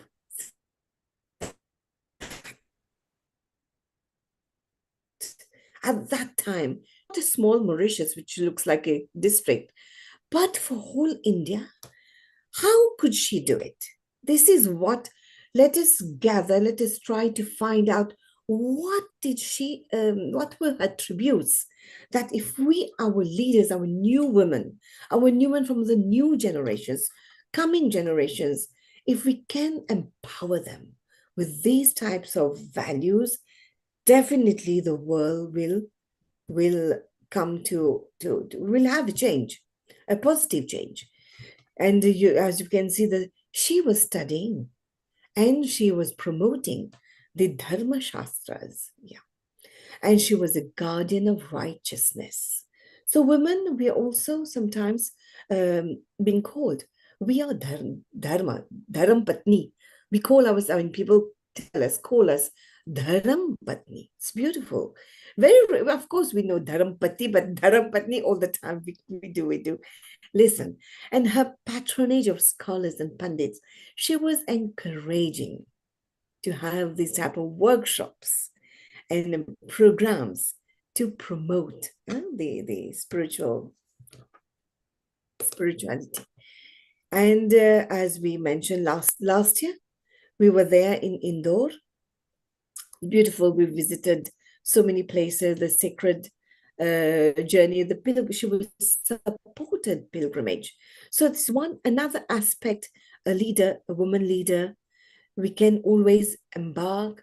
We should try to bring our youngsters to go on pilgrimage, encourage them to go on pilgrimage, because there, as so many mentioned, we'll get the positive energy, the positive vibes, which are going to cleanse ourselves and then give us another energy to continue our work.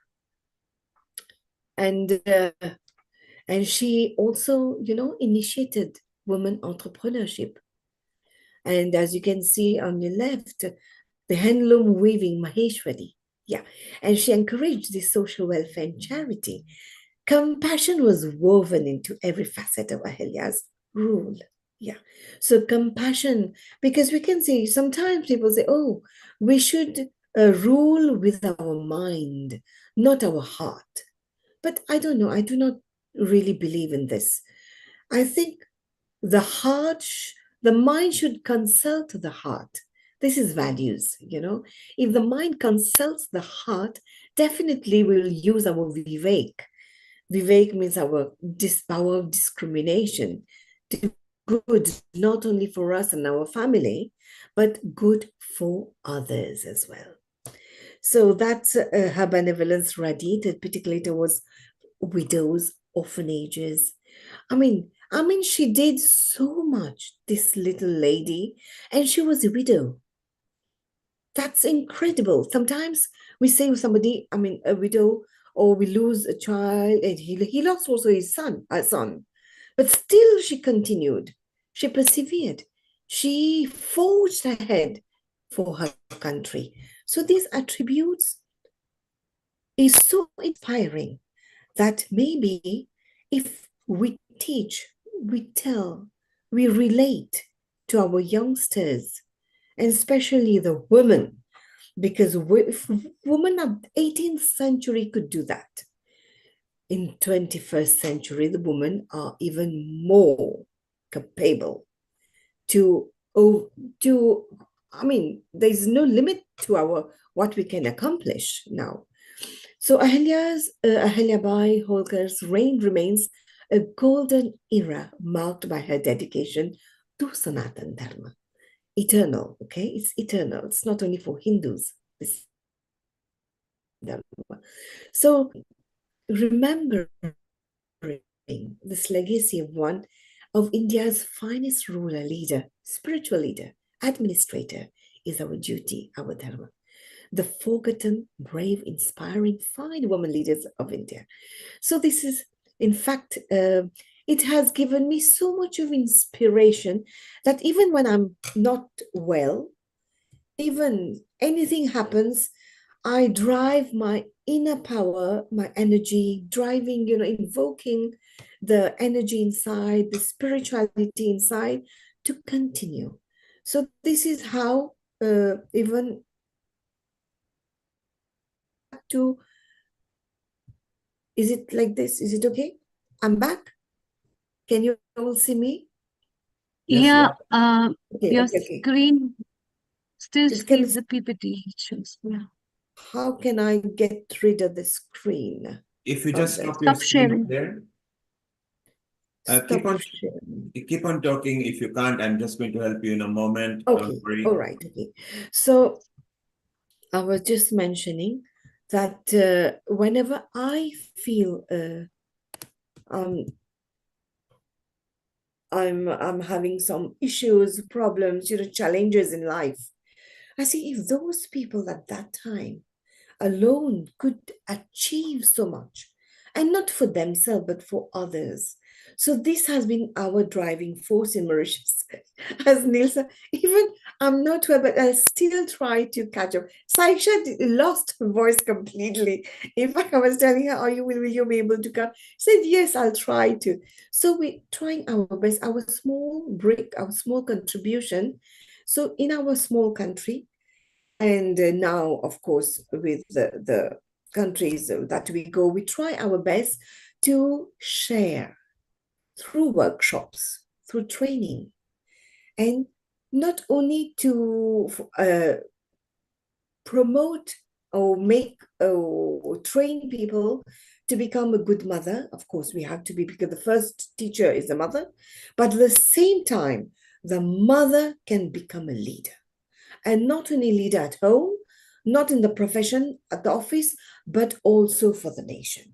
So this is very, very important. I would love to see one day one amongst whom I'm seeing today, we are chatting today, you will become those, how do you say, leaving a legacy behind, and the whole world would, in about maybe 25 years or later, they will be having your PowerPoint, sharing your PowerPoint and saying, these were the leaders, these were the women who have been giving us the inspiration. So this is what we are trying to focus nowadays, because the world is going into really havoc and into pieces, and the war will be already started, but we need to have the peace in the mind, spirituality, meditation, yoga, all that we are doing, and to still and continuing. Yes, thank you so much. I hope it didn't go overboard. Thank you so much. Gayatri, you are very right. We need to start now. That's why the GLOWomen are there for the 22nd century, because if they can start now, we got 175 years. Most of us will be gone in 50 years' time. But we can leave a legacy for the current generation, a better legacy now. The GLOWomen can lead from the women's point of view, because women don't have to fight with men for equality. They just need to educate them nicely that, hey, you are good, but so are we. Let's play a fair game. And you are very right that we need to start young now. And look how young we are. Look at Bindu, just in 40s. Look at Hiral in 40s. Look at Amrita in 40s. Look at Neha. I mean, she is a lead for script writing for some of the most viewed serials in India, and because of a vast population, The Parota TRP is bigger than any nationality on the earth. And that's our little Neha. You know, she's so young that she has done such a good outreach. Look at Rupal. She's actually on now a food manufacturing plant that she's going to share with people. And the affinity with people like Sharon and Asha, who is coming soon, who are senior to these junior girls, and they've got affinity to India as well. So isn't it nice that globally we can unite and we can start leaving legacy? Because the motto of the GLOWomen is the women uniting now for a better world for 22nd century. So maybe it's, Gayatri, it's nice that Bindu and Hiral are part of your steering group. You are live here now on the screen. Say hello to each other. Neha is somebody new to you, Gayatri, thanks to Hiral and Bindu. And Neha, say hello to Gayatri in Mauritius. Hi, hello. Actually, I want to mention that I come from the land of Malwa, from Ahilya land, from Indore. And the main key factor I want to highlight about Ahilya is that she was not from a royal lineage. Okay, she was chosen by her father-in-law over the son. And at a very young age, she was a very good entrepreneur also, and she was very good in finance as well. So those qualities are which makes a leader, basically, how she ruled for such a long, for decades. So Gayatri, you brought a smile on Neha because she's a Malvian as well, and here she brings it, and now she's your close friend. And Neha, if ever you visit Mauritius, she's our coordinator there. Yes, sure. And she comes to India. When she does, Hiral and Bindu can host them and invite you as well. You are in Indore at the moment, are you? Yeah, I'm shuffling between Indore and Mumbai. Yes, you need to, because you can't ignore Mumbai out there. Well, Neha, talking about Mumbai, and shortly we will be chatting to her, is our Sharon Ross from the other side of the world in Atlantic. You know, she's in America. She's a senior host at Healing Our Earth. And even before you were born, she used to come to Mumbai and in India with Sitara Devi to learn classical dances. And now she's a full part of Healing Our Earth. Say hello to Sharon in United States of America in Colorado. Global Namaste, Sharon. Global Namaste, Neil, and everyone, all you beautiful women out there today. And Sharon, you can see, coincidentally, I was just looking, and even you are in a red and a pink and everything, and our Asha is even in that similar color. I think all the women had planned that you wanted to use the red lipstick and the pink base top. Amrita is in a pink as well. It was just coincidental.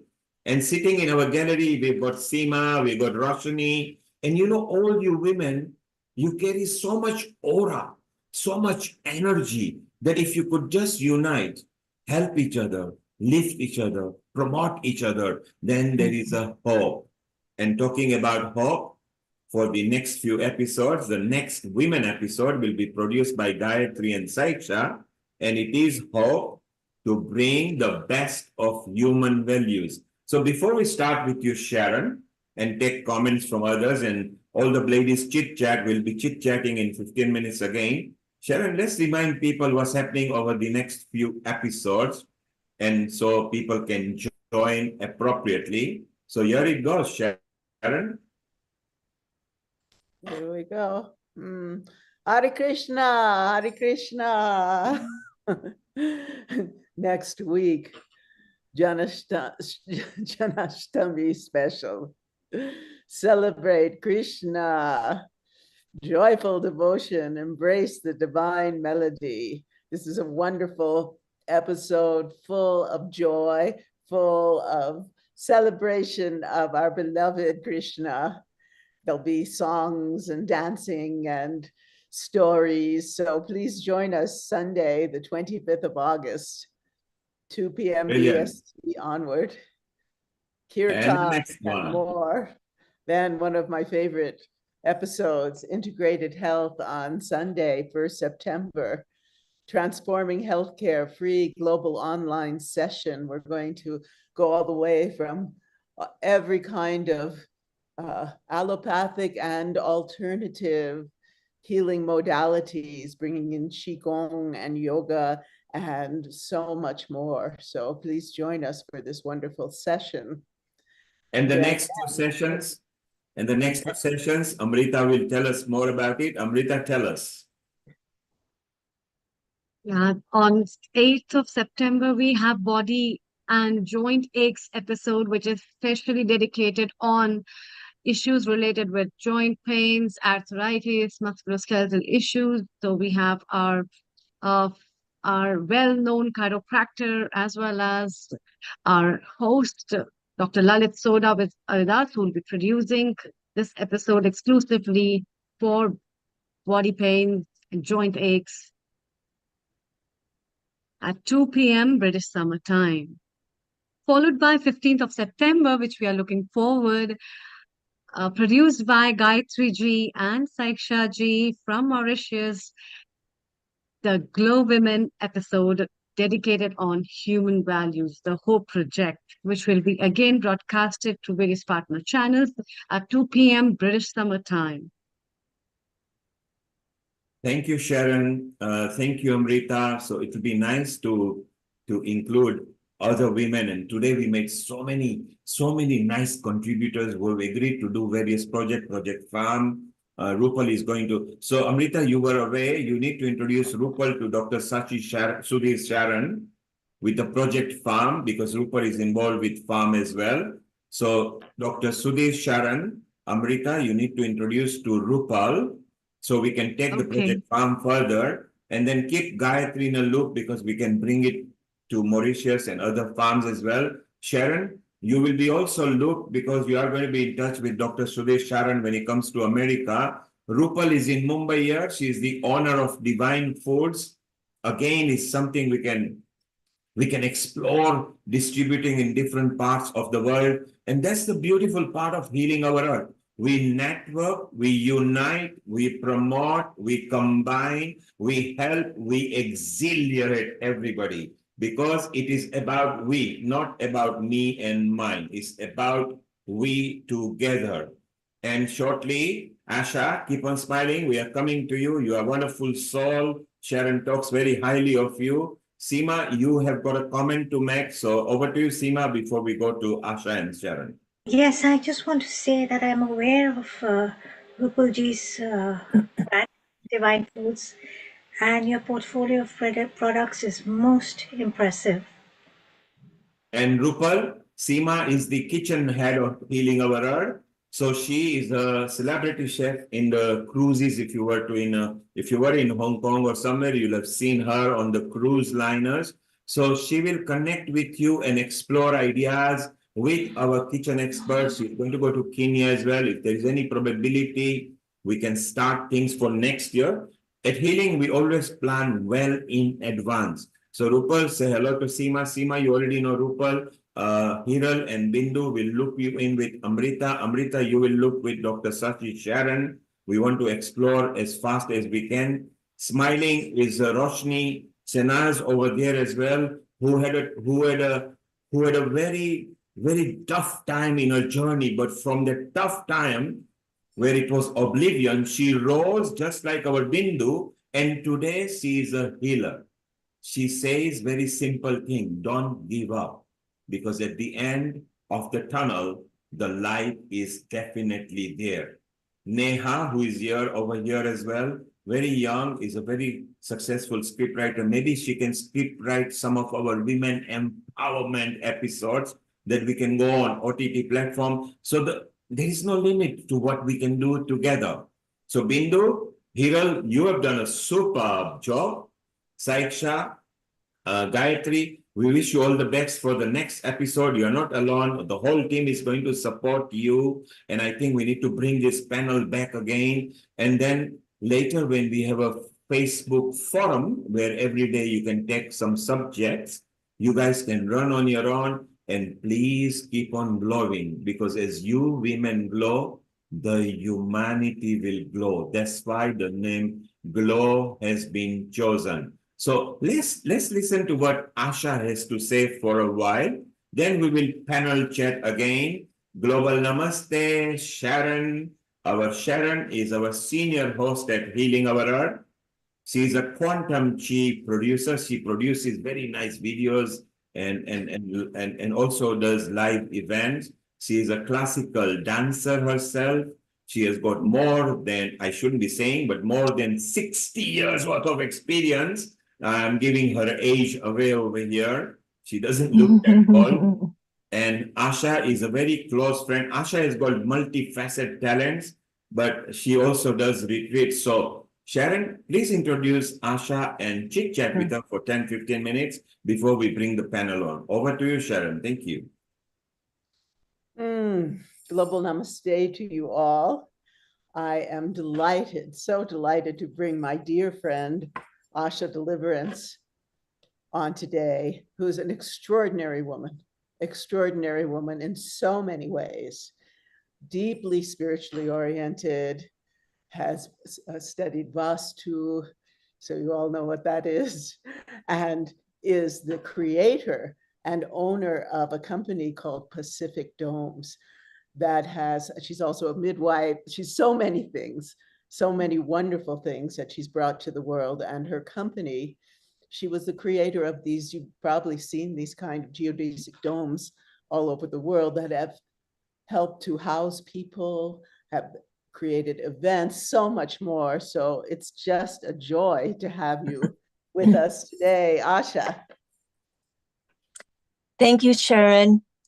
And thank you all. I am just having a sense of the beauty of each of you and your contributions.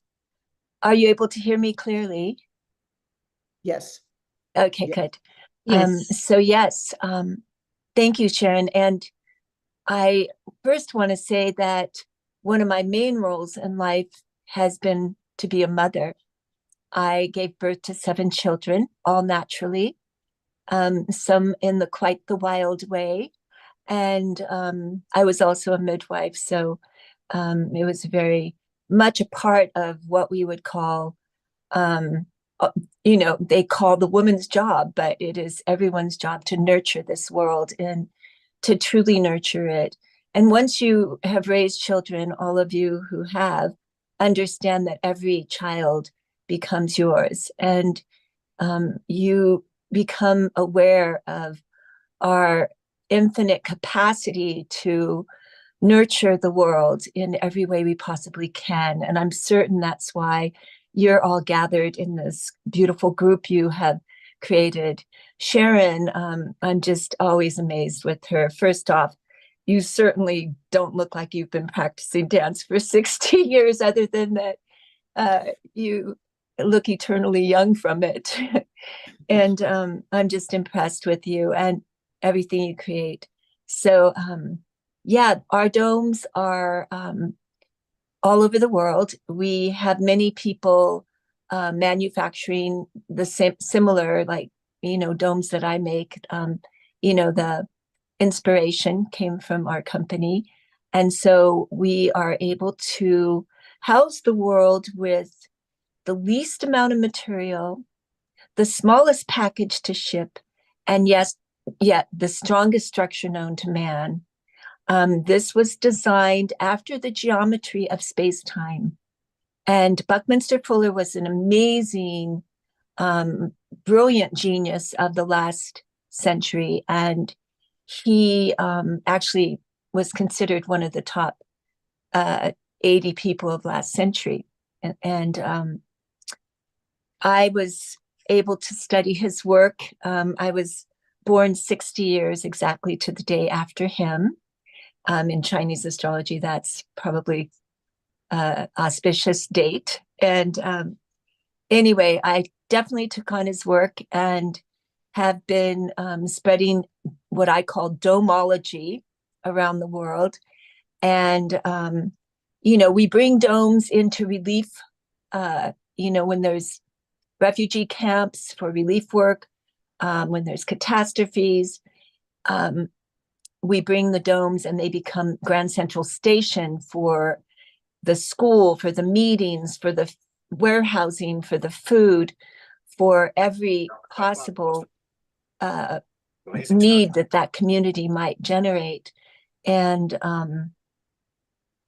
we've been very successful in every country except the United States because FEMA always comes in and tells us to take the dome down. Yeah, that's America for you. So we were in Haiti after the earthquake. We brought all our inventory there. Nobody paid us. We did it out of pocket with the crashing economy in the US. We had 22 hospitals, birthing centers, government buildings, orphanage, a school, clinics everywhere, implemented within 6 weeks. And we were, at the time, because of the crashing economy, we were $500,000 in debt when we did that. So that's called sheer will and the force of nature and people gathering together to support each other and help each other in this world. And FEMA got $500 million. Oh no, it was the Red Cross, excuse me. Red Cross got $500 million. And I think it took them 2 years to implement 2 or 4 buildings. I'm not sure, but very different style. And, you know, for an instant shelter, we can implement our domes quickly and easily ship them. So it is a great solution for these times when we have 1 out of 40 people on the planet displaced. It's very important for us to understand the capability of the dome. Asha, yes. Asha, I was just looking at your website. It's so exciting. First of all, congratulations. We are proud of you that you are owner of such a magnificent company. It's a mobile, portable, you can create anywhere. There is a nice video on your website. Shall we show to the viewers so they get idea of the beautiful, magnificent the domes are? Are you okay with that? Yeah, sure. If you'd like to do that. Okay, so Sure. stay around, and I think I've got the right website. Is this the right website? If you could just tell me. And here It's it comes. Pacific Domes. Here it comes. Is it right? Yes. Mm-hmm. Let's play the video. I think it's exciting. Let's just play.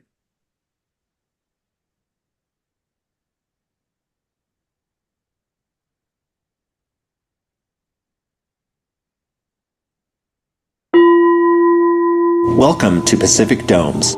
Today we're going behind the scenes to show you how our iconic domes are made right here in the USA. From design to manufacturing to shipping, you'll discover the craftsmanship and dedication that goes into every Pacific Dome. Pacific Domes is a pioneer in sustainable architecture, known for our geodesic dome structures that have left a mark worldwide. The journey begins with meticulous planning and design, all carried out right here in Ashland, Oregon. Backed by the experience of our dedicated team who have been producing these remarkable structures since 1980. Our team of experts utilizes computer modeling to create the perfect dome structure.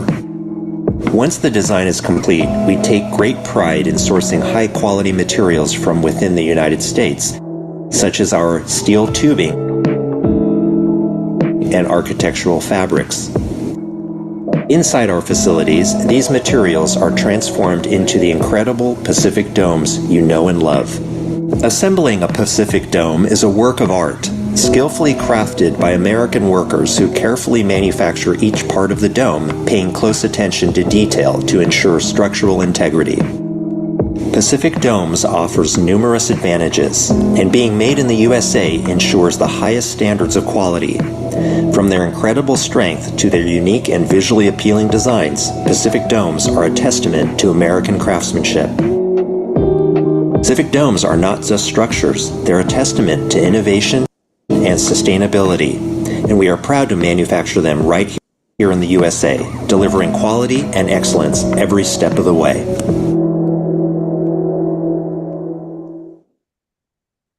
So Asha, I must say, very impressive. I come from this industry because it's events industry. And unlike the rotor structures of the America, which are very heavy structure and the larger structure requires crane and everything, your tubular steel, which saves some weight and yet brings the strength, is very well commendable, as you say, sustainable. I love the shape, and particularly when the setup was done and the lights were put, it just looked like modern summer igloos. You know, they were so beautiful.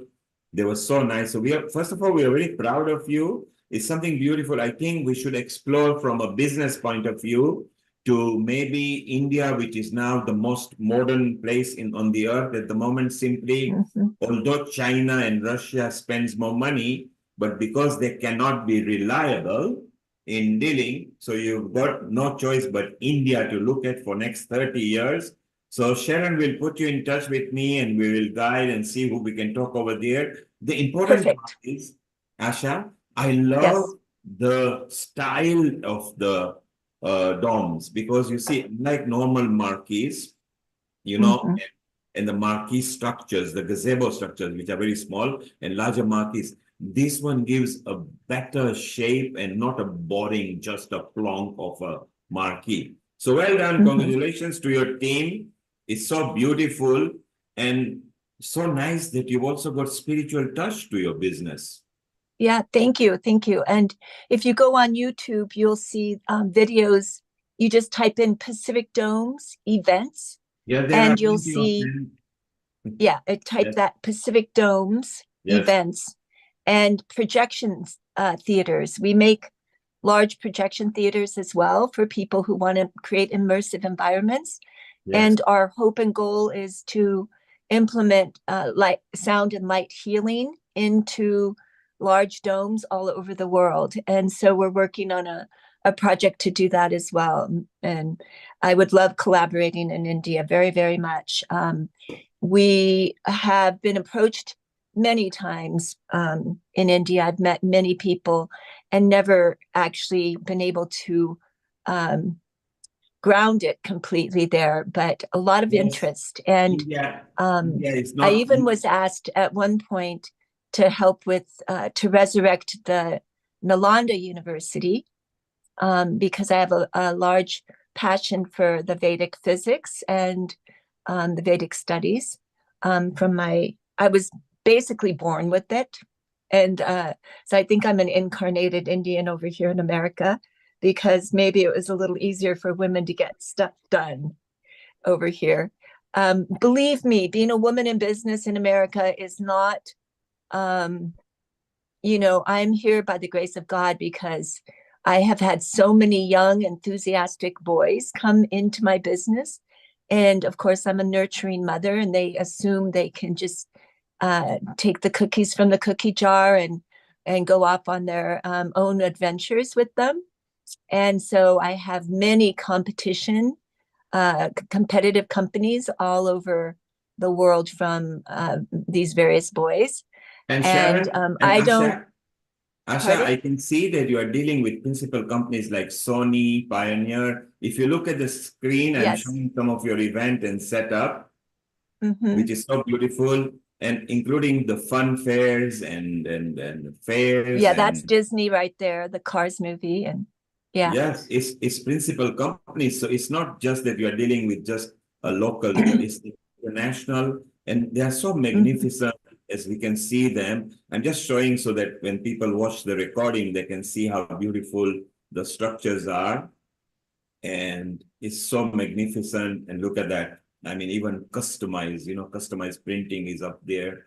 So it's really beautiful. And few years back, it was not easy to deal with India because of red tapes and SEBI permission. Now India No, is I just need somebody serious on the ground there that actually has the capability to implement, because I have everything. I have 40 years of designs and information and marketing collateral. As you can see, if you go to YouTube, you'll see a massive amount of videos about every single aspect of every size has a video, every feature has a video, engineering, heating and cooling, and the frames, the covers. We have videos for every aspect, and windows, skylights, stargazing. We do a lot of glamping resorts for skiing, for for dark sky, which is, so people can see the stars. Very important to see the Yes, I can stars. see. And Clear windows, star grazing is so beautiful. I want to ask you one question, Asha. Do Yes. you find, as you grew and now you are the owner, I can't hear you very well. You're muddled in the background. Maybe your speaker's not. can you hear me clearly now? Yeah, I'll listen in. Okay. What you can do, if you just adjust your speaker thing at the back on there and just put it back on. And Asha, can you hear me clearly now? Sharon, can you, and Amrita, you can hear me clearly? Yes. Okay, so Asha, just adjust Yes. your speaker at your end. Okay, I just did it. Thank you. Is it better now? Much better. Thank you.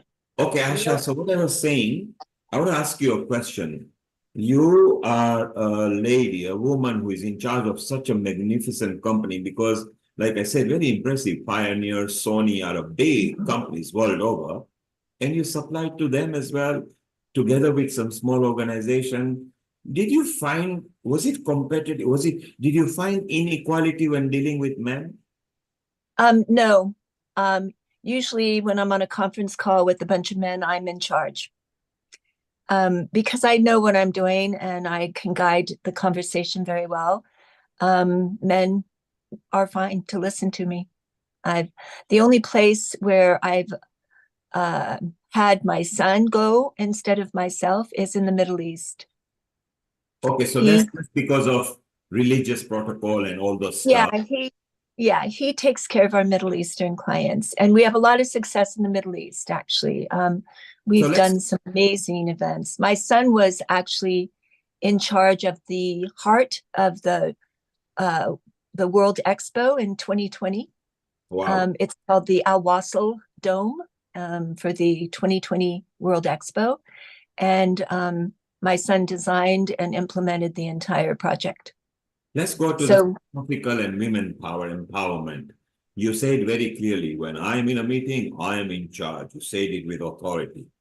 Now, it just happens that way, and I don't expect it, but I know how to get to the point of things, and so that's what I do. So this is what we need to install in women who are growing or rising. Today's woman is not just a homemaker or a housewife. They study hard, they are entrepreneurial. Of the top 100 companies, 4 are already women. Funnily, 23 are all Indian, but they are men mainly, and 2 women. But women are on a rise. So which 5 tips will you give? So do you instill some confidence and authority in women? Well, first off, connect to the mother source, because the great mother is empowering all of us, and her wisdom and her heart and her compassion, which is all wisdom, is our guiding force. And so she will bring us exactly where we need to be each day, with the exact people and the exact situations to help make our work more effective.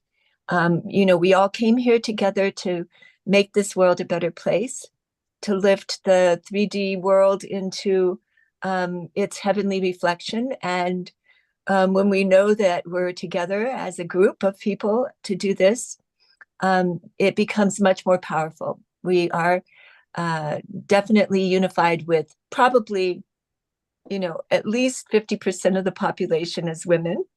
And bringing forward is this heart into the world is all of our purpose. So we know that, this is, the men are also women inside, and we're all balanced beings. And we can, as long as I was very fortunate, and Sharon as well, because we grew up here in the US, where there was a lot more liberty maybe for women in terms of being able to achieve the same platform as any male. I don't know in other countries how that is, because I didn't grow up in other countries, but the Western world has been gracious with women since I was born. Sharon, I So, hope since Asha, you were born. so Asha, are you telling that in the Western world, there is no need for equality? No, no, it's just been more easy to find that equalities in the last 50 years. I did maybe where I grew up too. I grew up on the West Coast, which is very, there's a lot of innovation on the West Coast, pioneering and more liberal, probably one of the more liberal places on the planet to grow up. And so I Asha, was very if you fortunate. were, Asha, if you were in charge of the GLOWomen platform, GLOWomen stands for GLO is the global and W is women. So it's GLOW and women glow anyway. Which subjects would you like to bring or which topics would you want to talk about so we can enhance and find bit of equality, but we can enhance, uplift, motivate, and promote women? Which subjects would you like to talk about? Well, of course, I don't need to talk about spirituality with all of you because I'm quite certain you're all very wise.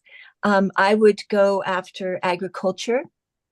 I actually started my life studying agriculture and organic agriculture in specific. I'm very networked with the entire organic ag movement in the US, and I still am networking people who are enhancing charged water systems that help crops to double their output while improving the soil. I'm engaged with people who are processing food more accurately so that we don't lose half of our food produced because it's not pretty enough for the shelf. So there's a large movement toward how to preserve that food, not by canning it and destroying the nutrients, but by dehydrating it so that the nutrients are still available. So agriculture, a good topic. Then you mentioned food. So it's all environmental.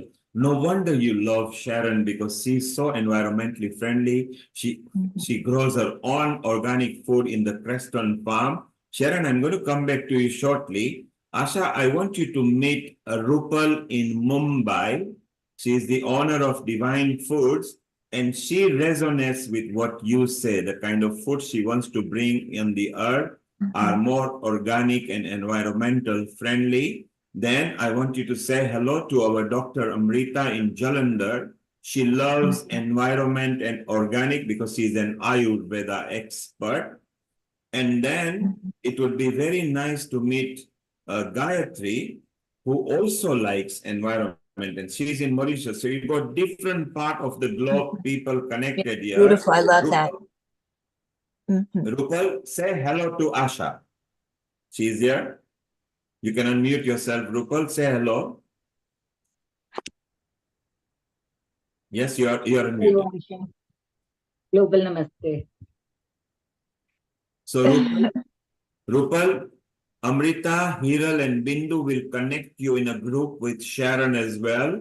We can start exploring organic foods and environmental friendly foods and how we can explore idea, because Asha is also keen. Apart from, you see the magnificent structures that they provide, which they call Pacific domes, which can be shipped anywhere. It's so beautiful because she loves food and things, as does our Sharon. So you don't know our Sharon, Rupal. She is in Creston, Colorado, on the mountains, where it's not easy to breathe, but she can breathe easily because it's very high up. I do want to mention, Neil, yes, that, with Dr. Dhanada and Eleni and myself, and now Hitendra, I think, is going to come in, and Tim are Correct. talking about the Global Veda Mela. Well, I think that her domes, because they are especially event domes with sound, and you can have visuals and everything, would be an amazing setting for the Global Veda Mela. Indeed. It would be, in fact, we would like Pacific Dom to be a partner. They can be a sponsoring partner where they can get something back as well. Because normally sponsoring, they have to pay money and then don't get anything back. But if they are working sponsoring partner, then we can explore different states with Veda Mela. And Dhanada has had a good meeting with you because in October, you guys are planning anyway, which is something that we can exploit together. And this is the purpose of healing our earth, that if it's monetizing, then we all work together. If it's spiritual, we share the knowledge together. If it's food, we eat on one plate because a good family eats together. So I'm connecting quickly to you to Africa, Indian Ocean, America, India. Bindu, Hiral, Amrita, make a note. Rupal needs to be connected to the farm project, the food project. Bring in Asha as well. We will leave the DOM aside. That's a professional business which is separate from the event. Sharon, you are very right. Dhanada would love to get in the Texas Mela, the DOM, and the Nama and the NCAM. So we will explore that further. There's just 3 of them. There are actually 17 of them. Dhanada is busy because later after your event, she's going to fly to India at tail end, where she's taking few students and things like that. But Asha, can you see that you are not just a business owner, you are a spiritual energy, wisdom, and experience. Go over, Asha, you wanted to say something. Yeah. So I was talking about agriculture, and there's a couple of other places, maybe a few, that I have a lot of passion about and I educate about. Well, one is education itself. I am innovating educational platforms that can bring together people from all over the world to work together on solutions in every educational department. And I'm working with a group right now that's kind of avant-garde, but may come into the forefront soon. It's called CARE, and I'll have to remember what that stands for. But they believe that soon they're going to be empowered to bring forward financial support for people who are working on innovative solutions for every aspect of our societies. And so I'm praying that actually will happen, because at that point we'll be able to empower all the good people who are working toward good things. And Asha, take a pause there. Asha, take a pause. You brought in a very salient point. You are thinking of an organization that will bring financial solution.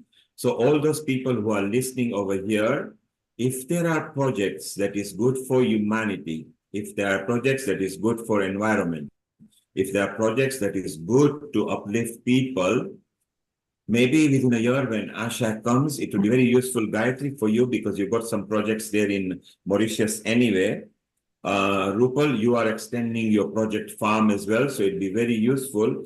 And financial assistance is beautiful because the financial the expert doesn't only assess your project and promote it, they can be there, your buffer, to make sure that you are going in the right direction. And isn't it beautiful that Healing Our Earth and GLOWomen, we are actually networking. And Asha, Sharon will introduce you to Dhanada, who has already got 3 projects in mind. They are well-being wellness, something you love as well. And there is already a land there. So Sharon, just remind Dhanada, and she will open up and tell you more about that. And this is so beautiful, Asha. If that is there, that is where people are lacking, because sometimes they've got the knowledge, they've got the contacts, but they lack in the initial fund to lift them up. And Asha, you hit very correct point. Next point, Asha, carry on. Yes, well, as we all know, that the resources of our planet have not necessarily been going to the right causes. So as soon as we turn that ship around and we have our resources going into the positive inspirations of all the the wonderful, innovative people, this planet will change drastically and quickly. And I really believe that's imminent. So, yeah, we will stay in touch. Definitely, if anybody in any other country knows a tent manufacturing company that would like to partner with Pacific Domes, our goal is to create localized production all over the globe. We believe that what we have generated should be utilized extensively all over the planet right now, because there is such a great need due to climate change catastrophes, due to just population growth, everything. There is such a grand need for shelter, and our solutions can be not just with the small domes for families, but with the large domes to house entire communities. We can pop up an entire community somewhere, and I would love to see this happen everywhere, that there is resources where there isn't a community yet.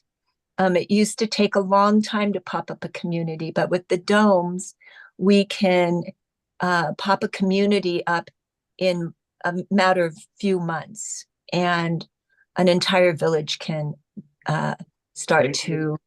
Thank you, Asha. So, Seema, if you make a note, can you talk to Shubha Nair, who brought the Kenya expert over there? It is very akin, these kind of projects are very akin to the African country where they love settlements that can be created very fast. If you could keep in touch, Sharon, if you could look Amrita and Seema in a loop later, you can come to me, so I'll point you to the right direction. So Seema, when you are with Shubha in September, mid-September in Mombasa in Kenya, do discuss this project because it could be very good. And Asha, if you can write a little scope of this, and then we can send it to the right people, because if we get the ball rolling around now, then by next year we can have the contact and come to more fruition with further and better particulars. So those are the two things that Asha has mentioned, that when the funding may be available within our group, we will share the information. This project, what she's talking about, is very important because a lot of people like it, and we can share with people globally. And at this point, Gayatri, thank you very much for staying, because it's very late there in Australia and you are still here. I think it's 5 o'clock in the morning in your country, or even you might not have even slept here. So thank you very much for coming in Australia all the way. Amrita and Seema and Sharon will keep in touch with you with the projects. So it's beautiful. And thank you for staying around. Amrita, please make a note of what we discussed. So Asha, you are now connected to Healing Our Earth and a GLOWomen. I would like a connection together with the team. Wherever it's out of their domain, they will revert to me and we can explore. Your project Dom is superb, because it's something that is a very large project that I get involved with many organizations. I love it. It's beautiful. Maybe through the 360 Kamnath in India, we will try to see if they would like to do something. We need to find the cost effectiveness. But you are also a spiritual person, so it's so beautiful. Sharon, thank you for bringing Asha over here, because not just as a business entrepreneur, but I love when she said, when I am in the meeting, I am in charge. Whether you are man or woman, you know. And sorry, I'm not trying to seem arrogant, but it just happens that way. Anyway, thank you so very much, Neil, and you're an excellent host. And I'm certain that all of these amazing women are very safe in your care and able to do the best they can with your support. I also would like to, I'll stay in touch with Sharon. If the CARE platform is actually offering funding, we can then present to your group to find projects amongst all of you that will need support. And we'll keep, Sharon and I will keep in touch about that. Yeah, all my love to all of you. And thank you for having me today. I'm just super grateful that I was able to meet all of you. And So, I would love to know each one of you. I would. So Asha, three correction. I am not the host here. The hosts are very beautiful, which is Sharon, Amrita, Bindu, Hiral. Sometimes they allow me to come here as well. So I'm grateful to them as well over here. Second thing, you say to your group from now, you will be saying our group because you are part of this family. Oh, thank you.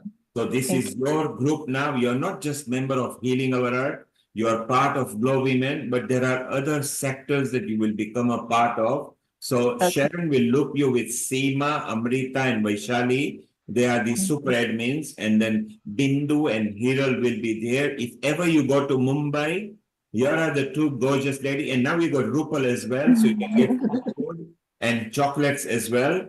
So stay around, Asha, because we are just going to if anybody has got comments, I'm sure Roshani wants to ask you a question. Meeta wants to ask. She was thinking want to participate with one of the things, but yes, we will deal with that separately. What we will do, there is a company called Kamnath 360, which is a principal company and it's part of my group in India.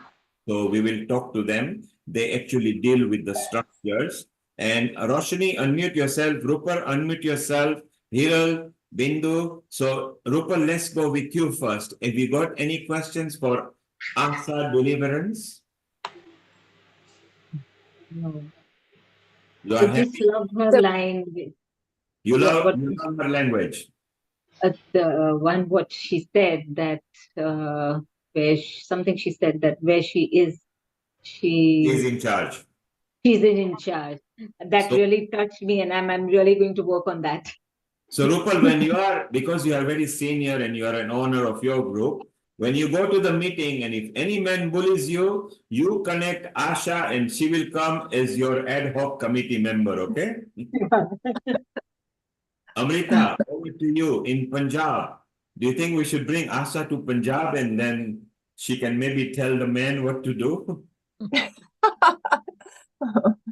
Well, muted. Okay, we'll go to Roshni. Roshni, what do you think of what Asha was talking about?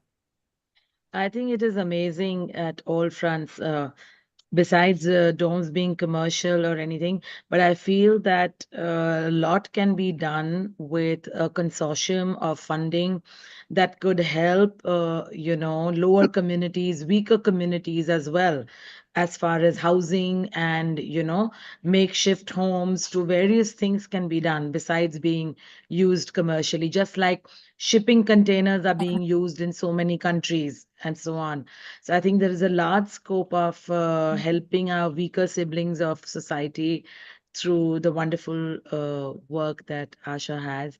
And I would love to connect with you personally on that front through our foundation and another few foundations that we work with.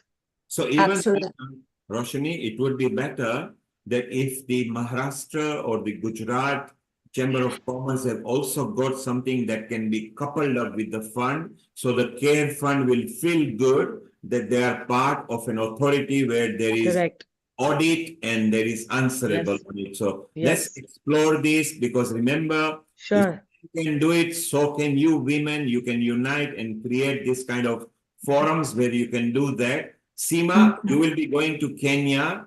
What do you think what Asha was talking first about the dome, which is a commercial business, and then creating settlements or structures which can be built so fast to help local people? I think the domes are perfect. Geodesic domes, are perfect for Africa. I can only speak for Kenya, but having said that, there is a great need for housing and community settlements in Kenya and other parts of Africa. So, of course, a lot of factors have to be considered when moving forward with this, such as funding, etc. But having said that, there are a couple of people like Shubha and a few others, of course, are at the back of my mind right now. I will certainly be, speaking about this. I've had a look at your website. In fact, I've just been on your website right now. And you've also mentioned that they're for planetariums, project spheres, You have illumination domes, projection domes. It's very, very impressive. So I look forward to pitching this to a couple of people that I know there, and we hope for the best taking this Great. forward. Great. Love that. Thank you. So Seema, the way forward will be Sharon together with Asha will create a scope, give further and better particulars, what can be done, what can't be done. Asha has already in the past tried to deal with India, for example. She might have tried Africa. She will give the flows or whatever it is. So where there was a lack, we tried to help her because this is a monetizing project. This is where our organization can benefit, you individually can benefit, the partners can benefit. So it's all very good. So Asha, we can extrapolate on this by creating a scope. Hiral, you and Bindu did a sterling job because you inspired everybody to create this episode completely first time. And Hiral, you are a senior person at the Rotary in Mumbai. You do projects over there. Bindu, you are a healer and a personality. You are ambassador to few of the yoga episodes. How do you feel when you heard Asha that yes, we can be in charge even when men are there? And what inspiration do you gain from Asha, who has got more than 40 years experience to prove? Hiral, this is to you. Okay, that's for me. Sorry. Okay, so it's been 10:30, so I was like little like okay. Okay. So I was listening and Asha, you are amazing. I just got in my mind like if you have confidence and you know that your work is right, then there is no going back and why to think about the men who is there and they will say kind of that's not great or something. You have the experience, you have amazing ideas, then nobody can stop you for anything. And moreover is your experience, what it is. So in terms of your experience, I would gauge you as like this. So of course, that will make a lot of difference when you talk to people who are not even aware of that. Yeah. Thank you, Yeah. Hiral. Thank you. Thank you, Thank you. Hiral. Hiral, yes, So- you are slightly sleepy because you are coming to midnight in 30 minutes in India.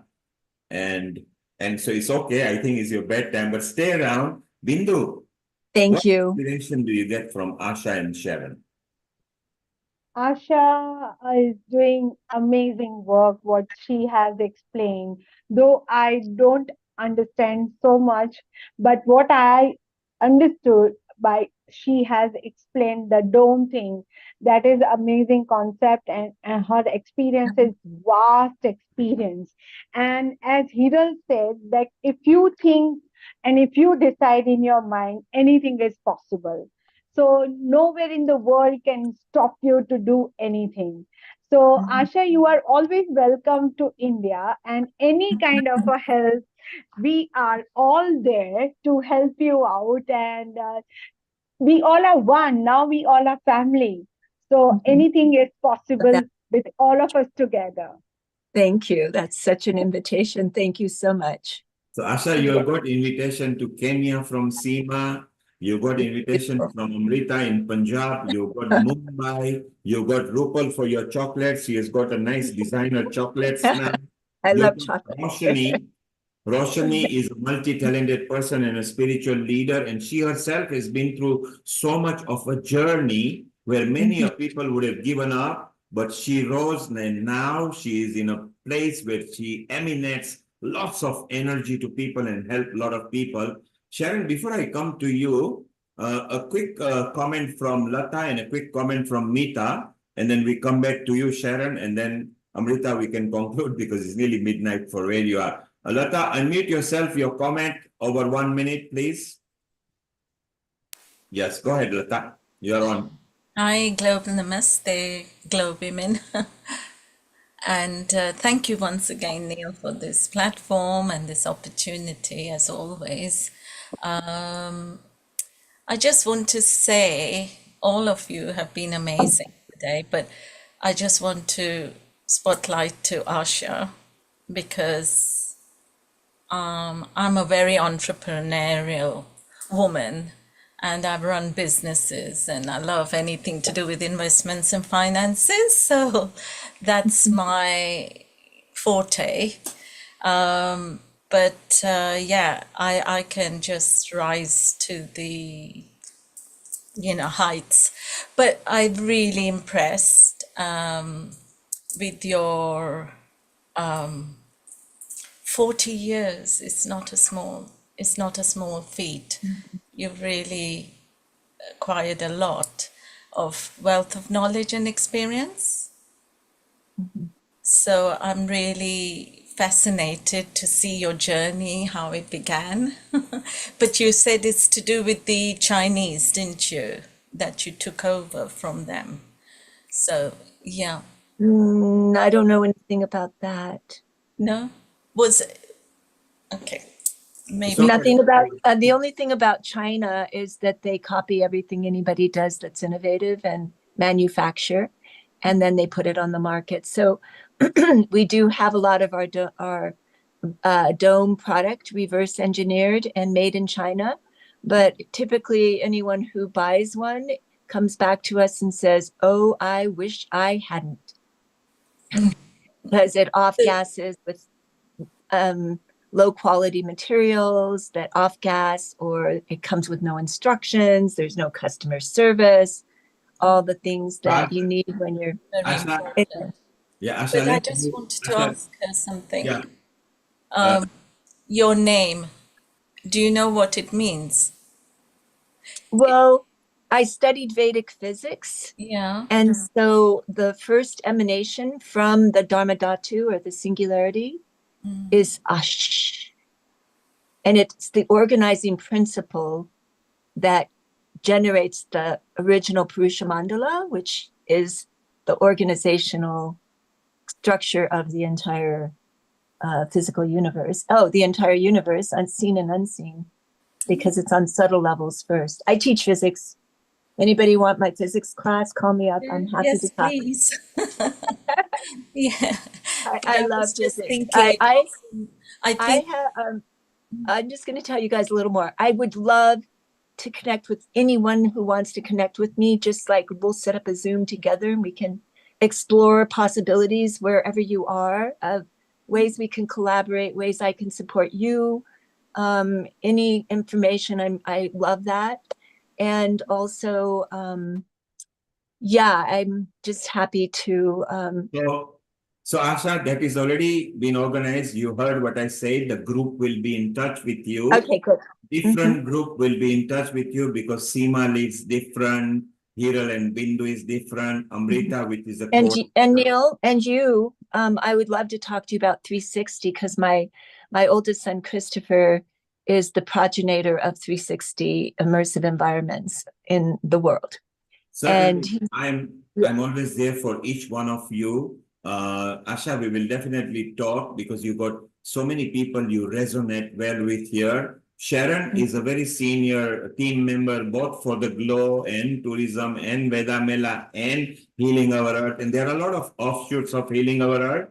She will look you wherever you think is appropriate. Once you are in touch with Amrita, she is centrally connected to everybody. And if there's any matter out of their remit, they come back to me and we guide it. At Healing Our Earth, we love promoting each other, enhancing each other, uplifting each other, just bringing that share liberty, love, and knowledge, which is beautiful. Lata was trying to get to your name because Asha is obviously hopeful desire. It's whenever we say, this is my Asha, or this is what I want to do, it's very, very beautiful name that you've got.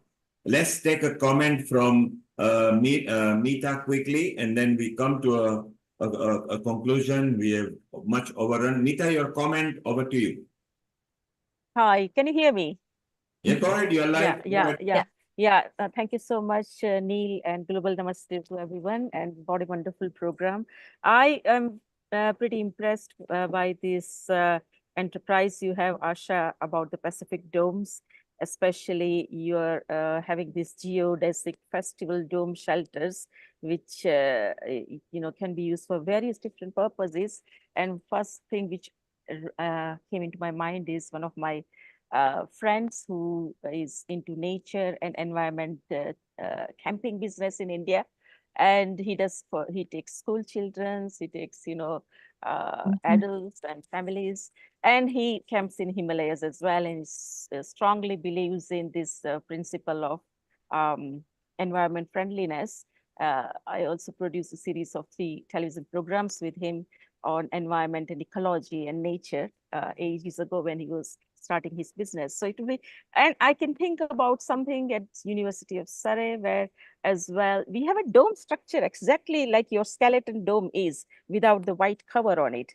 And it is like just a structure near the lake. It's quite a green campus. So I was thinking maybe if you are working, I'm sure you'll be working towards UN sustainability goals, SDG. So perhaps something can be worked out over there. So we'll keep in touch with Neil and we'll get your reference as well. Thank you and well done. Thanks. Yeah, we could throw a cover on that and light it up with projection and use it for education. Thank you, Seema. Amrita, thank you, Meeta. Amrita, Seema will keep you in a loop at the right time. You mentioned sustainability. That was the first thing Asha said. These are sustainable structures. They've actually developed not just sustainability, pleasant aesthetics, but they are also cost effective. So when she supplies further and better particular, let us explore. If we make money, then we share with others. If we make spiritual connection, we share energy. If we do friendship and we have picnic and a food together, again we share. It's all healing our earth ethos. We will all group together. It'll be very nice. Sharon, you haven't had a much chance. We almost sabotaged your chance over there. Sharon, how long have you known Asha for? When did I move to Oregon? About 2000. 20 years, maybe. Yeah, something like that. And what is your fond memory of Asha? Oh, we used to have this regular date. We'd go to the hot springs together. And then we'd have these amazing talks, as you can tell, and there's much more to learn about Asha. Her knowledge is really expansive of so many different areas. And so I love speaking with her because we can go, from deep, deep spirituality to quantum physics, to music, and dance and art, and, to talking about boys. Yes, to talking about boys. And also, I wanted to say, one of my favorites was when you were making your film about the Avatar. Yes. And and then my house was a little kind of like very fairy tale looking house right across the street from a beautiful park. And so she wanted to use my house as her place to film. And so that was a very fun adventure too. So Asha, you seem to, like Sharon, you seem to have a lot of affinity to India as well. And you learn Vedic knowledge. So you will love when you meet Danada. It will be so beautiful when you meet her. And what I think will be very nice, Sharon, as we are planning maybe next year or tail end or early next year, Bindu and Hiral are there. Bindu is good at creating smaller retreats for 2 days, 3 days, 4 days within the vicinity of Mumbai, which is very exciting and exotic and fun because it's the film world, it's the world's most powerful film industry. So it'd be very nice that we all meet up maybe in Mumbai and we meet a lot of other, so it doesn't have to be women there. We can meet the whole humanity. We can meet Dr. Mukesh Batra, Himanshu, and Joe Yoga on the beach and everything. I think as we are building our family, it's so beautiful that we are connecting all together. So Bindu, keep that in mind when Amrita creates a super group, we can create just a group for this because here is a business entrepreneur woman who has got a proof of of sustainable business as well, not just the business of the products, but her method is sustainable and she's ready to adapt. She's ready to adapt to the current times and she carries wisdom with her. So it's so beautiful. And in particularly, she loves the subject which is the most feared, physics. Highest paid people on the earth are physicians, not physicians, sorry, physicists, you know. And it's a subject that she likes, so maybe we will put her in touch with Lalit Soda and other people who are very good at that. Sharon, coming back to you and Asha and boys is where we want, because now it's man. Then it was boys and now it's man, because it's the men we need to educate for this equality all over. America has never seen a female president ever. Never. So America is still not believing in equality. I agree the opportunity are better than other countries, but I think we still need that equality, because I feel if there are more female prime minister and presidents, maybe chances are the war can be less. That's my personal belief. Your comment on that, Sharon? It depends. I like to, on the woman. sorry, my Yes. my phone is draining, so I need to leave.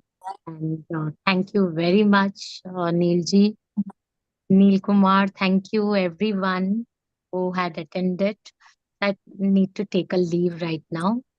Thank So you, Neil. You've done a fantastic job. You take care and have a lovely sleep. It's coming to midnight over there, so we don't blame you. And well done and congratulations to you. Okay, as Hiral is on her way to her bed because it's a bedtime, you know, somebody will sing a lullaby to her and she'll go to sleep. And we carry on. So Sharon, the question that I had asked you.